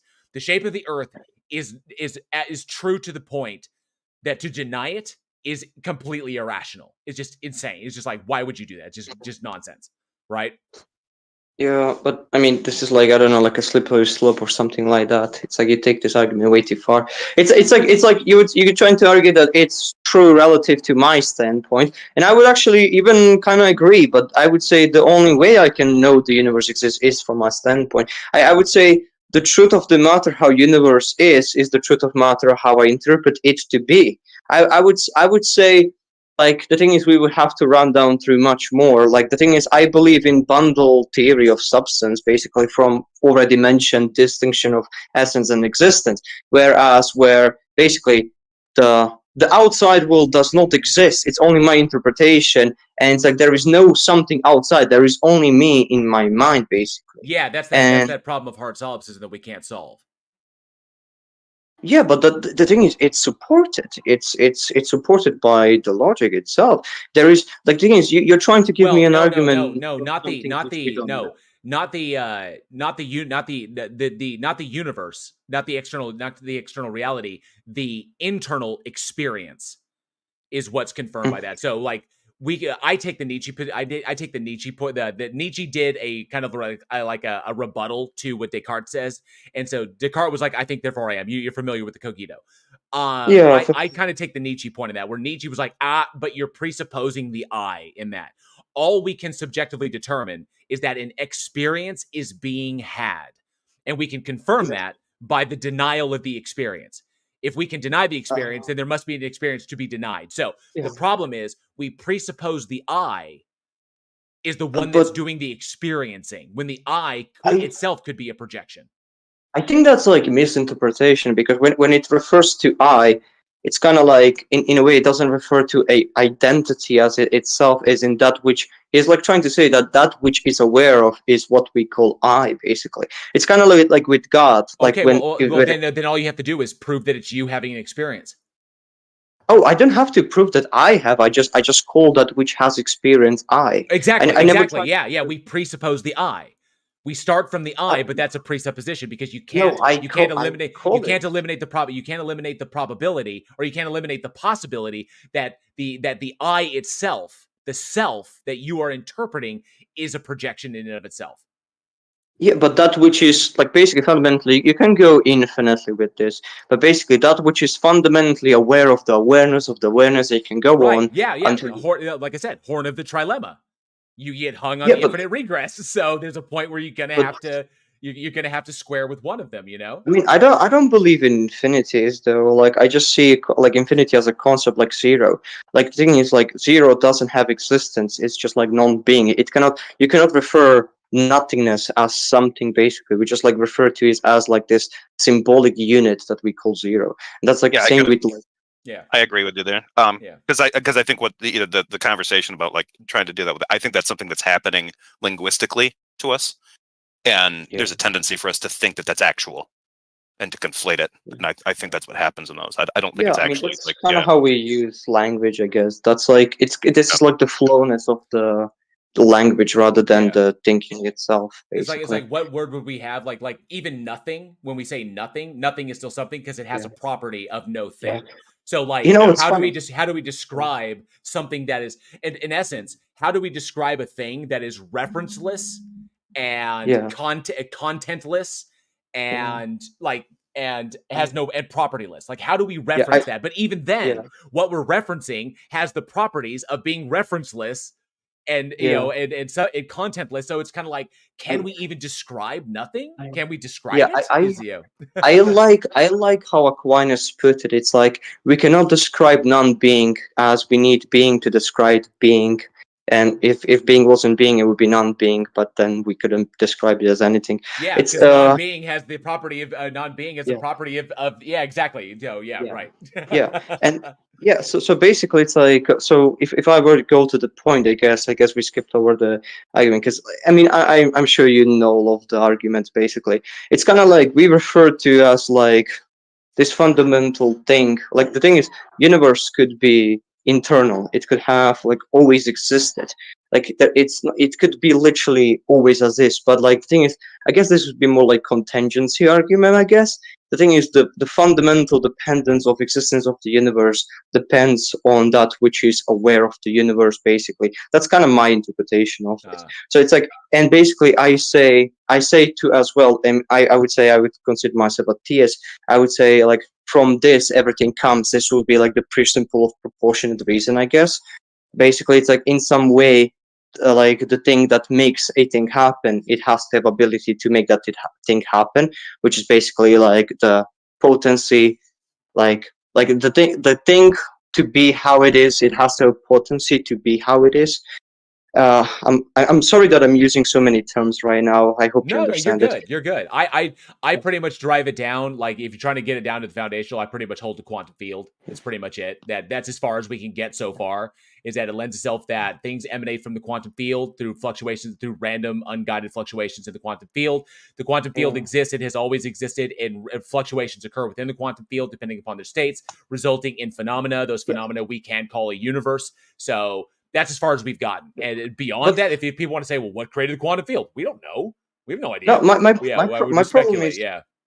my problem is I could completely agree with you. I could completely agree with you that their energy was always internal, always existent, basically, which is like really questionable because like the time itself is like space, but like I mean on a general relativity scale, on the quantum it's fucking complicated. But anyways, so it's like the thing is I completely agree with you, but I don't think that like this proves the notion of like this God, basically, like how I termed it to be. I would say like it even proves it like in any way, basically. That's my thing. Yeah, and I agree with you what you said earlier. Like it depends upon your conceptualization of God. Like if your conceptualization of God is more pantheistic, where God is synonymous with the universe in and of itself, that I understand the process of getting to that conclusion.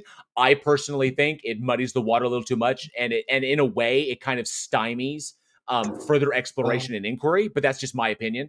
I see it as unjustly answering questions that could be answered by something else. Yeah, it's kind of like if it's God, if the universe is God, right? I didn't say that. That's your missing. No, that's what I'm looking at. I was like, that's why I don't like the term, is because like if you take the pantheistic position, the universe is synonymous with God. Well, I do not.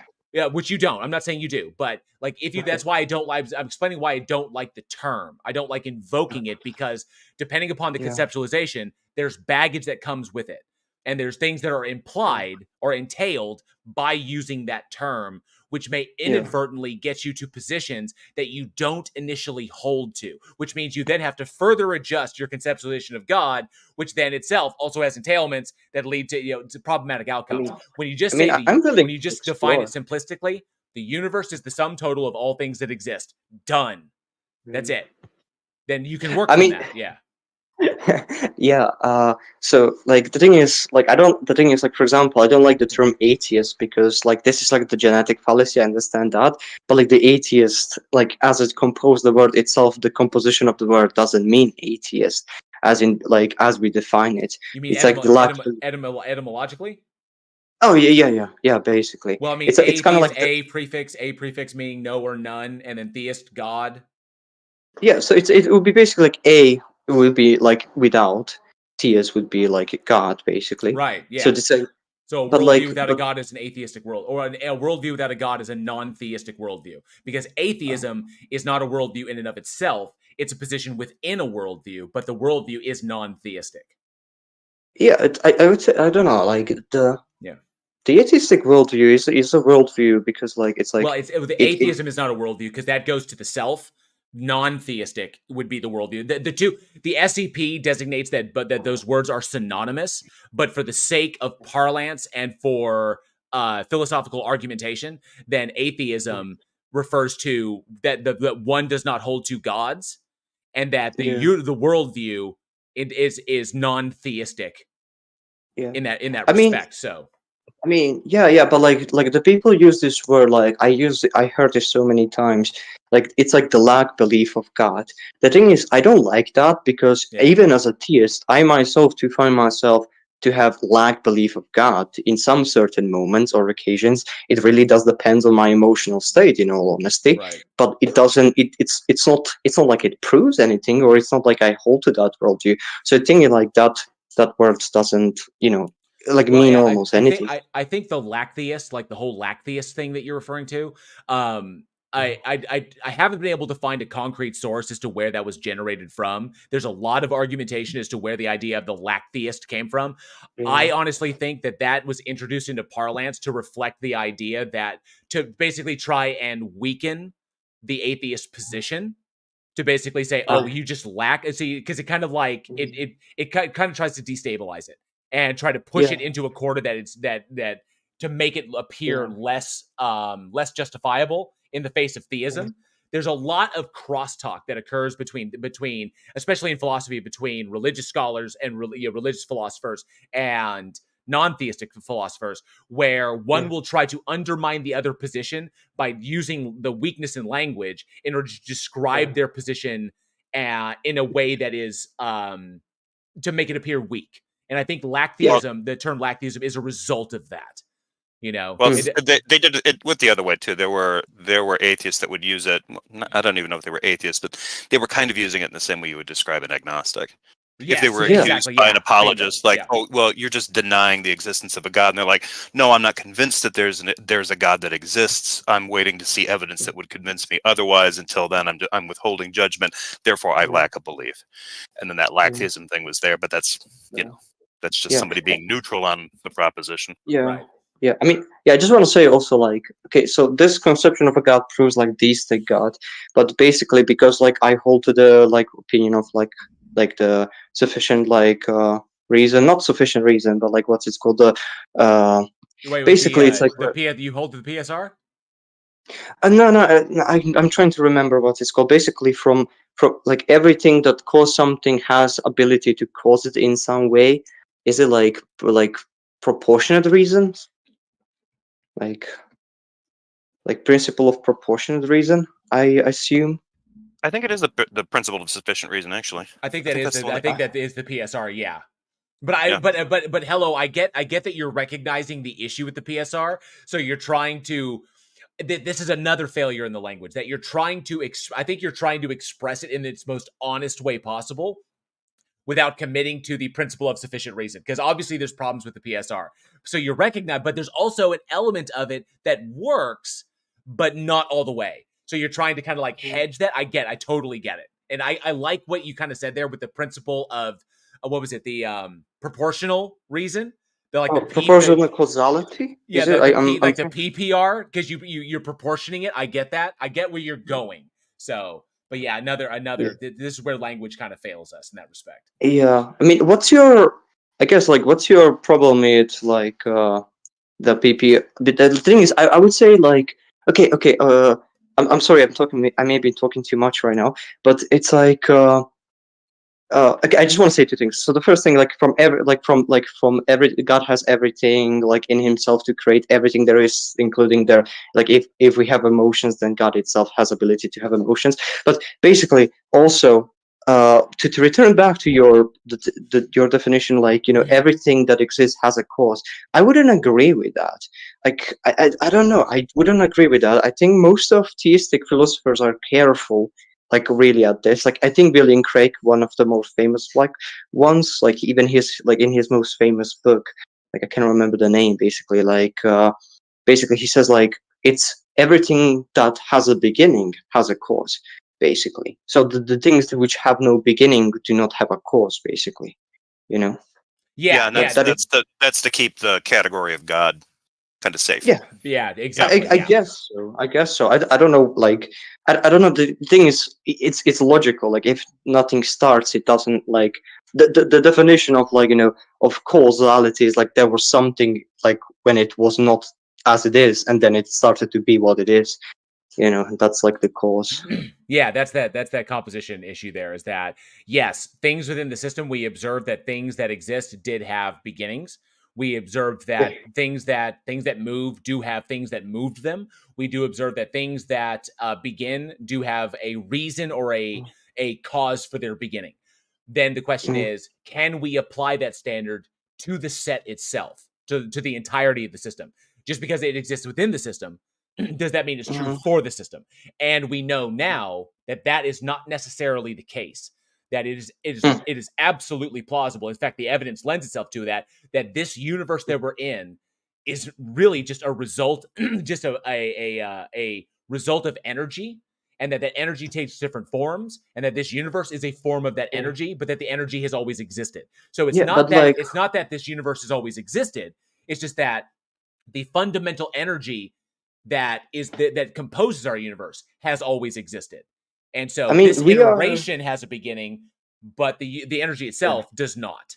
There you go. When it comes to the energy thing, is like we see we don't see quote unquote like pure energy. We only see energy in some way, basically. Like it would be like, you know, expressed in a heat or friction, or like, you know, like how like movement, I guess. So it's like I don't know, this weird of like concept of energy. It's like the energy. It's like when we say the word car. Like nothing in the car is car. The wholeness of a car is what makes a car. When it comes to energy, like it seems like kind of similar. Like the wholeness of energy, as in what makes energy, is the energy.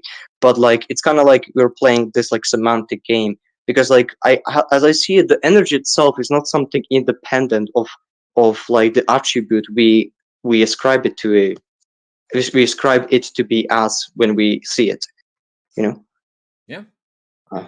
So it's kind of like weird, like when it comes to the energy, like we don't know fundamentally, like I don't think energy exists independently of like how it is. And I don't think it just necessarily doesn't like say or prove that we are making the composition fallacy, because composition fallacy like could be true, even if like, you know, like even though this is assumed, because like for example, like, you know, if I have one brick and I weigh the brick, it's 1 kilogram, and I put 10 bricks, like I don't say the wall has 1 kilogram, because like just because one brick has 1 kilogram doesn't mean the wall has.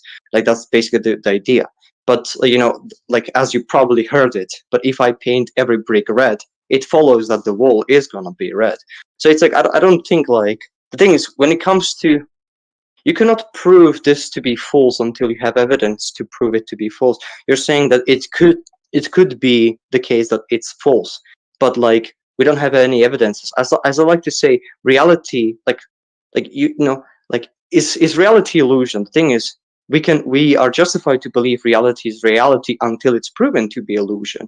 Just because it could be illusion, it doesn't mean it is. Yep. You know?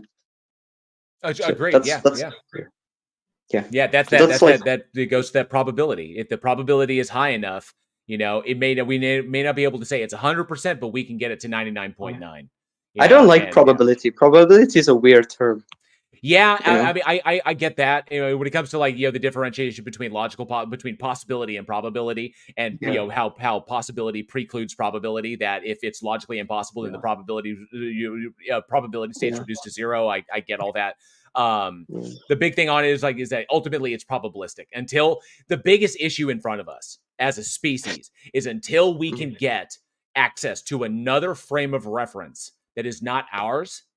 Until we have something to compare against, we are going to be stuck in this boat, yelling. That's logically possible. Yeah, we're going to be stuck in this boat, yelling at each other from each side about what we're seeing, and it's kind of like, dude, we all have the same frame of reference in the universe. One direction, one angle.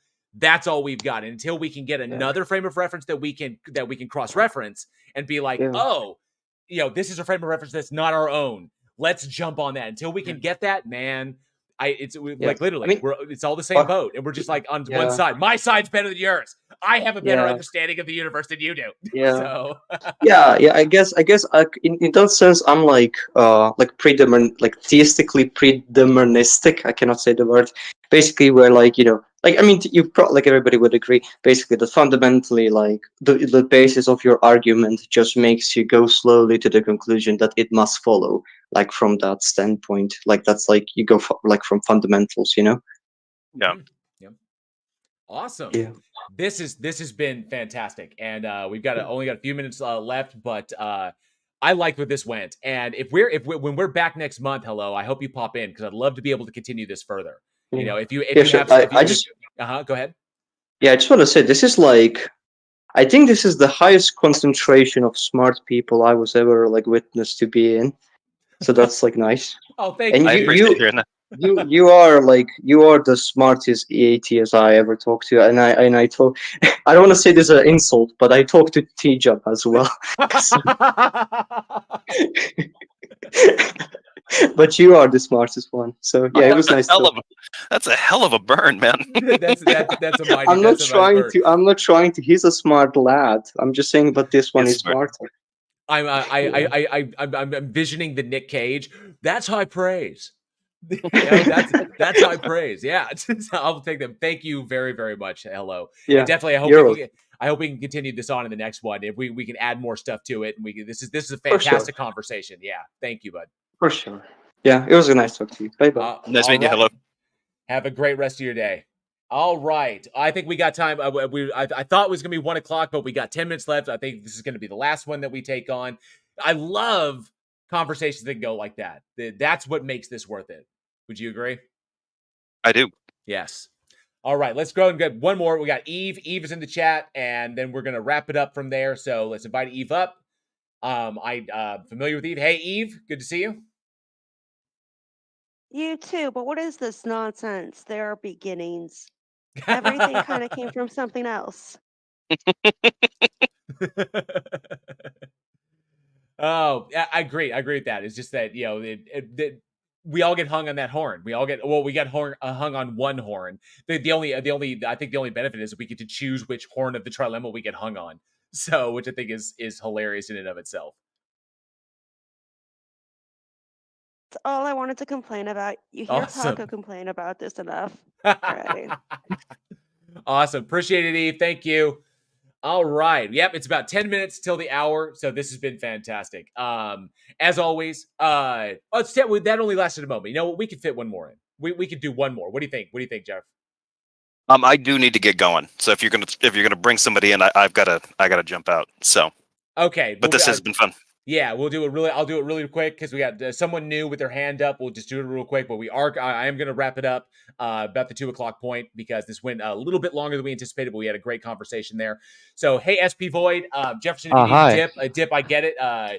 Thank you for being here for this stage. It was amazing. Yeah, sure. Stay as long as It you was can. really amazing listening to you guys. Awesome, thank you. I don't know. Are you people familiar with Rumi or Hafez? I'm not. Those aren't. Those names aren't. Those are poets. Okay, Persian poets. Oh, okay, maybe I didn't hear the. Okay, but so not off the top of my head. If I've read their work, Okay. then maybe in the past. Sure. But yeah. So like Rumi and Hafez, they were both like big poets of all time, basically. And when you read their poems, you will understand everything, like the love that they had towards God. So like there's Rumi, he says that God isn't something else besides me, you know. So his perspective was that I am God, not that I can create something, that we all have the same creator, but that creator is also within us, you know. I get it from a poetic standpoint. Yeah, I don't think that it reflects reality as it is or as we So can determine it to it be. goes- But I get so- I get the poetic interpretation. Yes. So it goes further. There is Mansur Hallaj. Okay, he's also some sort of Persian figure. Mansur Hallaj was a person that also said that I am God and so are you. He was not a poet. He said, I am God, so are you people. But people at that time said, no, God created all of us. If you say you're God, then you're blah, blah, blah, blah, blah, you know? So they Okay. cut off his arms, but when he was losing blood, his face turned yellow. He would, Anal Haq, exactly. He would cover his face with blood so people wouldn't tell, and like he's scared or something. So he really stood with that thing that Anal Haq, I am God, and so are you, until he died eventually. So when you go further and you see like the life of Rumi, basically, he really stood by the God is within us. Okay. In his life, not only in his poetries. Like me personally, I don't have enough evidence to say, okay, God is this, God exists. You know, I also don't have enough proofs. Like nobody has enough proof, because some people say, where did God come from? And the other will answer with God exists without a creator. And we can say, okay, so if God exists without a creator, so can the world exist without a creator? You know? Okay. I get But the idea. So what is this no one ultimately? can. Because we're short on time, so I want to make sure it's like. So ultimately, Yeah, where does this it's get very us? quick. It's very quick. Yeah. Where was I? Okay. So some people can say world can exist without a creator, and the other people can say God can exist without a creator. No one has enough proof to prove anything, basically. But we can go and reference back to the love that Rumi and Hafiz and other poets had toward God, to the point that you say, can this love be to nothing? You know what I mean? I see. So because they possess this for themselves, they possess this kind of love for themselves, and they derive that from an understanding that they kind of like or a conceptualization they had about the universe in and of itself. Yeah. You're referring to the utility of these things. Yes. Okay, Exactly. great. Yeah. So then the question goes back to an analogy that I brought up before. Does the utility of a thing indicate that, or does the utility of an ideology indicate that the ideology is representative, objective of objective reality? So in essence, if I pray to a god in an emergency situation and that prayer calms me down and focuses me, and I managed to survive because I remained calm and secured, and I didn't freak out and panic, I didn't hurt myself or get myself killed. If I remain calm and I maintain that calm by praying, does that mean that the thing that I'm praying to exists? So does the sheer utility of a thing indicate a greater truth about the universe? And it doesn't.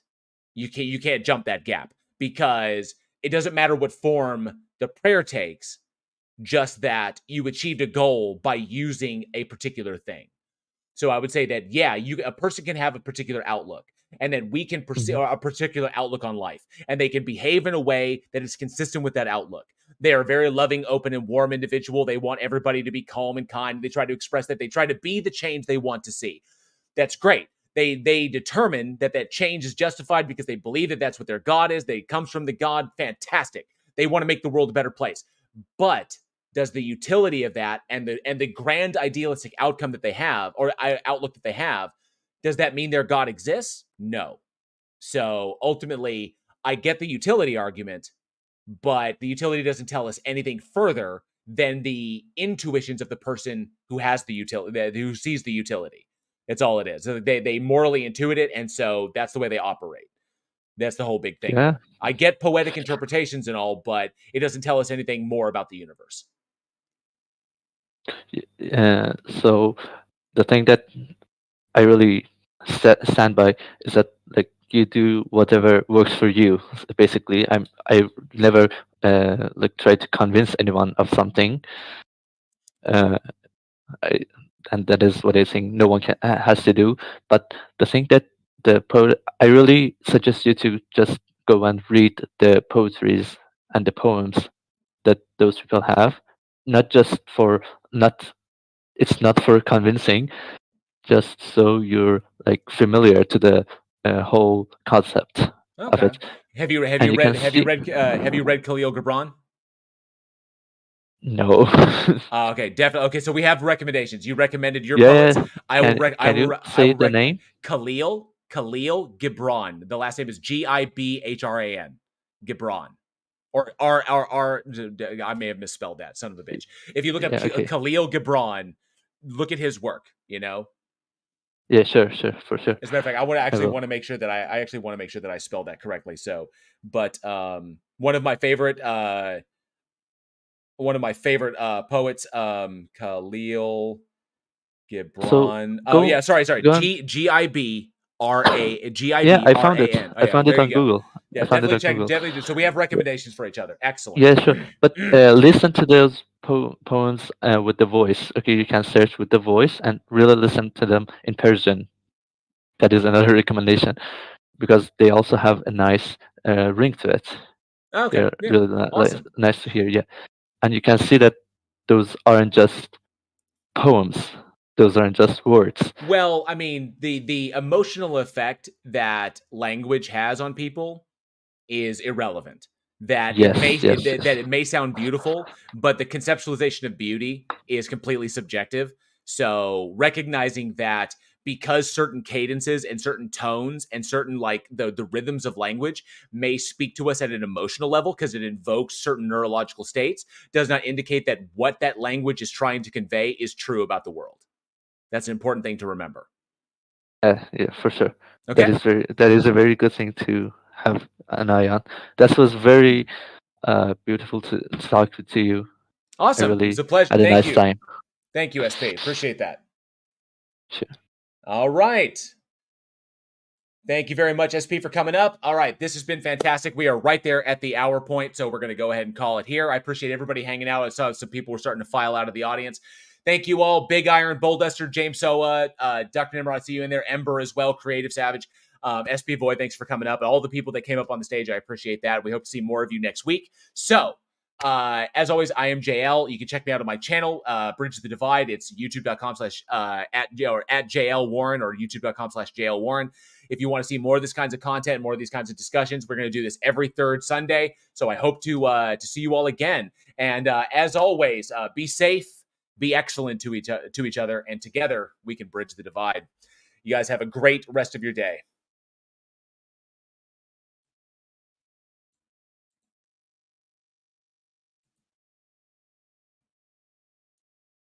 All right. That was good times. Let's stop that screen. All right. Another fantastic stage of reason. You know, I love.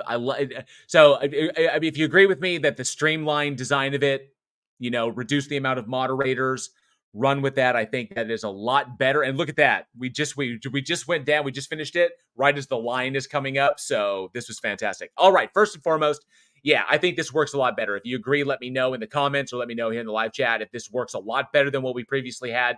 I do have some star chats to get to. Azo64, thank you so much for being a member for 16 months. You rock, Azo. Thank you for that. I think I covered that. Nemo813, you have like that. Pinworm has been a member for 11 months of the Godless Army. Thank you so much, Pinworm, for that support. Big Evil's been a member for, Peter has been a member for 15 months. Thank you so much for that support. Peter. Left-Handed Jedi gifted 10 additional memberships to the army, or so to the Godless Army. Thank you so much, Left-Handed Jedi. Very generous. We appreciate that. Fangirl, love you so much. Thank you so much. Had a £3.99 super sticker. I appreciate that. Thank you very much. I love those super stickers. I always get a chuckle at them. So thank you, Fangirl. Appreciate seeing you. Appreciate that support. NA gifted another 20 memberships to the Godless Army. Thank you so much. So we're well past it. We've earned the new emoji. So thank you, very generous NA, you rock. Thank you very much. I Killed Earl for $5 super chat. Said, great stream. Catch JL on Ride the Wavelength on May 4th at 11 a.m. Eastern Standard Time. Yes, new show. I Killed Earl has a brand new show called Wavelength, and I'm going to be on there on May the 4th. Their very first guest is Aaron Ra. So if you want to check that out, go follow I Killed Earl, and you can get that new show, and you can see Aaron come on there and just be a badass. So thank you so much, I Killed Earl. Appreciate that very, very much. And NA gifted another 10 memberships to the Godless Army. Thank you so much, NA. You rock, dude. All right. So I want to make sure I got through those. Thank you all very much. This has been an absolute blast. So I see Fangirl says, great stream. Thank you very much. Guitar Dog, good to see you. Says it was good. Big Evil said, good show, much better than the previous show because that was a shit show. Yeah, thank you very much. Appreciate that. The turd Sunday of every month. Yes. Bellywood says, thanks, JL. Now, deep drinks or the line? That's a good question. You know, good question. You have two monitors, so there you go. Aaron Reese says, now it's in my head every time I listen to an Irishman. Absolutely. All right. Probing Time 666. Good to see you. Says, down it. I got here right in time for the end. Wah. You can catch it on the replay. Thank you, John Fabiano. Good to see you as well. Ember, good to see you there in the live chat. You guys, this has been fantastic. I think this worked really, really well. So that's it. Now, before we go, one last thing, one last point of order, and that is, where are we in the current vote? So over on the community tab, we have got a vote thing. The community is voting for which one of the version of the new of the new which version of the new emoji they want. So if you head over there, you can see the Strawman Basic Edition emoji, Strawman emoji, then the Strawman Obvious Edition, which is, these have text. It's like, is this your argument? Strawman Evangelical Edition. Do you have a moment to talk about something other than, your argument?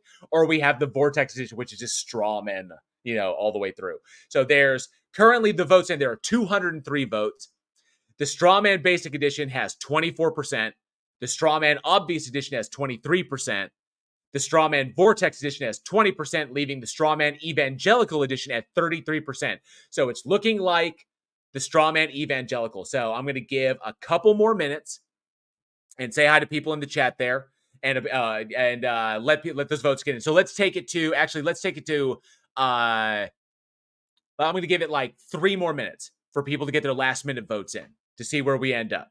Okay, and please, thank you, Fangirl. Hit that like button as well on the way out, or either way, like those interactions really help.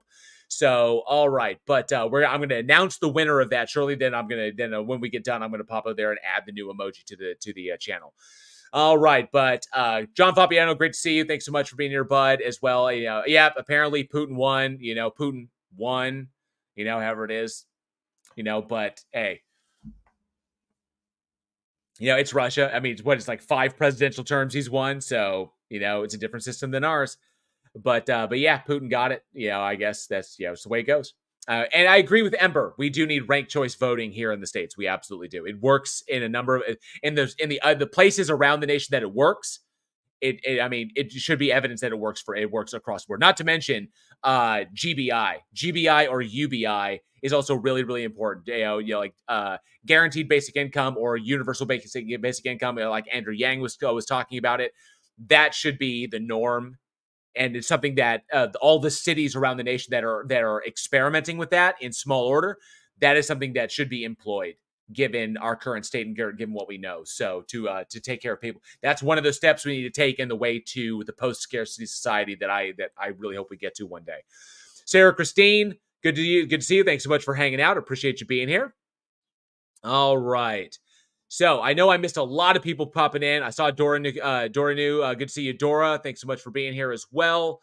I know I missed a bunch of people that popped in, popped out, probably said hi. Clive Wells, good to see you, bud. Clive Wells dropping the big physics brain in there. Mark Frankenberry, good to see you. Darren Delaney as well, good to see you. Thanks so much for hanging out. And I think we're good. Let me check. We got 203 votes total. So I will officially announce it that the Strawman Evangelical Edition is the winner of the new emoji. So the new emoji will be this. Let me present it. 1 second.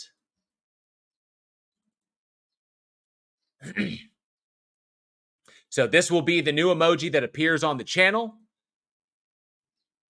And just to make sure everybody can see it,